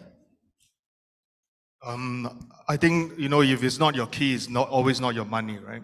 So this is actually a very real truth, and also a very sad truth, right? Since we are all in the centralized exchange, I must say something, for new users, very new users who do not know about cryptocurrency, perhaps also very forgetful, didn't know what is a seed phase and things like that, so centralized exchange will act as a bridge or act as a customer service to solve all your problems, So I think this is a very good start for all of you to get familiarized with all the things that we are talking about right now, right? And then the future will be more decentralized based on my own humble opinion. The reason being is whenever we want something good, something useful, something innovative, we need to try something new, right? So decentralization is the way forward, and as we move along, I think decentralization will be a lot more complex, a lot more secure. Right now we have seen projects, we have seen DEXs who claim that they are decentralized, but it's not really very decentralized, right? So as we move along, when the technology and the knowledge combine, I think at that point of time, we can see more decentralized exchanges going into mainstream. Not only people like Uniswap or even PancakeSwap and so forth. You need to have that kind of system, to make sure that things are well protected. So as of now, today, I still think that centralized exchange has a space for us to grow. In time to come, some of my own peers as well, including friends like CZ and so forth, I think they will look at decentralization a lot more than what we are looking at it right now. Yes, I agree with you there. Right now, I think it's still safe to say that there are probably more people out there in the world who don't have crypto than people who do. It's still a very growing field. And at the moment, the way someone who doesn't have any cryptocurrency can buy some is with a fiat on-ramp to a centralized exchange. So, and same for anyone else who already has crypto who's looking to withdraw cash, you still need that fiat ramp that the centralized exchange offers. And if you need to store cash at a centralized exchange, the regulated exchanges keep your fiat assets in FDIC-insured banks. So that is a very high level of security that perhaps a user might enjoy. Ultimately, in the debate between CeFi and DeFi, I think the real question to ask is, what user problem are we solving? Because honestly, I think a user should be fairly agnostic between one and the other, but who serves their needs best is the ultimate question. Very good points from, Just the last thing that is burning in my heart. Decentralized is more like we're looking at identity. Would you like to be known how much money you have? Do you want to be followed by someone saying you've got so much money, but you are not paying tax that is equivalent to what you are holding? So decentralized exchange, I believe it's solving that problem to say, I have my $100 million in my wallet, no one knows it, no one sees it, I'm the one who knows it, and I am safe with that. Thereby, you are able to control on the tax paying and so forth. And number two, with decentralized exchanges, it enables each and everyone to be able to transact without having to verify who you are. If you are from a community or a nation where you don't have ID or a cell phone number, or most of people have cell phones and they've got smartphones. So if they don't have the identity, they are able to utilize the decentralized exchanges in order to make money for themselves. Okay. Well, in the past, DEX and centralized exchanges, there used to be a massive clash. Yeah. So it's very good points that all our panelists brought up today. In fact, Feroz himself actually brought up, did an opening for the next question, which is the on-ramp and off-ramp of exchanges, yeah? So to list out some of the, for the roles of a crypto exchanges, what roles can they play exactly? Okay, we're looking at on-ramp, off-ramp, payment services like remittance, escrow services, micropayments, merchant services, and many more, like mobile wallet, ATM. So now, this is a question for all the panelists here. Okay, what are the differentiating factors which sets apart each exchange? Yeah? The one that comes quickly to my mind is fees. Some exchanges have got lower fees, some exchanges have got high fees. And secondly, it's the price, the buying points and the selling point. some exchanges have got at the same exact time, let's say now it's 1520, you will see that they differ when it comes to the prices. Bitcoin can be expensive on another one and cheaper on another one. So that's the other differentiating factor. Yeah, so for me, I see there's many other roles that exchanges could play, especially in this ever-changing narrative crypto landscape. First, we see many exchanges actually within this 1 year or so entering more kind of a U play. Although in recent weeks you see some kind of contagion issues within all these counterparties, but like mentioned, other than taxes, which you can do swaps. There's many other things you can do on the blockchain, which includes like providing liquidity or lending out some of your funds. So like as mentioned before, all these are rather cumbersome for new users. So what an exchange can do is possibly simplify this process and possibly do some kind of risk pooling for all these users who would like to participate in this kind of liquidity pooling or lending out funds in a decentralized manner without actually needing to go through the hassle of setting up, like you mentioned, the private keys and your seed phrases. That's one of the roles. So simplifying like DeFi, which is moving towards a more CDFI landscape. Yeah. So another role which I think Herbert actually mentioned is more of remittance as well as like merchant services. So when we all kind of like enter the crypto space, we are here to make money, right? So, when your crypto appreciates in prices, definitely you would want some way to cash out or even directly spend these returns that you have made, in this investment that you have made. So exchanges will have this kind of merchant services, especially where I see we are heading towards now. It's more of big ticket items, possibly like cars, even properties. And then we kind of cut out one intermediary transaction, which is off-ramping your crypto to fiat, right? So directly we can, for example, quote like, for example, this car, the down payment for your car, maybe it's like 1 BTC or maybe 2 at these prices, right? And then we can directly deal with the merchant and settle directly with the merchant if the merchant is actually on the same network as the exchanges. It's as simple as just crediting and debiting of balances. So these are a few like things that I feel like exchanges can value add for our users. Yeah. I think what set the exchange apart from security, I think the key thing is about user base, right? So you can be top in terms of a market cap and things like that, but you may not have a big user base. Users are not talking about you. Then I think you become a failure in the exchange business.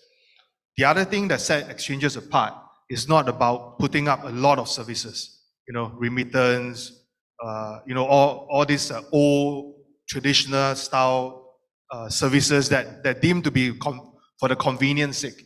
I don't see that as a selling point, right? So if you are going for crypto exchange spot, you just do your spot business, do it well. If you are going to be good in derivatives, futures, options, just continue with that route, because along that product line, there's a lot of things that you can do. Why bother to do remittance? Why bother to become an exchange? Perhaps become a pawn, like a pawn shop where you can pawn your items. It defeats the purpose of us being an innovator, trying to move multiple steps backwards just to accommodate to some of these possible needs and convenience. And again, if you look at how the whole crypto cycle is like, as long as you stay there long enough, do the right kind of business, you are going to be the next KuCoin maybe, or the next Bybit maybe, or the next Binance, for example. So we just need to stay good at what we are doing, make sure that we have good community to back us up, make sure that we are all well regulated and compliant. Even if you are in a non-compliant space, you also need to have a fair bit of self-governance to keep things going. If not, one day when the regulators come knocking on your door, exchanges like us, we can't do anything. We just need to surrender all the information, fight the case and so forth. I still think, going back to just to summarize, I think is more of user, focus, and then last but not least, having a set of good governance or a good set of compliance document on hand. Yes. So to the point about remittances and payments, I think cryptocurrency does enable that very seamlessly 24/7. I think it's no exaggeration to say if anyone here needed to send, say, $10 million from one company to another, you probably could not do that at home on a Saturday morning by yourself within 10 to 15 minutes, to be generous, and probably pay less than $5 to $10 in fees to do that remittance. Whereas if you needed to send US dollars to the US via fiat rails, that will take at least 2 to 3 days. Even if you have an online platform to do that, the fees are probably going to be more expensive than what you would pay for, say, a stablecoin transfer from wallet to wallet. So on the payment side, I think blockchain enables that very seamlessly and very efficiently. And where exchanges fit in there is to provide the foundation and the tools to users to access all these ancillary services. Okay, I guess just to add on to the speakers, like what are the differentiating factors, right? I think something that users look towards in the past decade, I would say, is very much the security of the exchange, how credible it is. Because those who have been around since 2014, there was a massive Mt. Gox hack, right? And it shook the whole industry. And subsequently, 2017, 18, many more massive hacks happened, right? Not just crypto exchanges, but crypto projects themselves. So I guess the main thing that the top exchanges tackle is actually cybersecurity and how safe the funds are. In fact, CZ, Binance, one of his most famous quotes is SAFU, S-A-F-U. It's just a play on your funds are safe. Yeah, so now that brings me on to the next question. Okay, now there are more and more people pouring in. So stay on all the way because it's going to get more controversial as we go along. There's going to be a lot of controversial questions that are going to be asked. The journalists here today with us, the media, will also be very excited. This is newsworthy kind of angles. Yeah. So the next question, a very big challenge for centralized crypto exchanges over the years is actually crypto custody, yeah, custodial. So users are required to perform mandatory tasks, okay, to sign up, verify their identity, known as KYC, right? So fees can be expensive because platforms take a percentage of this initial investments, right? When they upload their funds, they get charged, right? Some exchanges. So, and off every single trade, transaction fees. So while there's a high level of trust for centralized exchanges, the thing now is centralized exchanges actually hold your keys. You don't hold, like users think it is your keys, it's not. The centralized exchanges are actually holding on to it and your funds. So which makes it subjected to hacking. Like I mentioned earlier, hacking is it's a massive problem still. And we have all seen the massive multi-million hacks. Okay, even close to $1 billion have already been taken place, even in the present day. So now, question to the panel, right? What are your thoughts about centralized exchanges, this custodial today? So what do you think about centralized exchanges holding the custody of those funds? What I would say is with current regulations and insurance services that we have that can be subscribed into these centralized exchanges, it gives us the confidence that we have the safety and security within some of these centralized exchanges. Yes, we know of circumstances where you hear the exchange was hacked or the company says it's liquidated with over 800,000 bitcoins of people's money and then it disappears. But with today's advancement in this innovation, we have insurance that enables us to have that confidence and trust on centralized exchanges? As for me, I see as nowadays most exchanges actually use custody solutions. So as what you're saying to exchanges holding your keys, it's a little bit different on what goes a bit on the back end. So I would think most exchanges actually use custody solutions. Some of the names you have heard would be like BitGo, Fireblocks, Copper. All these are very institutional grade custody solutions.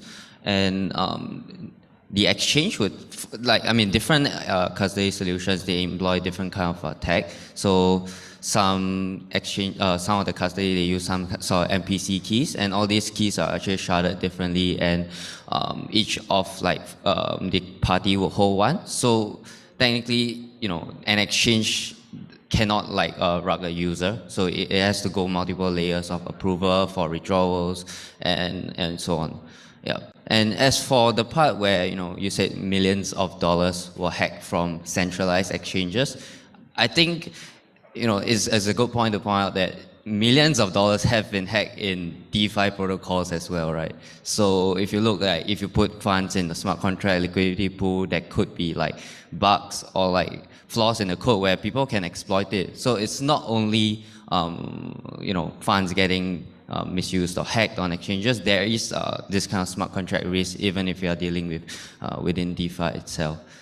And for this exchanges hacks, usually it's more of a key man risk, whereby if let's say the founder of the exchange actually holds his own keys and then he disappears, and there is no controls to it. So if an exchange actually has the right controls, internal controls and everything in place, usually this kind of scenario will not happen. And as he also mentioned about insurance, which nowadays every exchanges will be covered on the user's funds, which is this is actually covered by the custodian services provider. I think it's this way, right? If we are all centralized, if you want the centralized exchanges to take responsibility, holding on to the user's money it got to be there, right? Because if there's a hacking, like what Travis mentioned, the exchange will be liable, the insurance will kick in, although it will not insure everything, but good exchanges with good compliance policies, they will have different ways to mitigate and reduce the risk. One is putting it with institutions, one is putting on a hard wallet, cold wallet, multi-sig. All these things goes on at the back end. It's not so straightforward, right? But in the case where there's only one founder holding on to the key, the founder died today, then died again next week, died again another week, all the money died, Okay, so that would be a separate issue, right? So that is mainly a fraud, right? But again, we are not really seeing problems in exchanges. Whether it's Gemini top exchanges or it's Binance top exchanges, they have to get a good set of a compliance document. Same for decentralized exchanges. They should have their own set of compliance document. It's just like the question came out to my head is which one is more decentralized? Is it PancakeSwap or is it Uniswap? Who can answer this, for example, right? One is the founder, one you don't know the founder, one is everyone can collude, So there's a lot of thoughts in the circle, but the main point is this: if you are going to make a trade, make an investment of sort in this crypto space, just do with the kind of funds that you can really lose. We have friends who are very, very gung-ho, every day put in 100,000 just to bet, derivatives and so forth. Many times they lost, but they manage the risk on their own. He's an accredited investor. But for the general retail investor, I think we need a certain level of education, need a certain level of awareness on how the funds are going to be used, how your DeFi protocol is going to be used, how the slippages is going to kick in if you are using a DEX. So a lot of things, go into the whole, the whole works that we are talking about. So I still think centralized exchanges has a space and has a role to play right now, and a very strong role. Yes, I'd agree with the panel here. So at any point in time, given the technology available at that time, there's always a trade-off in terms of convenience, decentralization, and security. If you want something 100% secure and safe and purely at your own responsibility, you could get a hardware wallet, keep your own private keys, and make sure you are never going to forget your password and your keys. And that hardware wallet is kept so safe that it never gets wet, never spoils, never gets struck by lightning. If it's your keys, it's your funds, and it's your responsibility. With exchanges and custodians can come in, and I think we use exchanges and the word custodians almost synonymously now because the way the industry has evolved, that the industry needs the speed by which your assets in custody, whether hot or cold storage, need to be traded out very quickly. And that's where centralized exchanges make that experience very seamless for users, that you can liquidate your assets before an on-chain transaction, even if your assets are kept in cold storage, offline, in your own personal wallet. And that wallet, given the technology available with keys, sharding, and user access control, can easily have all the security and permissions that any particular institutional investor is looking for. So now that we have everyone in the room here, I'm going to ask probably the toughest, most controversial question, okay, for crypto exchanges, okay? What are your thoughts on wash trading, okay, and about the rankings on CMC, right? About the wash trading volumes within CMC, maybe, yeah? My thoughts on that is it's actually illegally. It's unethically. That's my thought on wash trading, because you're trying to lure people to use your service based on lies and tricks. That's very honest there. So I think to define wash trading is like, for example, on the exchange, trade actually happens. Is, for example, the counterparty is between, let's say it's on Binance, it'll be between Binance and Binance. So let's just define that as wash trading. Do you guys agree? So I think that has been very prevalent since the start of the crypto space. And it's kind of done, at least just from my own opinion, it's done because exchanges want to show they have certain kind of volume, certain kind of activity, liquidity. And in my opinion as well, I feel that these are quite common threats done by market makers. I mean, in terms of there's many different type of orders, but I would kind of oppose against wash trading, but all these kind of like spoofing orders and orders done by market makers is a very common strategy done, I feel, by market makers to show that they have volume, certain transactions. So I think it's good and bad for the industry, but gradually as the industry matures, you'll see more and more institutions, market makers coming in, and then you'll see more real volume. So I would believe like this wash trading would not be a very significant issue, once the industry matures. Yeah. I think wash trading is a known secret or a known thing.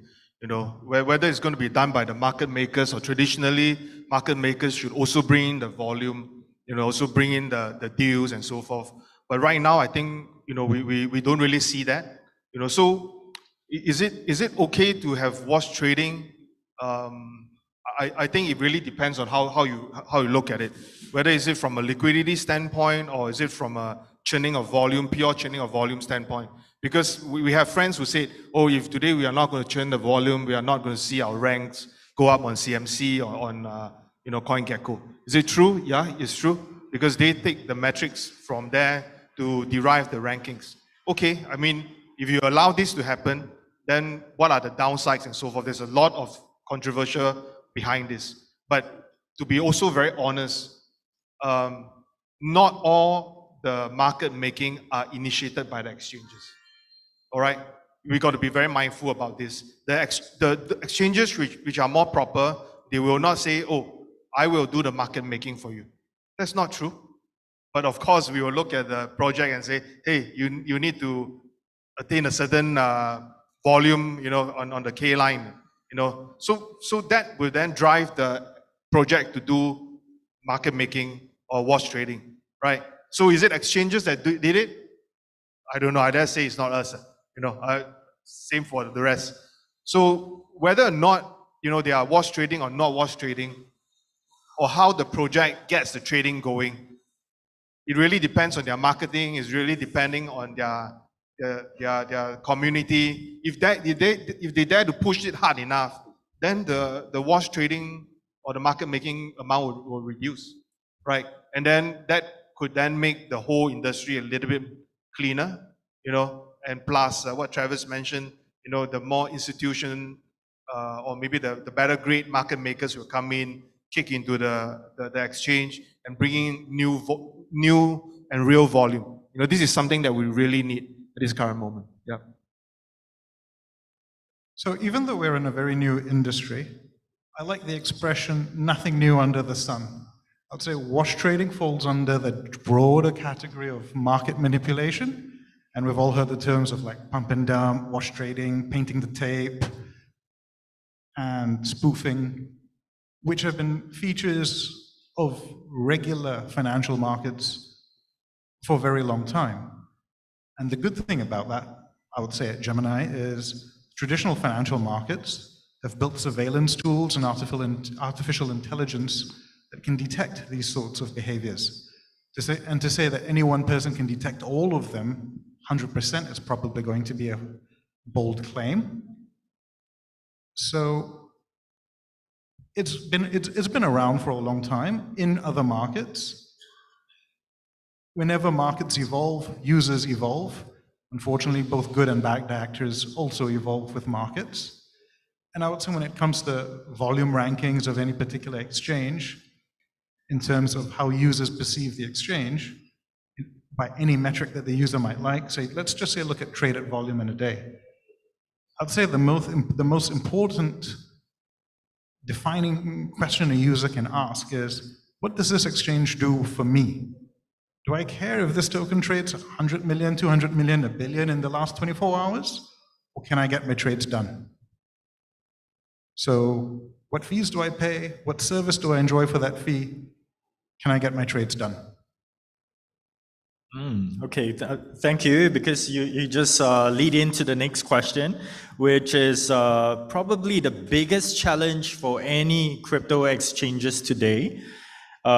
Is actually, what are your thoughts for the panelists? Okay, on regulations by regulators across the world. We're looking at the likes of US SEC, Gemini, right, to China PBOC, right, and even here in Singapore, Monetary Authority of Singapore. So, what are your thoughts on this regulations by regulators on the crypto exchanges?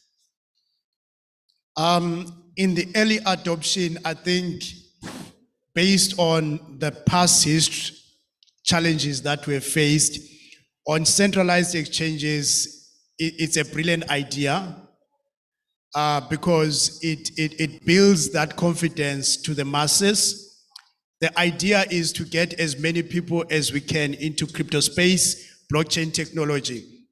So if we can have an open mind and they enable us to have more centralized exchanges regulated, it's a positive move for us because the idea is to have as many people as we can adopting the blockchain technology.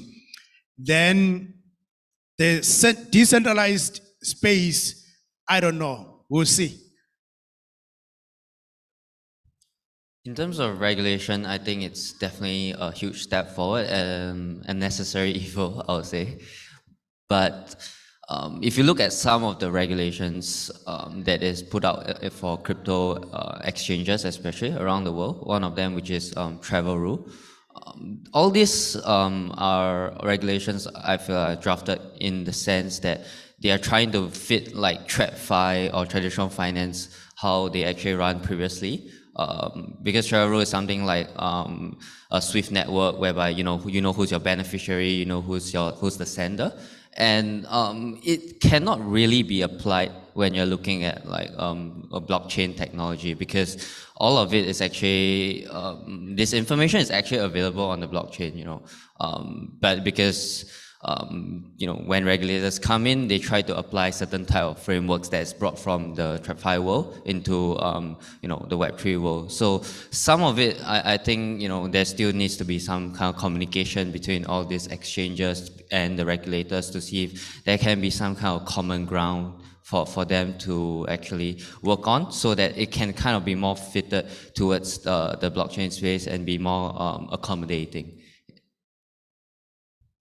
I have always been very proactive and you know, support crypto to be regulated. You know, as early as 2018, you know, I was a blockchain advisor to an intergovernmental organization.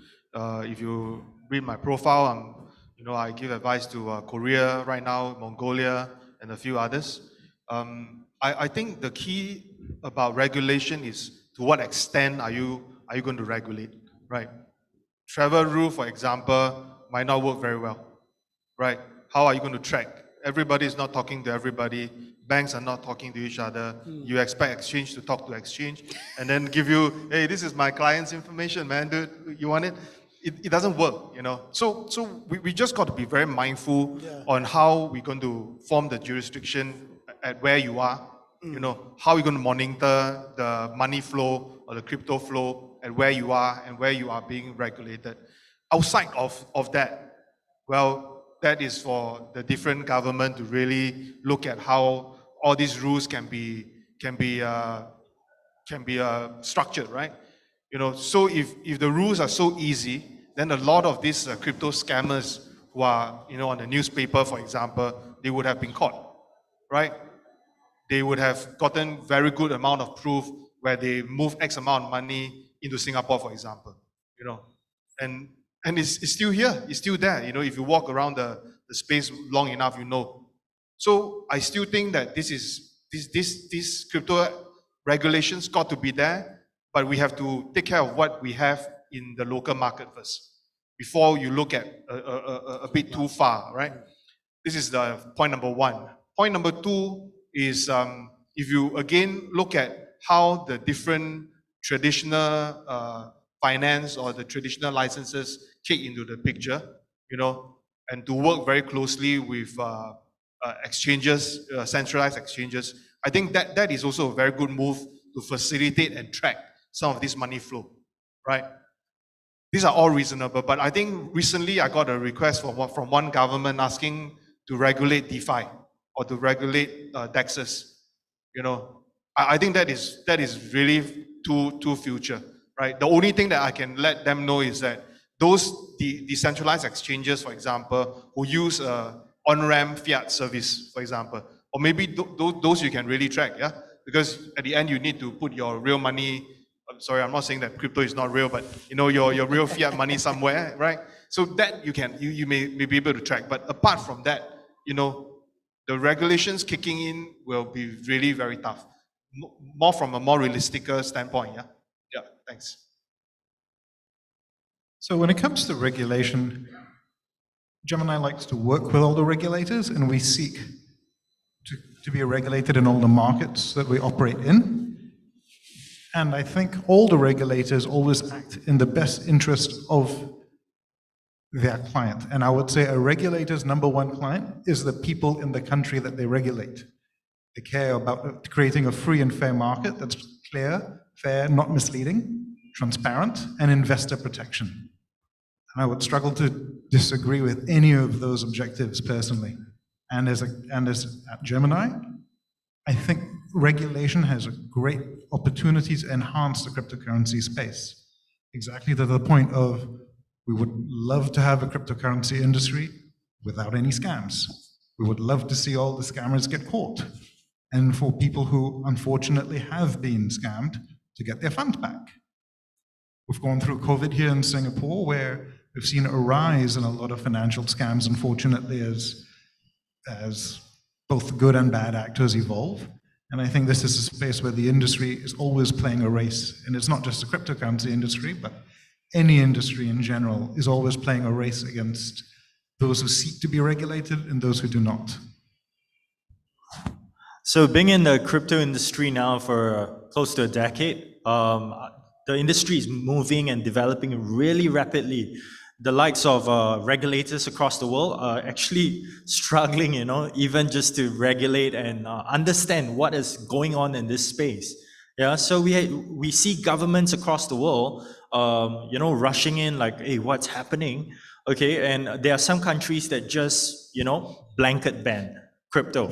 And they are in some of the world biggest economies that just do a blanket ban. And the thing is, I got to comment that Singapore MES is doing a very good job thus far, right? They set up, like in the early days, they did sandbox whereby they started to understand what it is without, over-regulating or just, blanket ban it.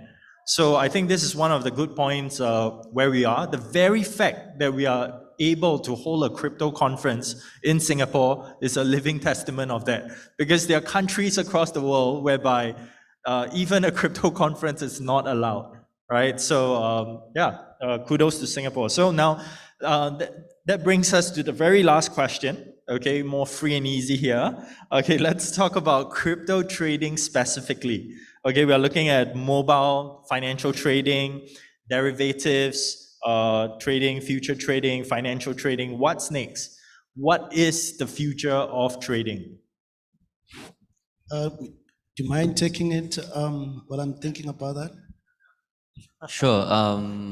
So with the evolution of blockchain technology and exchanges would need to adapt with narrative. I think there's a few things I want to bring up. I think in terms of the narrative, where we're going as institutions come in, would definitely be more of the derivatives part, because many institutions, funds, even banks, they might not want to deal with like the hassle of handling spot, right? So they definitely look into derivatives such as NDFs, options, futures to hedge certain positions, or to do certain strategies. So I think derivatives, the market is already growing, and especially I think options will kind of be like the next big thing that is coming. So in terms of trading, I think there will definitely be a few more options, centralized options trading platform. The main platform now, which I think a lot of counterparties or most people use, is Deribit. But there are upcoming ones like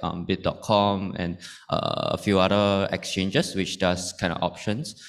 So I think options is gonna be like the kind of like the next upcoming thing. And in terms of, I think, trading, then I think from a centralized exchanges point, definitely is to develop some kind of feature, which I think there is something already in place. So something like you can actually interact with a decentralized exchange through your platform itself, or you can access certain DeFi products through the, or other kind of more innovative products through the exchange itself.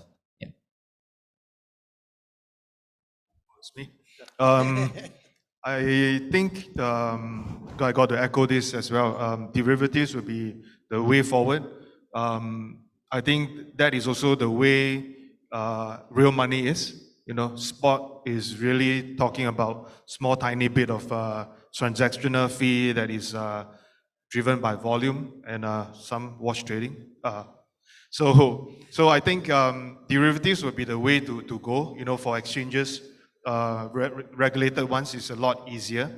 And then the other things that I think we should really look at is maybe even an NFT exchange, right? There are a few out there, marketplaces and so forth, but there's a lot more you can do on NFTs, right? There's a lot more you can work on top of the NFTs. Of course, not adding securities to NFTs, right? But adding functions to NFTs that can also bring in new users who are not so much, maybe not so much price token driven. They are looking at good things that they trade, benefits that they can get from the NFT. So I think that should be the case. And also because I'm writing a book on NFTs, so just do a small advertisement here. Yes, I agree with you there. I mean, Jim and I acquired Nifty Gateway back in 2019 and I don't think anyone could have expected NFTs to take off like they've had in the last 2 years.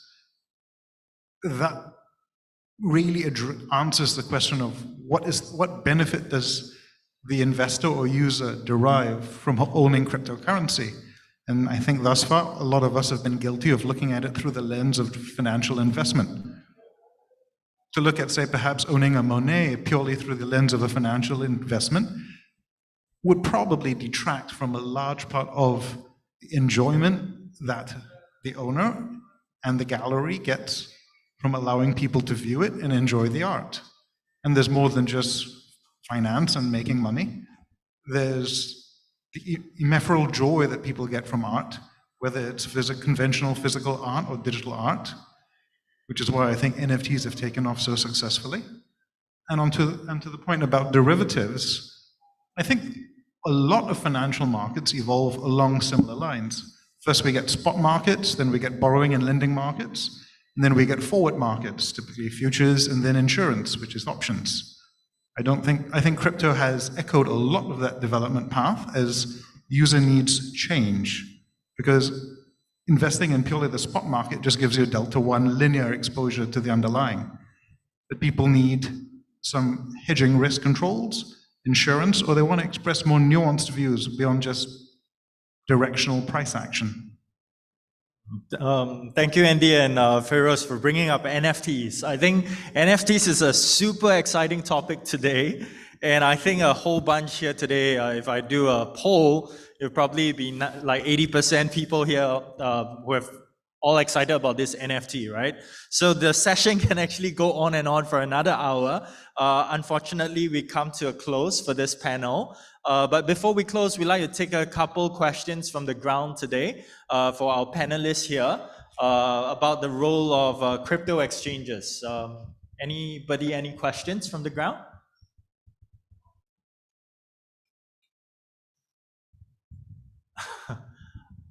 Okay, we got a question there.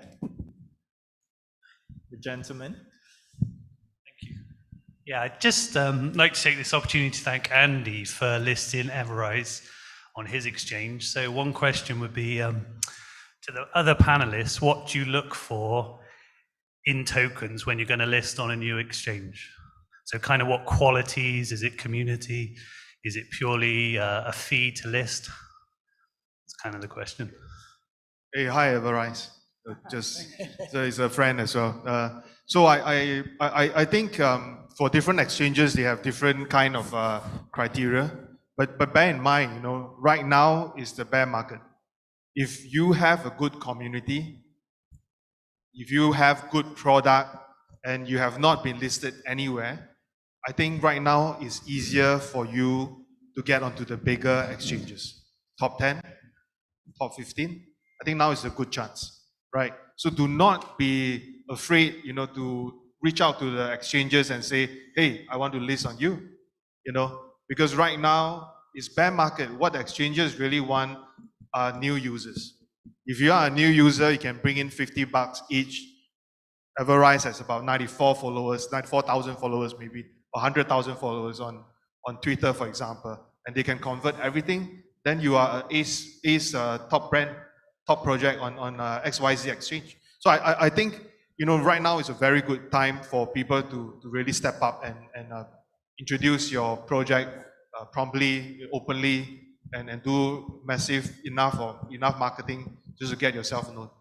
I hope that answers me. Okay, do we have any other questions from the ground? Feel free to ask even the controversial questions, okay? I'm sure the panelists here can handle it. Yeah.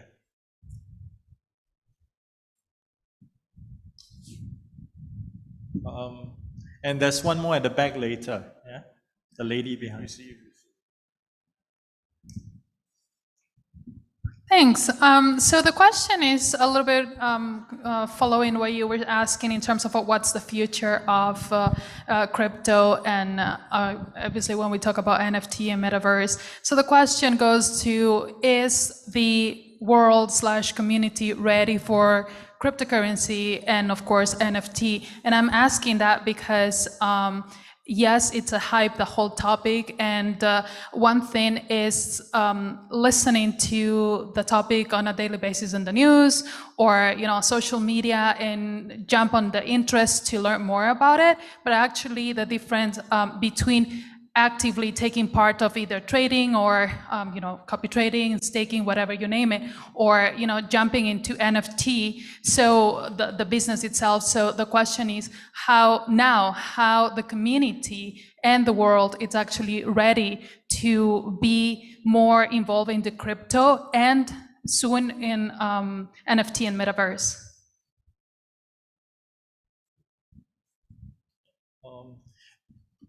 What's the crux of the question? Do you think the community right now it's ready?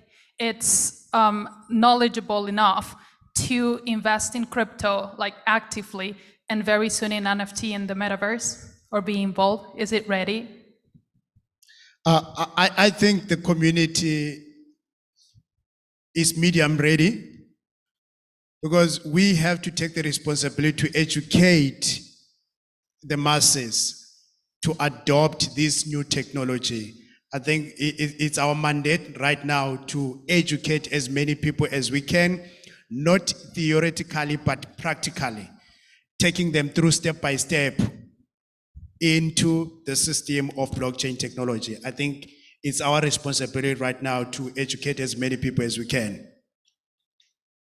Yeah, I definitely echo the point on education. But if you look at the community, there are definitely early adopters, and then the later people who are coming in now are, maybe just drawn in by NFTs, metaverse. So, as the role of an exchange, I believe, like as you mentioned.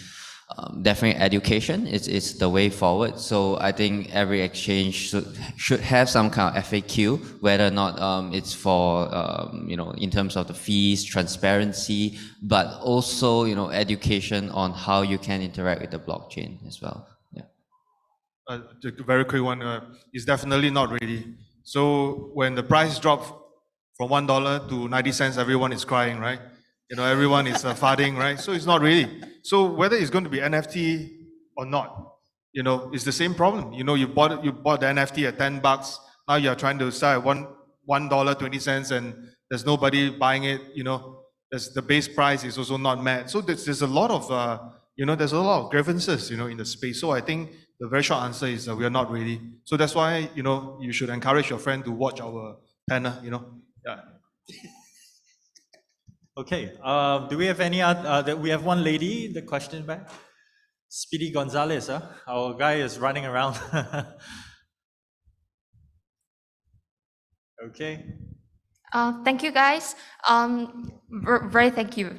Since you mentioned that just now we have a very good discussion on the user base, it's actually very crucial for most of the exchange. So while exchange are also facing the regulations from local market, especially the government. So where do you see the balance of gaining the presence in new markets versus the overall return as a company or as an exchange? That's a good question. I will answer that, if you don't mind. I think the fine balance is to keep yourself as regulated as possible in the new markets. Because when you enter the new market, you will not have a piece of license already.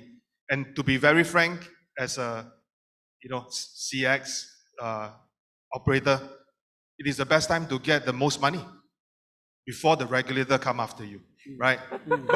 Sorry, in a very compliant, gentlemanly manner, right? We're not going to bring a gun over and then we're going to rob them, right? We are not.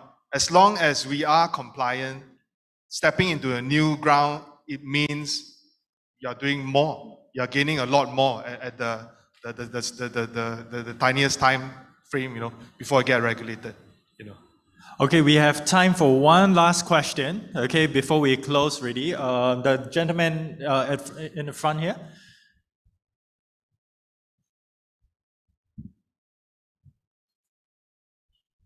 Thanks, Hubbard. My question is to centralized exchanges. You guys have been I've been riding the wave all along, but a lot of competitions come in, especially decentralized exchanges, projects are going there. A lot of business is going to OTC, and of course, people are now also doing P2P. So what's the strategy that centralized exchanges are now, new strategy that you guys are doing to get more users and traders to come and trade? I can take that one, please. So with respect to centralized exchanges, I mean, ultimately, what is the user doing here in the activities you've described? Let's assume the end user here is trying to trade the spot, trying to execute a spot transaction, either crypto versus crypto or spot versus crypto. And that is a functionality that the centralized exchanges offer very seamlessly.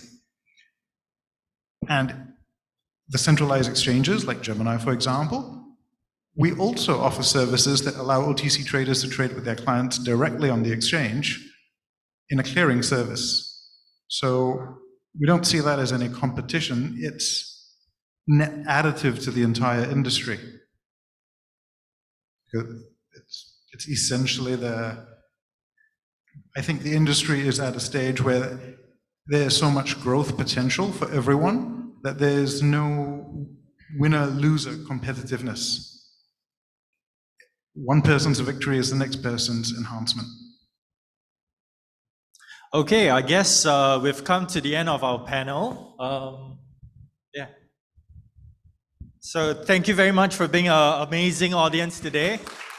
Yeah. Please feel free, to reach out to any one of us as you meet us in the conference later. Yeah. Thank you very much. Let's have it one more time for our moderator, Herbert Sim, our panelists, Andy Lian, Feroz Medora, Travis Teo, and Louis Malanga. One more time for all of them.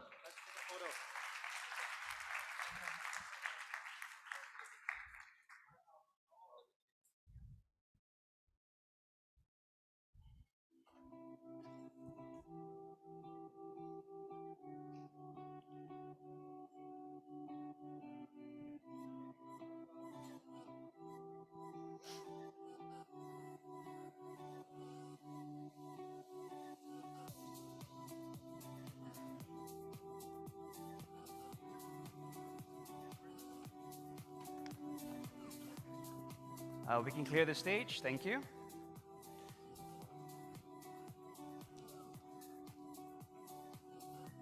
All right, riveting discussion talking about the role of crypto exchanges in today's landscape and looking at how things are changing and how we can stay safe through those changes and not lose our money in our investments.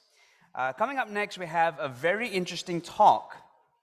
Also talking about the landscape we have today. This is the future of decentralized security, private key management made easy for everyone. So this is a talk, this is a sharing that's going to be done by Ben Chan, who's the director of UKIS Technology, going to be talking to us about private key management made easy. And as you all know, the key, it's not called the key for no reason. This is the key to your value, to your wealth. Managing that and ensuring that the privacy there is solid and secure is what it takes to keep our investments safe. So ladies and gentlemen, can we please give a big warm welcome to Ben Chan, Director of UKIS Technology. Thank you.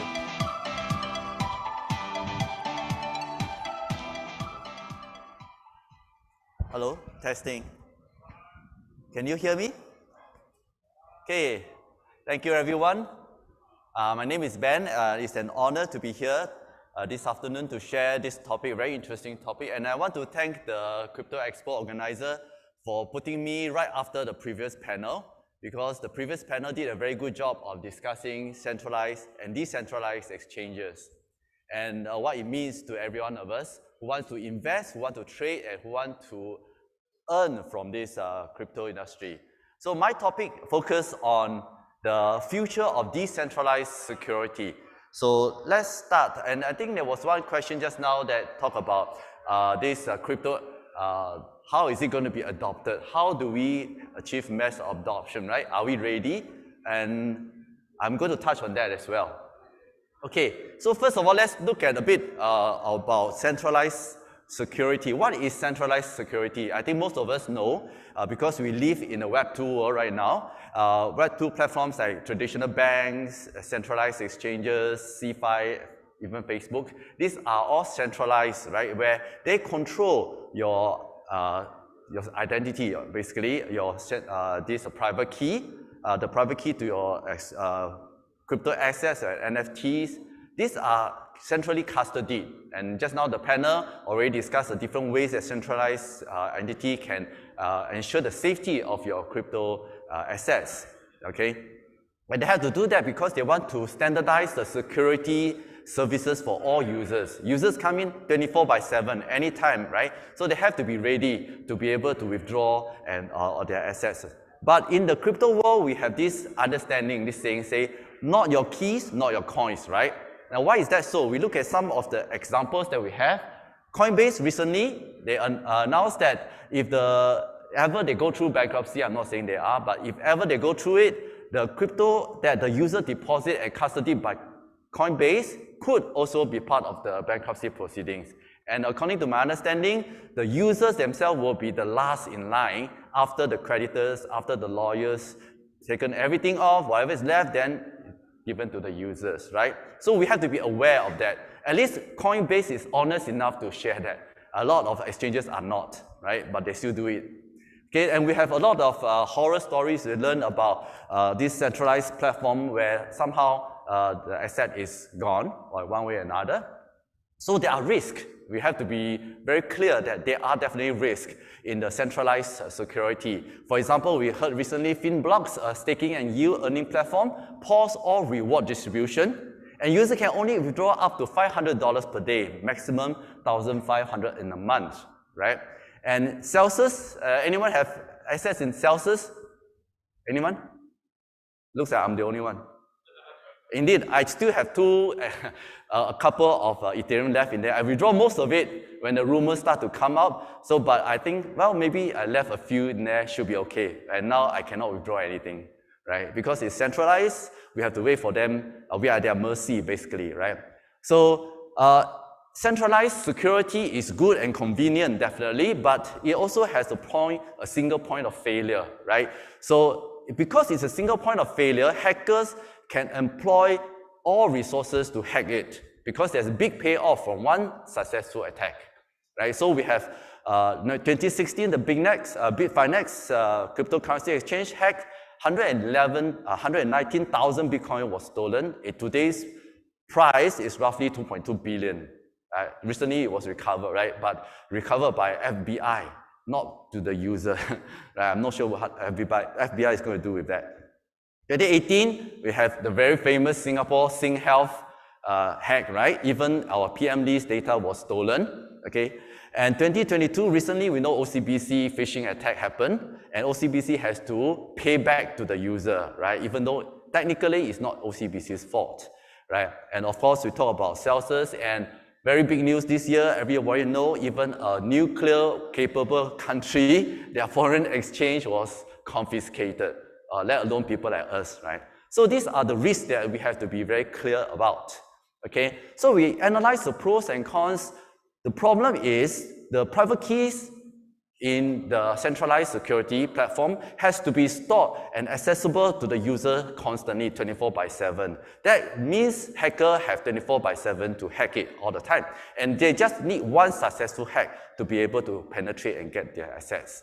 And it also means high costs for security organizations like banks, all these organizations, they have to deploy a lot of money, effort, manpower to secure their whole servers, right? But bear in mind, these are not profit centers for them, correct? These are just costs. They have to do it, but it's not making money for them, okay? So risk of the security implication is very high if ever they breach the data leaks, privacy law, they're going to be fined by the government. So they have to do it, but it's not making money for them, okay?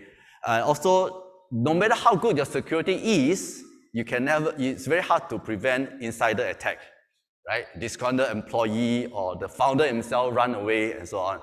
So, but it does offer convenience. That means users like us, we give up our personal control of our private key so that we can rely on centralized authority to recover password for us if we ever forget it, right? And also maybe in some cases recover some stolen assets. Okay. Next, look at decentralized. What is decentralized security? Okay, this is a bit new because it's Web 3.0. Okay, so typically non-custodial wallets, cold wallet, hard wallet, DeFi, DEX, all these are using decentralized security, where you own the private key yourself, not the organization. You own it yourself. You alone have complete control over your asset. How that is done? Typically, individual user will store and own the private key to their crypto asset, to their NFT, to their decentralized digital identities, and so on, in a non-custodial wallet, whether it's a cold wallet, a hard wallet, and hot wallet, okay? And it is, therefore, their own individual responsibility for their own security and storage. So you have to make sure that you custody it properly, okay? The result is this: because individual users control our own private key. Now imagine you are the hacker. You want to hack all these people. What are you going to do? You had to hack every one of you, right? One by one. So the cost is very high. And the problem is you do not know if I hack this person, in the end, I look at his wallet, he may not have any money in there. So go to the next one, and so on and so on. So the cost is much higher, right? And therefore, it's less incentive for the hackers to target individual users. Okay, but if they target a centralized exchange or a bank, or one successful hack is good enough. So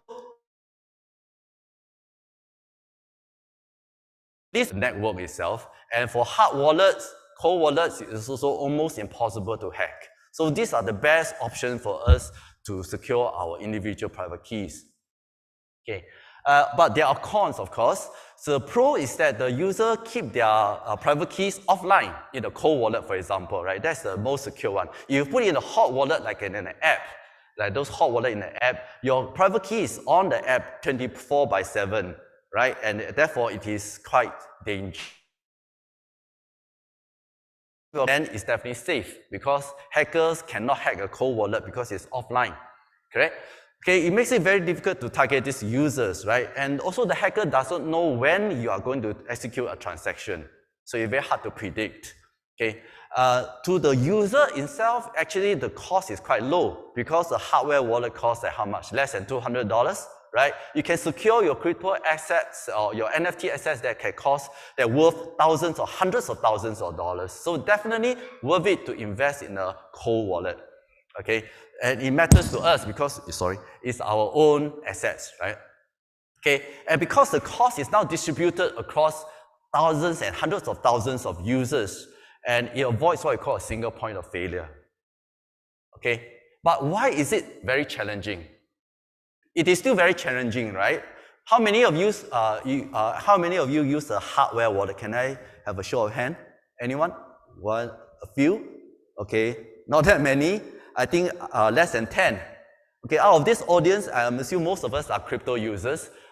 Only 10, around 10 have hardware wallet. Why? Why? It's very challenging, right? Okay, let's look at some of the problem.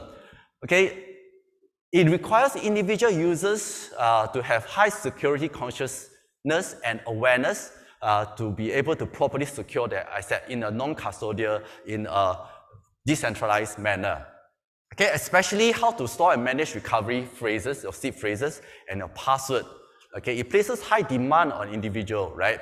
But the problem is most of us are not security trained, right? Most of us here, I would say, would know what the importance of seed phrase, right? But if you look at the 300 to 500 millions of crypto users that are in the crypto industry right now, I think 90% of them are not aware that the seed phrase is very, very important. Right? If you lose the seed phrase, you lose your asset. The seed phrase is your private key, right? Therefore, we encounter so many horror stories of how they lose their asset overnight, right? So there is always a risk there, okay? And they fall prey to phishing attacks. So imagine if someone pretend to be a big company, a listed company, send email to you and say that your key is now obsolete, you need to upgrade it, please send me your seed phrase, I'll do it for you. 90% of us will do that, right?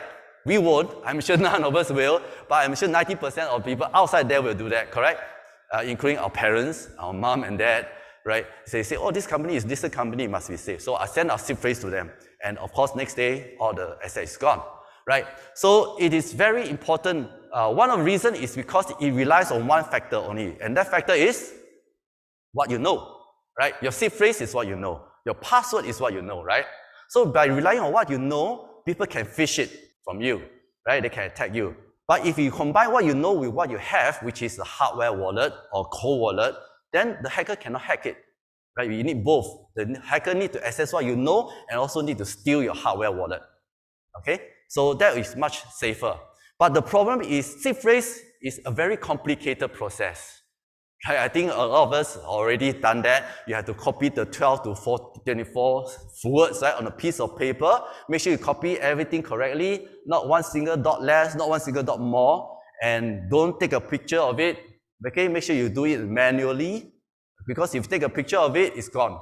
Because anyone with a picture of your SIP phrase has your private key. Okay.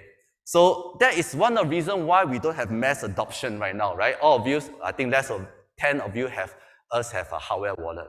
Mass adoption is very difficult now because of all these challenges.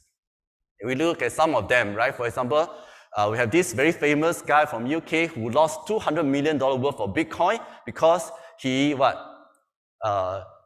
the password. He has 10 tries to go into to try his password, but he already tried 8 times, left 2 times, so he dare not try anymore. Because if you do that, then the Bitcoin will be lost forever. Right? So he's in then another UK guy, why always UK, I'm not sure. Well, UK guy who accidentally dumped his Bitcoin worth of 300 crore, which is about, I think, $100 million in a hard drive, and he threw away the hard drive accidentally. And now the hard drive is somewhere in a rubbish dump in UK, and he's trying to get someone to dig it up for him. Right? So that's a challenge. Okay. So with all this problem, is there a better way? What is the future of private key management? Because private key management is the key to all our future assets, right? Whether it's a crypto, whether it's an NFT, or whether it's a digital identity, it all relies on your private key. So without the private key, if you lose a private key, you lose everything. Now imagine in the future metaverse where you have hundreds of identity, each identity for different games, different metaverse, some of the identity, some are NFT, the private key, the NFT could be worth millions of dollars. Now, if you lose the private key to that, what happened? Disaster, right? Okay. We will propose, remove the the vulnerability, the weakest point in the whole chain is actually the human error, right? It is a human error. Hardware problem, no problem. Okay, software very good, but human error is always the weakest link. And the human error, because of this very key thing, the SIP phrase. Okay, so most decentralized security rely on SIP phrase. Or if you think about it, what is a SIP phrase? A SIP phrase is basically converting your private key, which is supposed to be private, into a piece of paper and expose it for the world to see, correct? Because you need that to copy in order to recover your hardware in case you ever lost your hardware or you lose your private key, you need to enter the SIP phrase in to recover. But that is actually a very, I would say, insecure way of storing your private key because you have no idea if anyone has ever taken a picture of your SIP phrase, right? Someone may have taken a SIP phrase and you have no idea he had done it. And one day when your private key owns 100 Bitcoin, the next day they can come and take it away from you without you knowing. So that is the problem. We have human errors. We copy wrongly. We misplace the SIP phrase. The SIP phrase is worn out, the ink faded. All kinds of horror problems could happen, right? So it's a ticking time bomb. Okay? So if we can remove this, it will solve the problem. I think it will make the whole process very easy, idiot-proof, and even my mom and dad can use this. Is there a way? Let me introduce the local company called UKeys. He developed a hardware, which is a hardware wallet, and it's patented in 20 over countries. And basically from US to China to Europe, Southeast Asia, and all, they're all patented, granted already. It removes the need for seed phrase altogether. It means it uses the hardware to recover and back up a hardware. Okay, so your private key is stored in the hardware and it never leaves the hardware. And to back up, you use another hardware to back up this hardware. So you can have multiple hardware. Of course, hardware, if anyone get hold of this hardware, it cannot see the seed inside, right? It's not transparent, okay? And they have to plug it into the computer, and now there's a problem. You need a pin. Every hardware, you need a pin. So if you do not know the pin, you cannot access the key inside. So it's a two-factor authentication. So what you have and what you know, right? So combining what you have and what you know. Now imagine a hacker, they want to hack your private key. First, he may steal your PIN because maybe you write your PIN in a file and you put it in Google Drive. So someone hack your file and say, aha, this is the PIN. But he doesn't have your hardware, right? He had to come to your house, somehow steal your hardware, and then plug it into the computer, store the key in the PIN. Then he can access your private key. Okay, that makes it very hard for hackers to do that in a mass scale, right? So we believe that this will be the answer to achieving mass adoption of private key, personal private key, decentralized management. Okay, and it's so easy, you can set it up under 2 minutes because there's no seed phrase. Just plug in and set up your PIN, you're done. So under 2 minutes you can set up, so anybody can do it. Okay, and it's relying on a PIN protected hardware technology for secure synchronization of the private key. Okay, so easy and convenience. So we believe this is decentralized security made easy, finally. Okay, so back up a bit. Okay, now this is the two hardware. You have the brown one, the gray one actually, and a silver one. The brown one is the authentication key. Both of them are sync. When you initialize it, the private key is sync. The master seed key is sync. So normally you use the gray one, the A key, for your normal transaction. Every time you need to transact, you plug it in, key in your PIN, and you can digitally sign the transaction. And the R key, the rescue key, is a silver one. You typically put in a safe. Make sure it's safe, right? So you put there, you don't use it until when, let's say you forgot the PIN to the A key. Then you take it out and then you reset the PIN. Or if you lose the A key, somehow someone steals the A key, what you do is you buy a blank one, okay, and then you take out your R key from the safe, plug it into the computer, synchronize it, and you're done. Recover your A key. So it's very simple. Okay, so welcome to the future of Web3 security. Okay, you can easily secure your private key by to all your crypto asset using this technology, and it's patented Singapore because it's a Singapore company. It's patented in Singapore and of course in 20 other countries. Therefore, no more complicated procedures and manipulation regarding the seed phrase. And you will not fall into phishing attack because there's nothing to phish, no seed phrase to phish, right? And it is easy and for normal users like us to be able to do self-custody of our private keys, okay? And we believe therefore there's mass adoption of decentralized security. Maybe the next year when I give the same talk here again, I can see more than half of you have hardware wallets, right? So that will be an improvement, okay? Right, so we believe that with this technology, we can have one security system for all applications and services. In fact, UKI's technology is not just used for crypto assets. It is also used traditionally to encrypt your data files. Now, all the files that you have on the hard drive, your pictures, your family photos, your financial statement, your contract, these are stored on the hard drive or stored in the cloud, right? Now, imagine you store on the cloud. You know who can access it? The cloud administrator, right? Yes, it is supposed to be encrypted. The master key is you, the cloud administrator. If you want to, or under the order of the government, they have the right to open your file and access it, or even delete it, right? So imagine all your files are encrypted with the hardware, and then you store it in the cloud or in your laptop. So even if someone steals your laptop, they open the hard drive, they cannot see the files because it's encrypted. So this same technology can encrypt all the data files in your computer and in the cloud, in addition to securing your private key. Okay, so it's one security system for all applications and services. Now imagine this. this could have big implication and potential, right, for your future identity, your NFT, okay, your daily use. So we call that self-sovereign assets, okay, realizing self-sovereign assets. So first of all, it reduces data privacy breaches because you now control your own data. Okay, we are Singaporeans, we all have this SingPass with us, right? We all love our SingPass, right? Now with the single SingPass, I can log into all government websites, and SingPass has all my data from my CPF, my tax, my graduation cert, education, everything they have, right? Now it's very convenient. If anyone wants to use this data, I can just authorize it using my SingPass. But SingPass is only for Singaporean and it is centralized, correct? Now imagine a decentralized version of SingPass, an international version of SingPass, powered and protected by the same technology.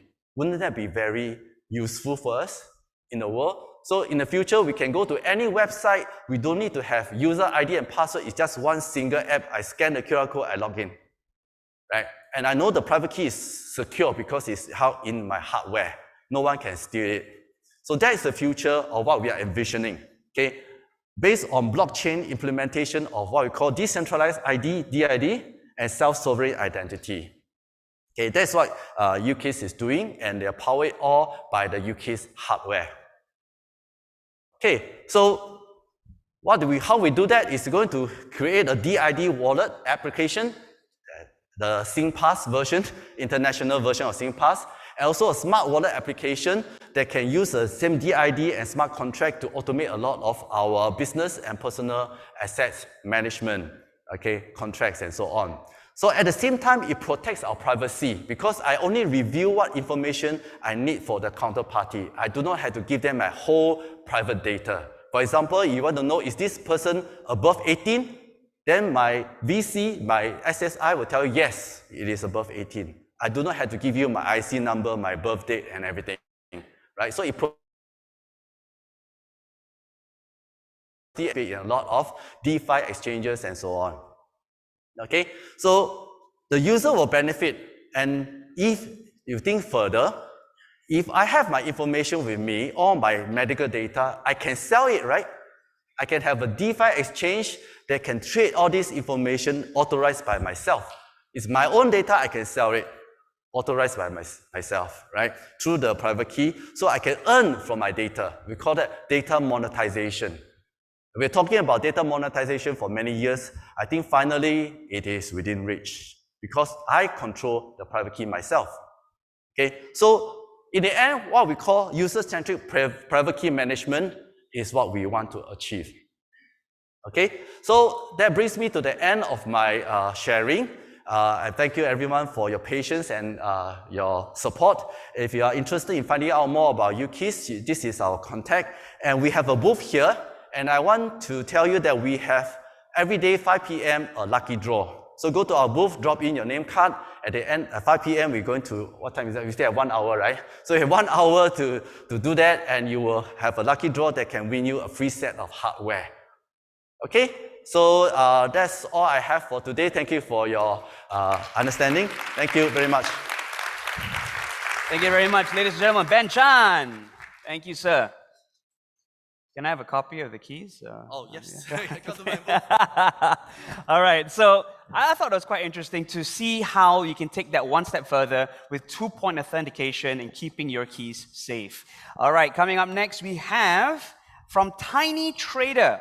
They're going to be talking about how to build crypto futures exchange in just 7 days. This is going to be quite the topic, and it's going to be presented by Tiny Trader's Global Client Manager, Mr. Mahmoud Farouk. Can we give him a big round of applause, please?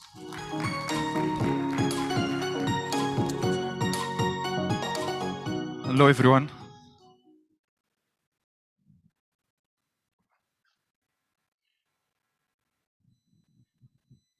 It's good to see people from last Crypto Expo in Dubai. It was in March, I think. I see people still hungry to have business. So as we can see that our title is straight to the point, which is how to launch a success crypto future exchange. And today we are going to talk about how to build your crypto exchange in very tiny steps. And as he said that, yeah, we can build the exchange within 7 days. So let's start. Okay, basically, this is some figures about the existing insights for our market and crypto market. As we can see, the crypto market capitalization, it's $900 billion. To be honest, I changed it like 3 times to make it here. Also, this impact in our capitalization for the stable coins and major coins like Bitcoin and Ethereum. Bitcoin is reached now is like $400 billion. Because we are building exchange, so we have to understand the current situation of the exchanges across all the world. So as we can see clearly here that we have like almost 300 crypto exchange listed on CoinMarketCap. And globally, we can say like 600 plus exchange, and we have almost 140 another non-official exchange. Okay, so what about creating the exchange? What the elements, what the key factors, what we need to create your own exchange? Basically, that we have to focus on around 8 elements. Number 1, which is the legal part. You have to make sure that you are going regulated, get your license, and go with a legal department to make sure that your crypto exchange is going very well. Technology part very important too. We are talking about the order matching system, the wallet management, and also the hosting data center, which is locate your exchange on a server. Of course, a liquidity pool. And also the financial part or finance part. You have to control your finance. You have to access your back-end system for finance to understand the financial situation for you. Also, the security part is very critical. You have to make sure that you are using the all security layers to make sure you are safe and your users' assets safe too. Marketing and sales, this is basics of any new projects, crypto or non-crypto. So you have to put your marketing strategy, follow some instructions to make sure that you reach your users to start operate on your crypto exchange. Operation as well, you have to take care about the risk management control. You have to manage your data, your agent data, your user data as well. All this should be managed. So basically that this is the elements that you have to focus when you start to create exchange.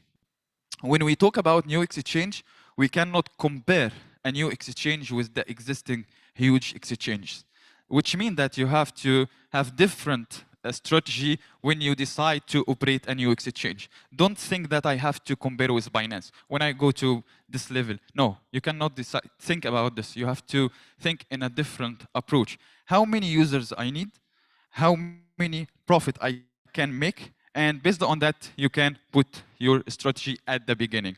And especially that we are talking about future exchange. We're not talking about a spot trading exchange. Of course, we know the difference. For the main key factors, as we said, the liquidity solution is very important. You have to make sure the company or the service provider that will give you the exchange have a proper liquidity pool, because without liquidity pool, you cannot run your exchange at all. Also, the back-end system is very important to manage your platform by yourself. Not mandatory to back to the service provider to manage every single to the exchange. In back-end system, you can control and track the withdrawal limit, for example. You can control the agent system data. You can control the agent system commission. And too much features on the back-end system, you can manage it. Even the interface, you can change it from the back-end system. Of course, the OTC. You have to make sure that you have the right OTC, the global OTC, based on the your target audience in the global world. So you have to target global OTC to facilitate the fiat to currency in your platform. Finance system, already we talk about how it's very important. So now we will talk about Tiny Trader a little bit. So the Tiny Trader, basically we can provide you the exchange, future exchange from A to Z, as I mentioned. We are taking care about, let's back a little, I will show you something. Yeah, so as we agreed on, this is the elements that we have to use in our exchange. So what Tiny Trader do from all these elements? To be honest, in the red color, as you can see, we have sales, marketing, and legal. These things you have to take care of the ownership, which is that you have to go with your license. Tiny Trader give advice and give consultation in which license you need based on the country. Tiny Trader give you a strategy about the marketing, give you some sample of the marketing strategy that you have to follow. Why? Because we have our existing client, we have experience with our existing clients, so we know how or which marketing strategy will success for a new future exchange. So we give you also consultation on this, however, should be managed by the owner of the exchange. The sales part also same like marketing. However, in terms of technology, security, and liquidity, trader side, which means that we're responsible for the technology from A to Z. We're responsible for liquidity to pool. We are providing the liquidity pool, and finance and of course security part is managed by us. So basically, what I need to say is, with Tiny Trader, our approach is to let our client to success by giving them a consultation and also giving them some responsibility like security, technology. So don't think about security. Khalas, security will be handled by us. Don't think about technology. We will handle this as well. Just you need to take care about the marketing and how to bring users. And even in this part, we have some advice. We're not focusing on getting users. We let our clients to focusing on getting agents, because these agents, they can take some commission from you and they can bring you some users based on their community. This one of the approach that we are advised. So let's back to Tiny Trader ecosystem. We are ensured in Tiny Trader to add some and specific features to the client in the exchange. Why we have specific features? Because we understand very well that you have a new exchange, you have to attract more people, so you cannot give them like complicated features. So you have to make sure your features is serving your new user. So number one, it's a copy trading. Copy trading, basically that the user, he can follow trade master, he have experience in trading, and he wants the master getting money easily. Your user can gain money. So just he can sign up, make account, and then he can follow one of the master traders, and he can gain money easily without making any kind of trade. The number two is task center. We are designing some task to be handled by your user. The objective from this task center is to let the new user to learn more on how to trade. So we give them some missions, for example, to do these missions. At the end of the day, they are going to win, for example, $2, $5, something like that. Bonus mode as well. We are giving the opportunity to the users to use demo money to trade. And if they win some money, they have the ability to withdraw this money. However, the demo money, they cannot withdraw. And objective from this as well is about learn before earn money. Bull versus bear, this is kind of game. We let the users to trade for 1 minute, 2 minutes, 5 minutes maximum, and then they can select bull or bear and see what happened to the market, and they can gain or lose money based on this game. In terms of revenue that you can make as a business owner or as an exchange owner with future trading is totally different than spot trading. As we know, the spot trading, you can gain money based on the transaction fees. However, in futures, you can gain money from 3 ways. Number 1, the leverage interest.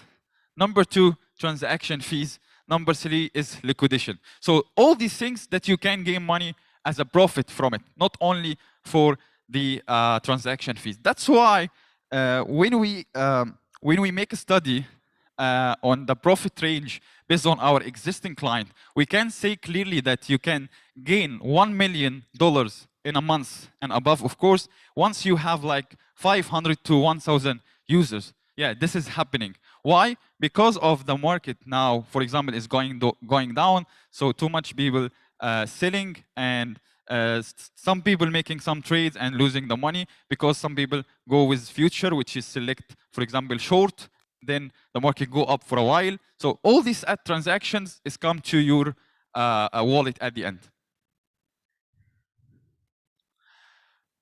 So basically, here we can see that why you have to choose Tiny Trader. As I said already, we are providing liquidity pool for you. We are taking care about the security also, and we providing technical support 24/7 for all of our clients. Also, we're providing the global OTC support. We are providing features which is designed especially for the new users. And also, we are giving a consultation on the marketing strategy and any compliance issue or the licensing. We have our booth on 26 and 25, and you can scan the QR code to contact with one of our consultation. Thanks so much, guys. I appreciate it. Thank you so much. Thank you. Thank you very much, Mr. Mahmoud Farouk.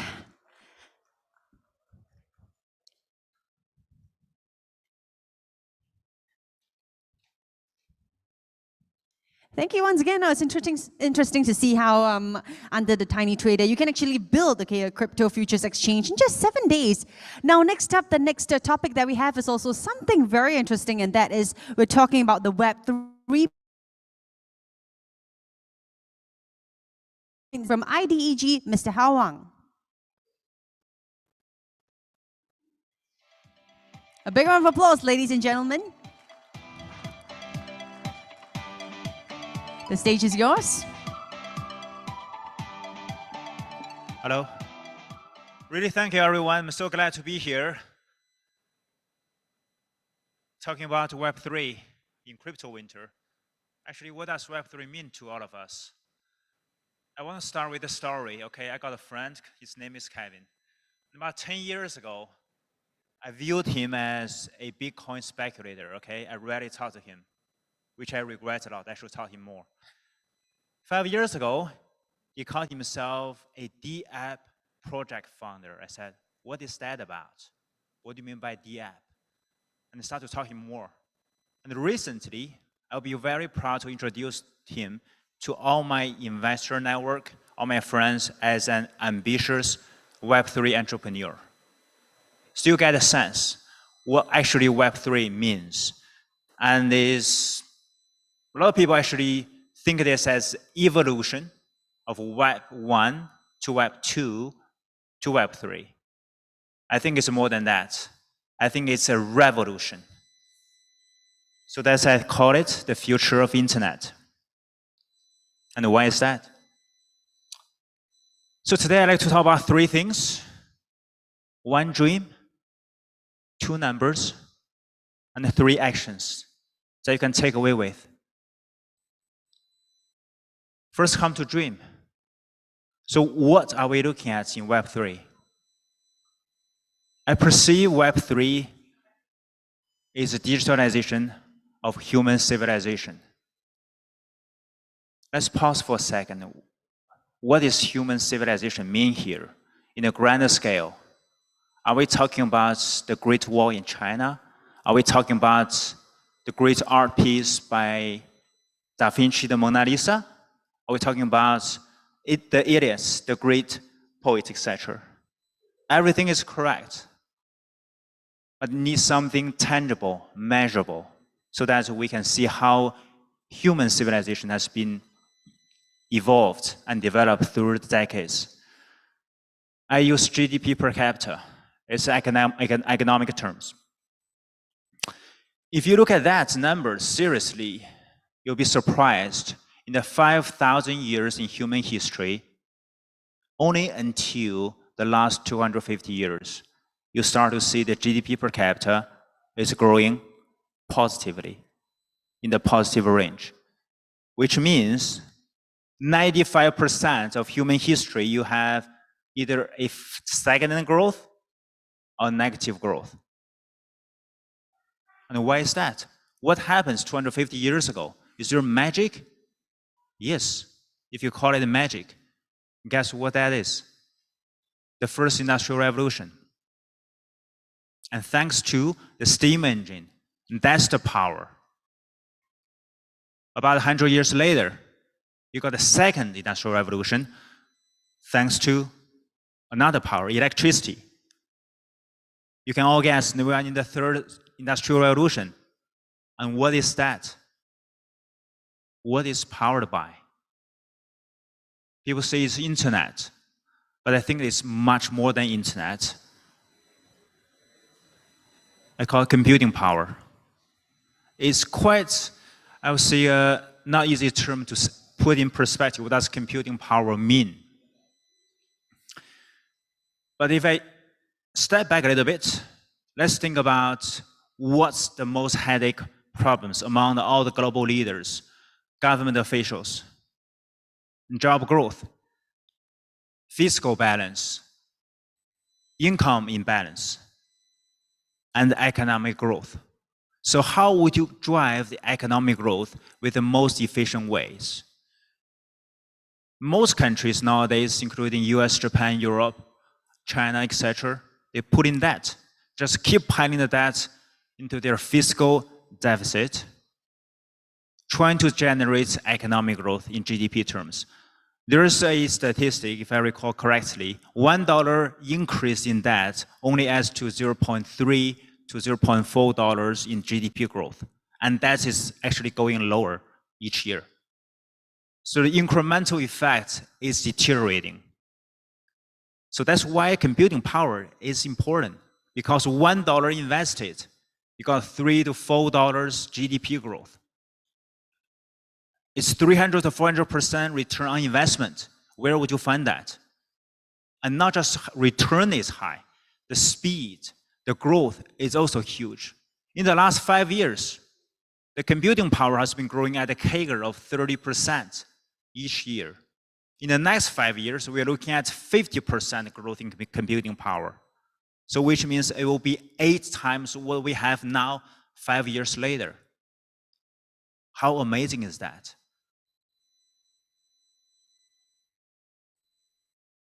Oh my God.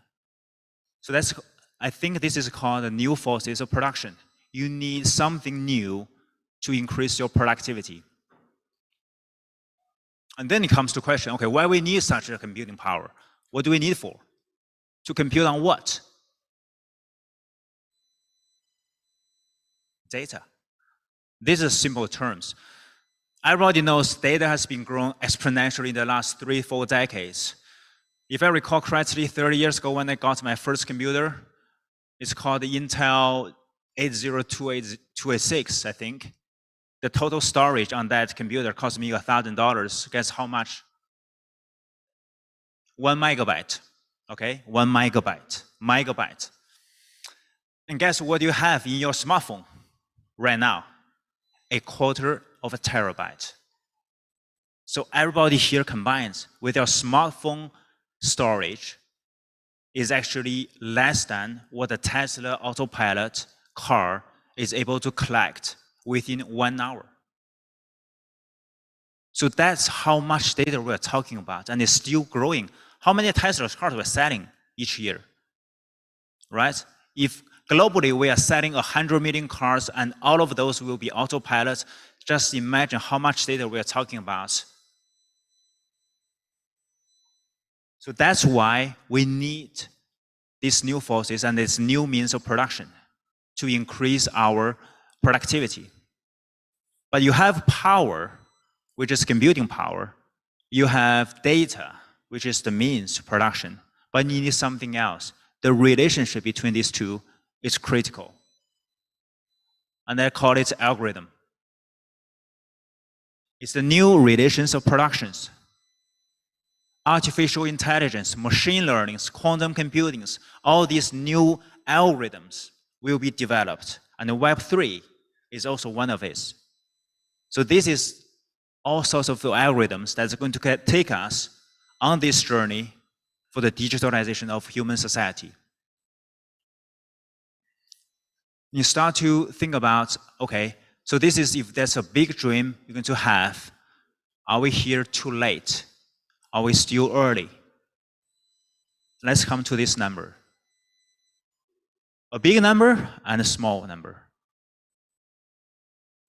400 trillion. So this is a combined wealth on this planet, the human wealth, okay? $400 trillion, that's the number I see in 2020. 2021, I think there's a bump about $30 trillion. So what does that mean if you don't work in finance or have a perspective? It will take the whole country of the United States and its diligent people to work 20 years on the current pace, continuously, 20 years to accumulate such wealth. And for China, it will take the whole country and more diligent people to work for 30 years to accumulate such wealth. So that's huge. 50% of those, if you are curious, is financial wealth, stocks, bonds, cash, etc.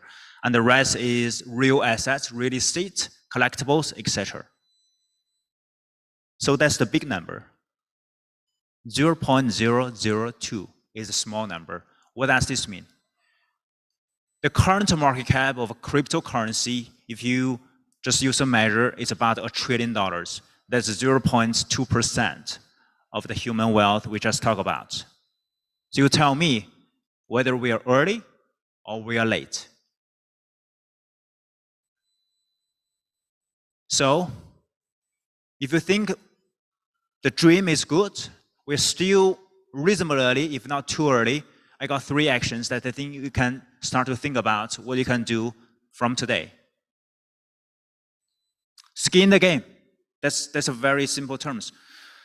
Just put a little bit of risk on, whether it's open a wallet, whether it's get some currencies, or start to explore what's going on DeFi, Metaverse, get your NFTs, etc. Whatever that is, skin the game. But don't risk too much. I advise you to work with the leaders and talk to them and see what lessons they have learned and see what traps they have experienced and try to avoid those if you can. And lastly, stay humble. So what does this mean? This is not just like stay humble, you want to be humble. If you think there's 4 types of knowledges in this world, what we know that we know, what we know that we don't know, is simple, straightforward. But there is a thing called we don't know that we know. And the trickiest part is called we don't know that we don't know. The unknown knowns is probably that is going to give you the black swan event. So stay humble. I don't say black swan is always a bad thing. It can be a positive. On the positive side, if you stay on the right side. So stay humble. So just to recap, we talked about the big dream, the digitalization of human civilization. And if you're with me and you really want to get involved with this computing power and infrastructure, you can work with us. We'll talk more about this later. If you're more interested in the digital asset space, we can also work together. Our company called ADAC, we have something that I think definitely can give you some insights on.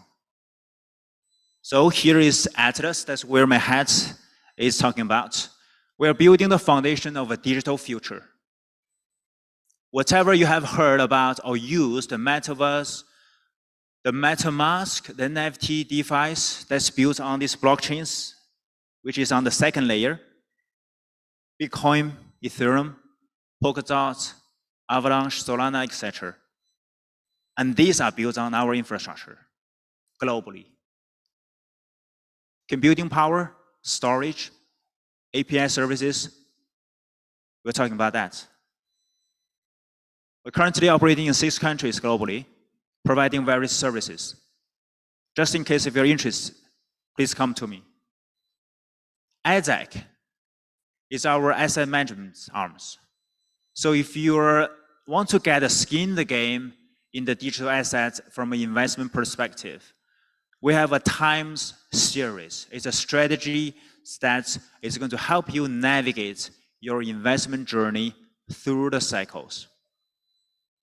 Whether it's a bull market, a bear market as we have now, or you're not sure what market we're in, you want to stay market neutral, that's also fine.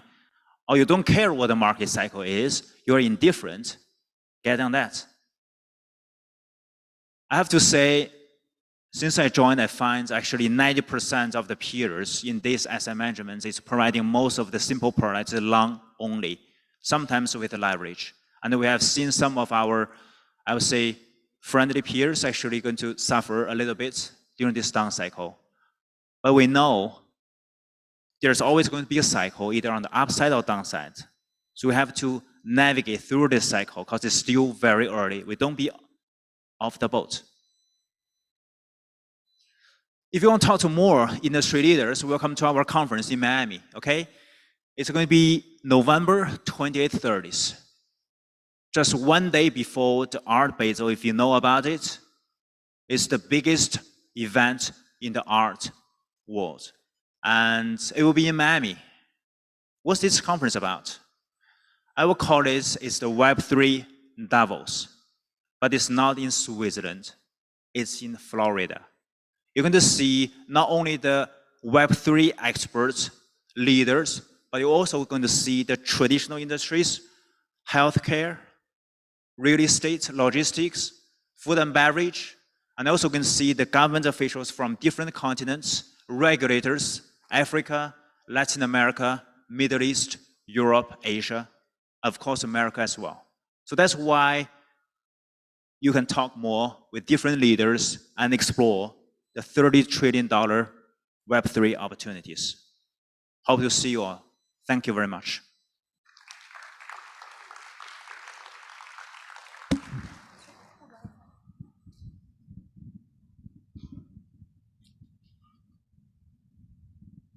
All right, thank you very much. We definitely did get an insight into what the future of the internet looks like. It's going to be exciting times. All right, next up we have the fireside chat that's going to be happening right here on stage. Just give us a couple of minutes to set up the chairs, and of course we're going to be inviting our host as well as some of our speakers up here. If there's any questions that you have, the topic will be about digital assets in the metaverse. So any questions that you have, you can just keep them in mind right now so that you can actually fire them later on.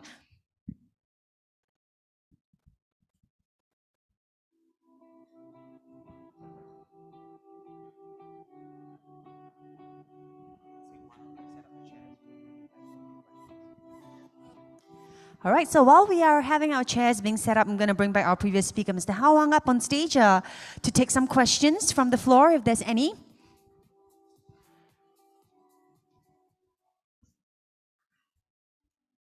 Any questions from the audience here? Feel free to ask.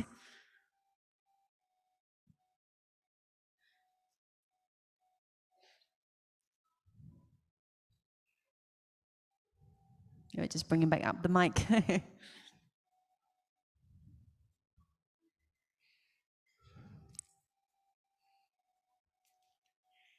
Any questions at all?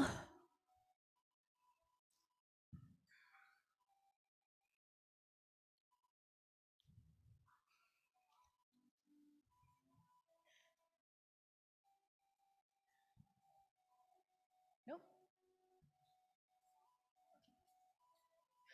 Thank you very much, sir. Okay, and with that, we're going to invite our next speakers up here on stage to join us. Can I invite the host, Wendy Vanessa Yu, TUV SUD Certified Management Consultant, Monetary Authority of Singapore IBF Trainer, and CFMAS Financial Consultant.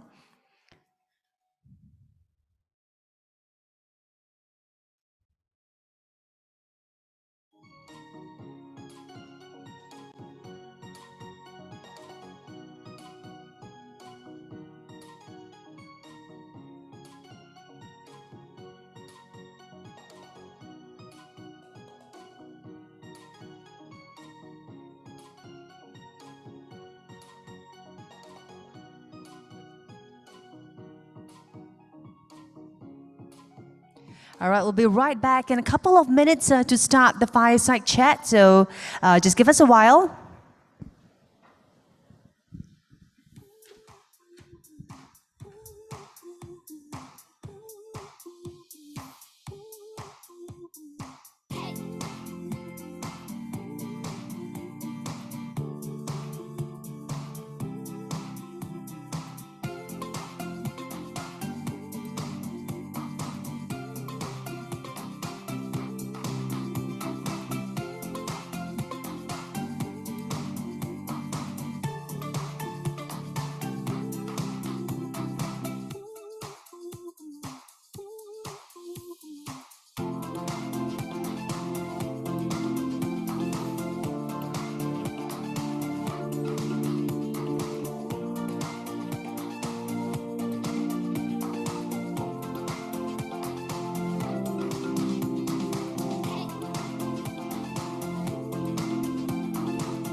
All right, thank you, ladies and gentlemen. Thank you for your patience. Now we're ready to begin the fireside chat for this evening. And once again, the topic in discussion will be digital assets in the metaverse. Now, we have our host with us today, Ms. Wendy Vanessa Yu, and alongside her we'll have some speakers, Mr. Aaron Cole, Head of Marketing from Clayton, as well as Mrs. Xavier Chan, co-founder of Web3 Technologies. A big round of applause, please.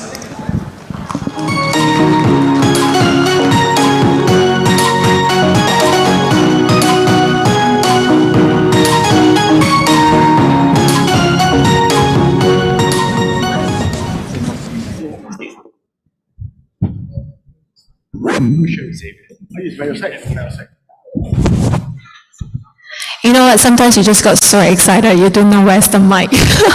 Okay, anyway, good afternoon and evening to all our friends right here. Welcome down to Crypto Expo.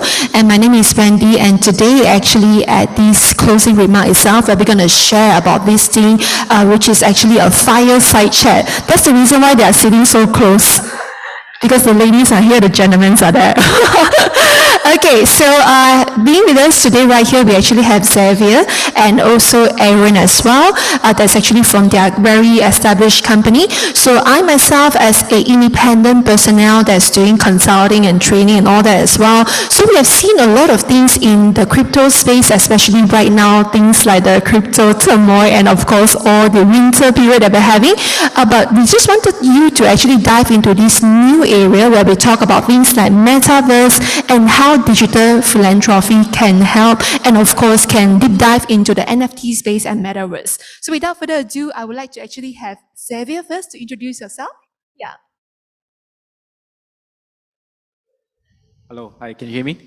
Hi, good afternoon everyone. My name is Xavier and we're representing the company Web3 Technology. So we are a blockchain as a service company, and for the last year we've been working on launching our own metaverse, and it will be the first social purpose metaverse, I would say. And we're really keen to share some of this with you guys today. Great. Okay, thank you. And how about Aaron? Hi guys. So good afternoon everyone, and thank you for having me here. I'm Aaron, the current head of marketing for Clayton Foundation. So we are the blockchain arm of Kakao. So in case none of you are familiar with Kakao, we are the #1 company in South Korea. The most famous application would be Kakao Chat. Of course, they have more than 100 subsidiaries ranging from Kakao Bank, Kakao Pay, and the last I heard, there was even a Kakao Hairdresser franchise. So Clayton is the blockchain arm of Kakao, and in 2021, we decided to expand globally and we relocated our headquarters in Singapore. From then till now, we have accelerated our growth and our focus will be on metaverse. So most people ask us then, what is the main difference between Clayton and other blockchains? I think having seen like what Wendy has mentioned, Terra decided to take a hiatus. Technically now we are the #1 leading blockchain in Asia, and due to the fact of our Kakao heritage, it adds an additional layer of credibility and trust when we are discussing with corporates in regards to entering into the Web3 space. So some of the conglomerates that we have partnered with includes Salim Group, GMO from Japan, and One Entertainment from Thailand. So thank you for having me here and look forward to enjoying this session. Thank you. Okay, can we give them a big round of applause? Okay, all right. You know what? Having a clap, right, sometimes will be good because then you will not fall asleep, right, and pay attention to our session. So anyway, actually, before we kickstart the questioning, right, just wanted to have a raise of hand or show of hands. Any one of you know what is this term called digital philanthropy? No one? Okay, what if I say that if you know the answer and the organizer gonna sponsor you a BMW? Not toy car. Okay, anyway, so with that, actually philanthropy is a way that we do donations and pledging, but right now we're talking about digital philanthropy. So right now, before we actually deep dive into digital philanthropy, I understand that Xavier, you're currently running Goya as a platform, right? And in the past, you used to actually lead the Bill Clinton Foundation as well. Would you mind to share with us more about the Bill Clinton in the traditional way of philanthropy versus what Goya is doing for digital philanthropy? So maybe indeed, like just as a quick introduction. So I've been in the healthcare industry for probably 20 years, and of which 15 I've been overseas from Singapore, mostly working with international and global health agencies and NGOs. And in the time that I've been overseas, I lived and worked in about 8 countries, mostly working with charities and different foundations at different levels. So indeed, one of my past experiences is working with the Clinton Health Access Initiative through the Clinton Foundation. And there's a couple of, I guess, depending on how much you want to know, but in essence, I think part of the operating model is to be able to work with governments to establish sustainable health programs. So a big part of the effort that I was involved in was in HIV, TB, and malaria.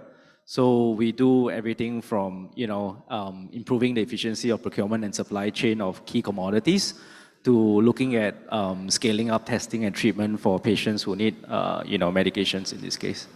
Yeah, so that was the traditional way where you just go to approach like companies and all that for fundraising and stuff, right? So in Goya itself, how is digital philanthropy gonna be like?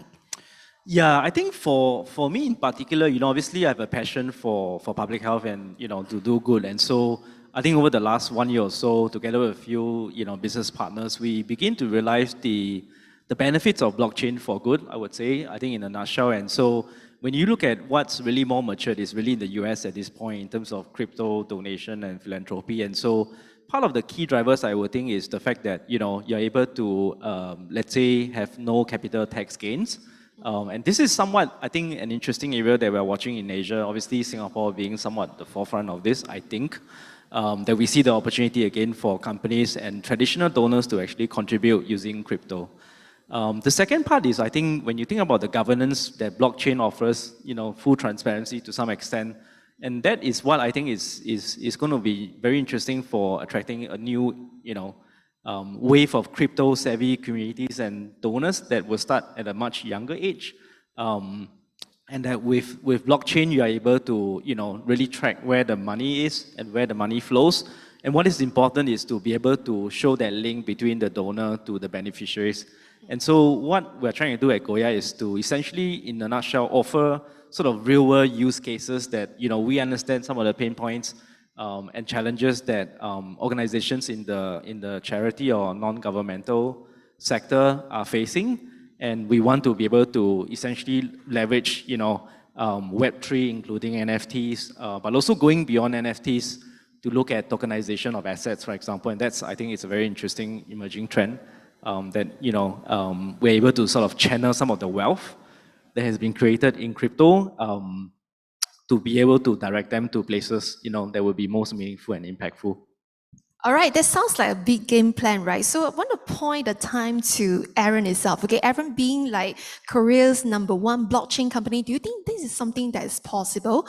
And if it's possible, how will things like metaverse and NFT actually aid in digital philanthropy? Got it. I think that's a very good question, and Xavier has actually shared a lot of salient points. With regards to NFT, I think what we need to recognize is that NFT is a digital certificate for authentication. It is a lot more than a JPEG file. So let this sit in and absorb it. NFT is more than a JPEG file. Recently, Vitalik, the founder of Ethereum, came up with this concept of soul-bound tokens. Basically, he borrowed a lot of the concepts of why he built Ethereum from World of Warcraft. And within this soul-bound token, think of it like what Xavier was mentioning. How do we ensure traceability, transparency, and governance within charity itself or digital philanthropy? And yet, within the blockchain space itself, it's all about anonymity. Nobody wants to be doxxed or revealed in terms of who you exactly are. So one thing what we can do is leveraging on this concept, NFT as a digital identity. And within this digital identity, depending on your behavior within the metaverse itself, be it in terms of donations, be it in terms of your contribution to the ecosystem or within a DAO environment, there lies whereby maybe you can get like your Facebook like a thumbs up or maybe a thumbs down. And in that sense, within the metaverse itself, this then shows you that, oh, this guy, even though he's anonymous, But yet we do know that as a digital identity, as an avatar, he has actually contributed for the good, maybe within blockchain for good or NFT for good, to the better of society. And I think that is the real evolution. And I think the main thing then is how then do we keep engaging the younger generation? Because we do recognize that the metaverse and NFT definitely is not for all, specifically like my grandmother or so what we want to do is really keep up to pace with the next generation. And how then do we harness the technology for the betterment of society? Okay, great. That's interesting. Okay, so I would like to actually pan the attention to the second question over here, which is actually how Goya is so different from the other digital philanthropy platform that. So I think if you look at the landscape for philanthropy in let's say the metaverse or crypto, there are really three key segments or three key areas. One is what we call donor advice funds, where essentially a public charity is established to be able to work with donors, and then thereafter direct some of the intent of the donors to the right beneficiaries. So that's the first one. The second one, I think it's where you look at charity coins, right? So native currencies are created around a specific use case.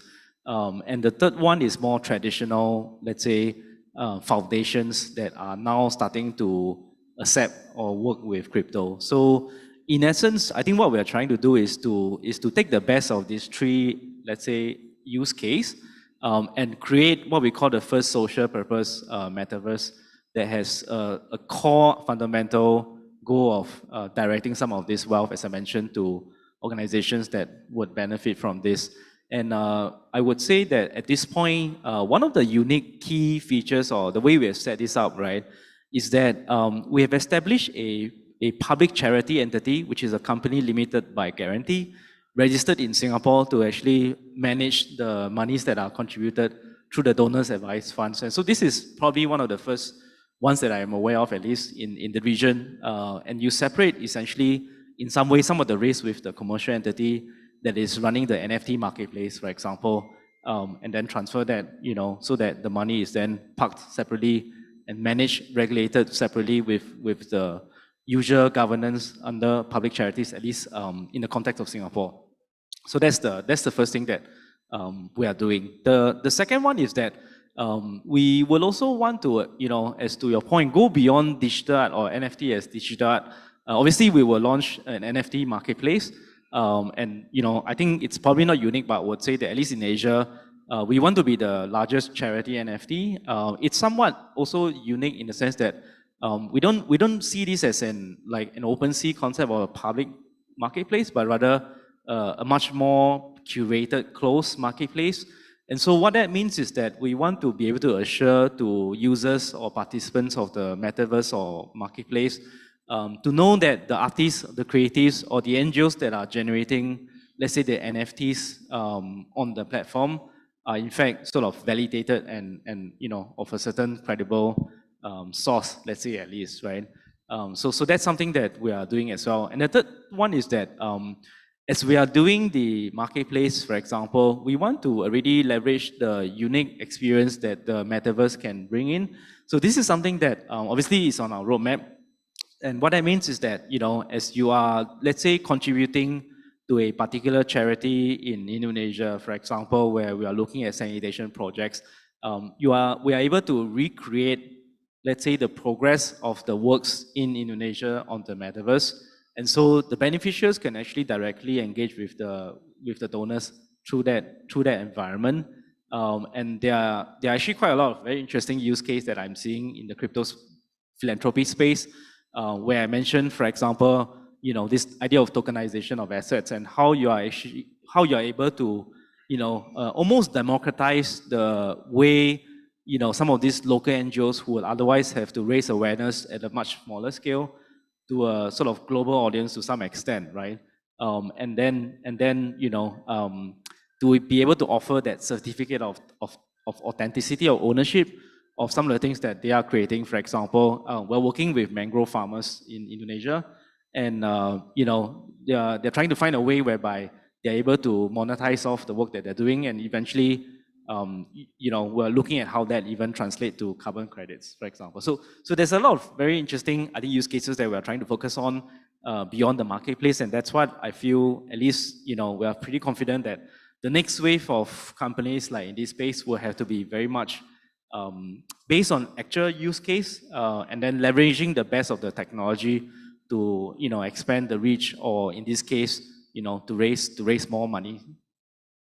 All right, so seems like a very, very big plan. And right now, actually, I would like to throw the ball to Clayton, okay, itself. What do you think that about what he has mentioned just now? And is this something that is possible? I know that NFT, we are talking about marketplace and stuff like that. So is that something that is really possible to build on a L1 chain like, Clayton and all? Yeah.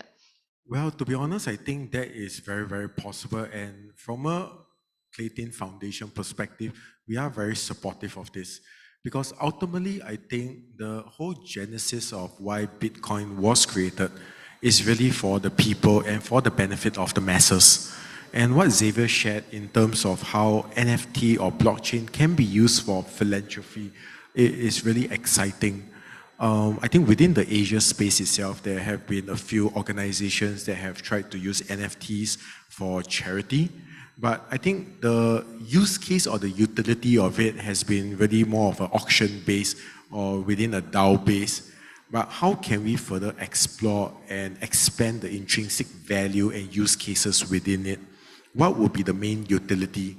So I think within the Asia space itself, there has been blockchain for good within Singapore space, NFT for good in Hong Kong, and there have even been a couple of DAOs where it's been created specifically for specific causes, like maybe endangered animals or maybe even for children causes. But what really resonates with me when Xavier mentioned is that how then do we expand it to be able to be all-encompassing and to have a champion that drives it really takes a lot of purpose-driven and self-sacrificial. So definitely kudos off to Xavier for that. Cool. All right. So just in case you guys are not aware, right, whatever things that they say, I can tell you that is 100% from their heart. You know why? Because we have zero rehearsal and we just gotten a question like 5 minutes ago. All right. Okay. So the next thing, right, I actually understand that the team is also attempting to work with government parties and all that. And I also understand from Web3 Re itself, you actually have one of your founder that is actually part of Asia Blockchain Association. And there's going to be a partnership very soon with the Singapore government, which is actually called the National Volunteer and Philanthropy Center. So just wanted to know, right, is this a registered company like what you mentioned just now? Yes. And how do we administer it? Because a lot of people are saying that when we do donations, we're not even sure how much money really goes to the beneficiary. So how do you come in with the blockchain technology to kind of emphasize and identify and of course give a significant identification towards your donors and volunteers? Yeah, so I think I guess there are two parts to it, right? So the fundraising part, as I mentioned, will be kind of maybe more the traditional setup, and that's where the NFT and sort of the DAO aspect of selection of the projects to be funded will be made. Now, then the second part is where we transition to a more traditional donor advised funds mechanism, whereby the contributions that have been collected or pulled from the NFT piece will then be transferred to the public charity entity, which I mentioned will be a separate CLG in the context of Singapore. So what that means is that then we will be regulated by the the Commission of Charities in Singapore. And in order for you to register and manage that, then there is the usual due diligence of having a board of directors, which we have. And that's where the partnership with the National Volunteer and Philanthropic Center in Singapore, I think, adds weight to the credibility and sort of the thought process of making sure that that's done in the highest integrity possible. And so that's kind of really how we are doing it. And as I mentioned, one of the things that I don't think is unique, but I think we're trying to really maximize the monies that's raised for charity, which is where every transaction is essentially on the so-called Goya metaverse.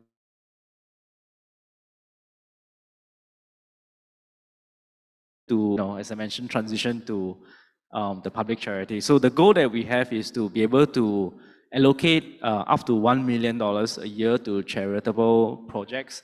And those charitable projects will be voted by the community via DAO sort of utility token. Great. All right. So to end off, just a last feedback from Clayton's side. So just wanted to know, right, since we talk about things like metaverse, where people will be like no longer interacting, face to face, but in a very full digital world, how will you envision Goya's, technologies and plus also the interaction part? So for an example, in the traditional way, when we want to do charity, we first have to fly to maybe like the rural area or the villages to kind of do some, good things for them. Can we transfer this entire thing to the metaverse itself? Well, I think for those of you who have watched lots of sci-fi movies, I think that will be the dream and that will be the vision that we hope to achieve. One thing that I came across recently as I was doing some reading, it was this vision of the metaverse. So in a very simple case, for example, like if your car broke down and the engineer was far away and you are in a rural area, would you be able then, and what would you have to do to be able to get out of that situation? So simply, if there is a metaverse, all you need to do is maybe put on a VR headset, enter into the metaverse and then connect with your mechanic. And within the technology that is available, one thing we need to recognize is the metaverse itself is comprises of a lot of different technologies, not only VR, AR, and even IoT. And within that space then, are we able to replicate sort of like the car damage to then let the mechanic on the spot be able to view it within the metaverse environment and provide advisory on how to fix your car and then after that get out of it. Similar to, I think, philanthropy or maybe education use cases, we can actually create sort of like a similar environment. In today's case, I think there is a lot of education platform, but it's a lot of video call, a lot of video conferencing. How then do we take it one notch higher? Not only in terms of tracking, governance, and compliance, but also in terms of the reality. And I believe that the metaverse would be able to provide that kind of experience. So last off, just before we end off, how many of y'all have heard of Travis Scott? Travis Scott. You got someone raising his hand. So I think he should be below 35 years old. The rest of your boomer generation. So Travis Scott is a Grammy Award-winning rapper, musician. So recently he held a concert in the metaverse Fortnite. And within 10 minutes of his concert, he actually managed to earn 20 million in merchandise sales. Just imagine, 20 million. Compare that as a benchmark to a physical concert that he hosts. For every physical concert, he only earns 1.5 million. Quite sad, right? If we were to transport this to a philanthropic use case and an education use case, what would be the possibilities that we can actually bring to the betterment of society? And from Clayton's Foundation perspective, that is what we hope to achieve. Not only using NFTs as JPEG, but we are also working with various organizations from the World Bank to other corporates to be able to explore utility within the carbon credit space, philanthropy case, and also even supply chain management. So I think the future is for all of us to look forward to and definitely excited about. All right. Okay. So that's a very interesting and also a lot of very informative stuff given by two of our guests right here.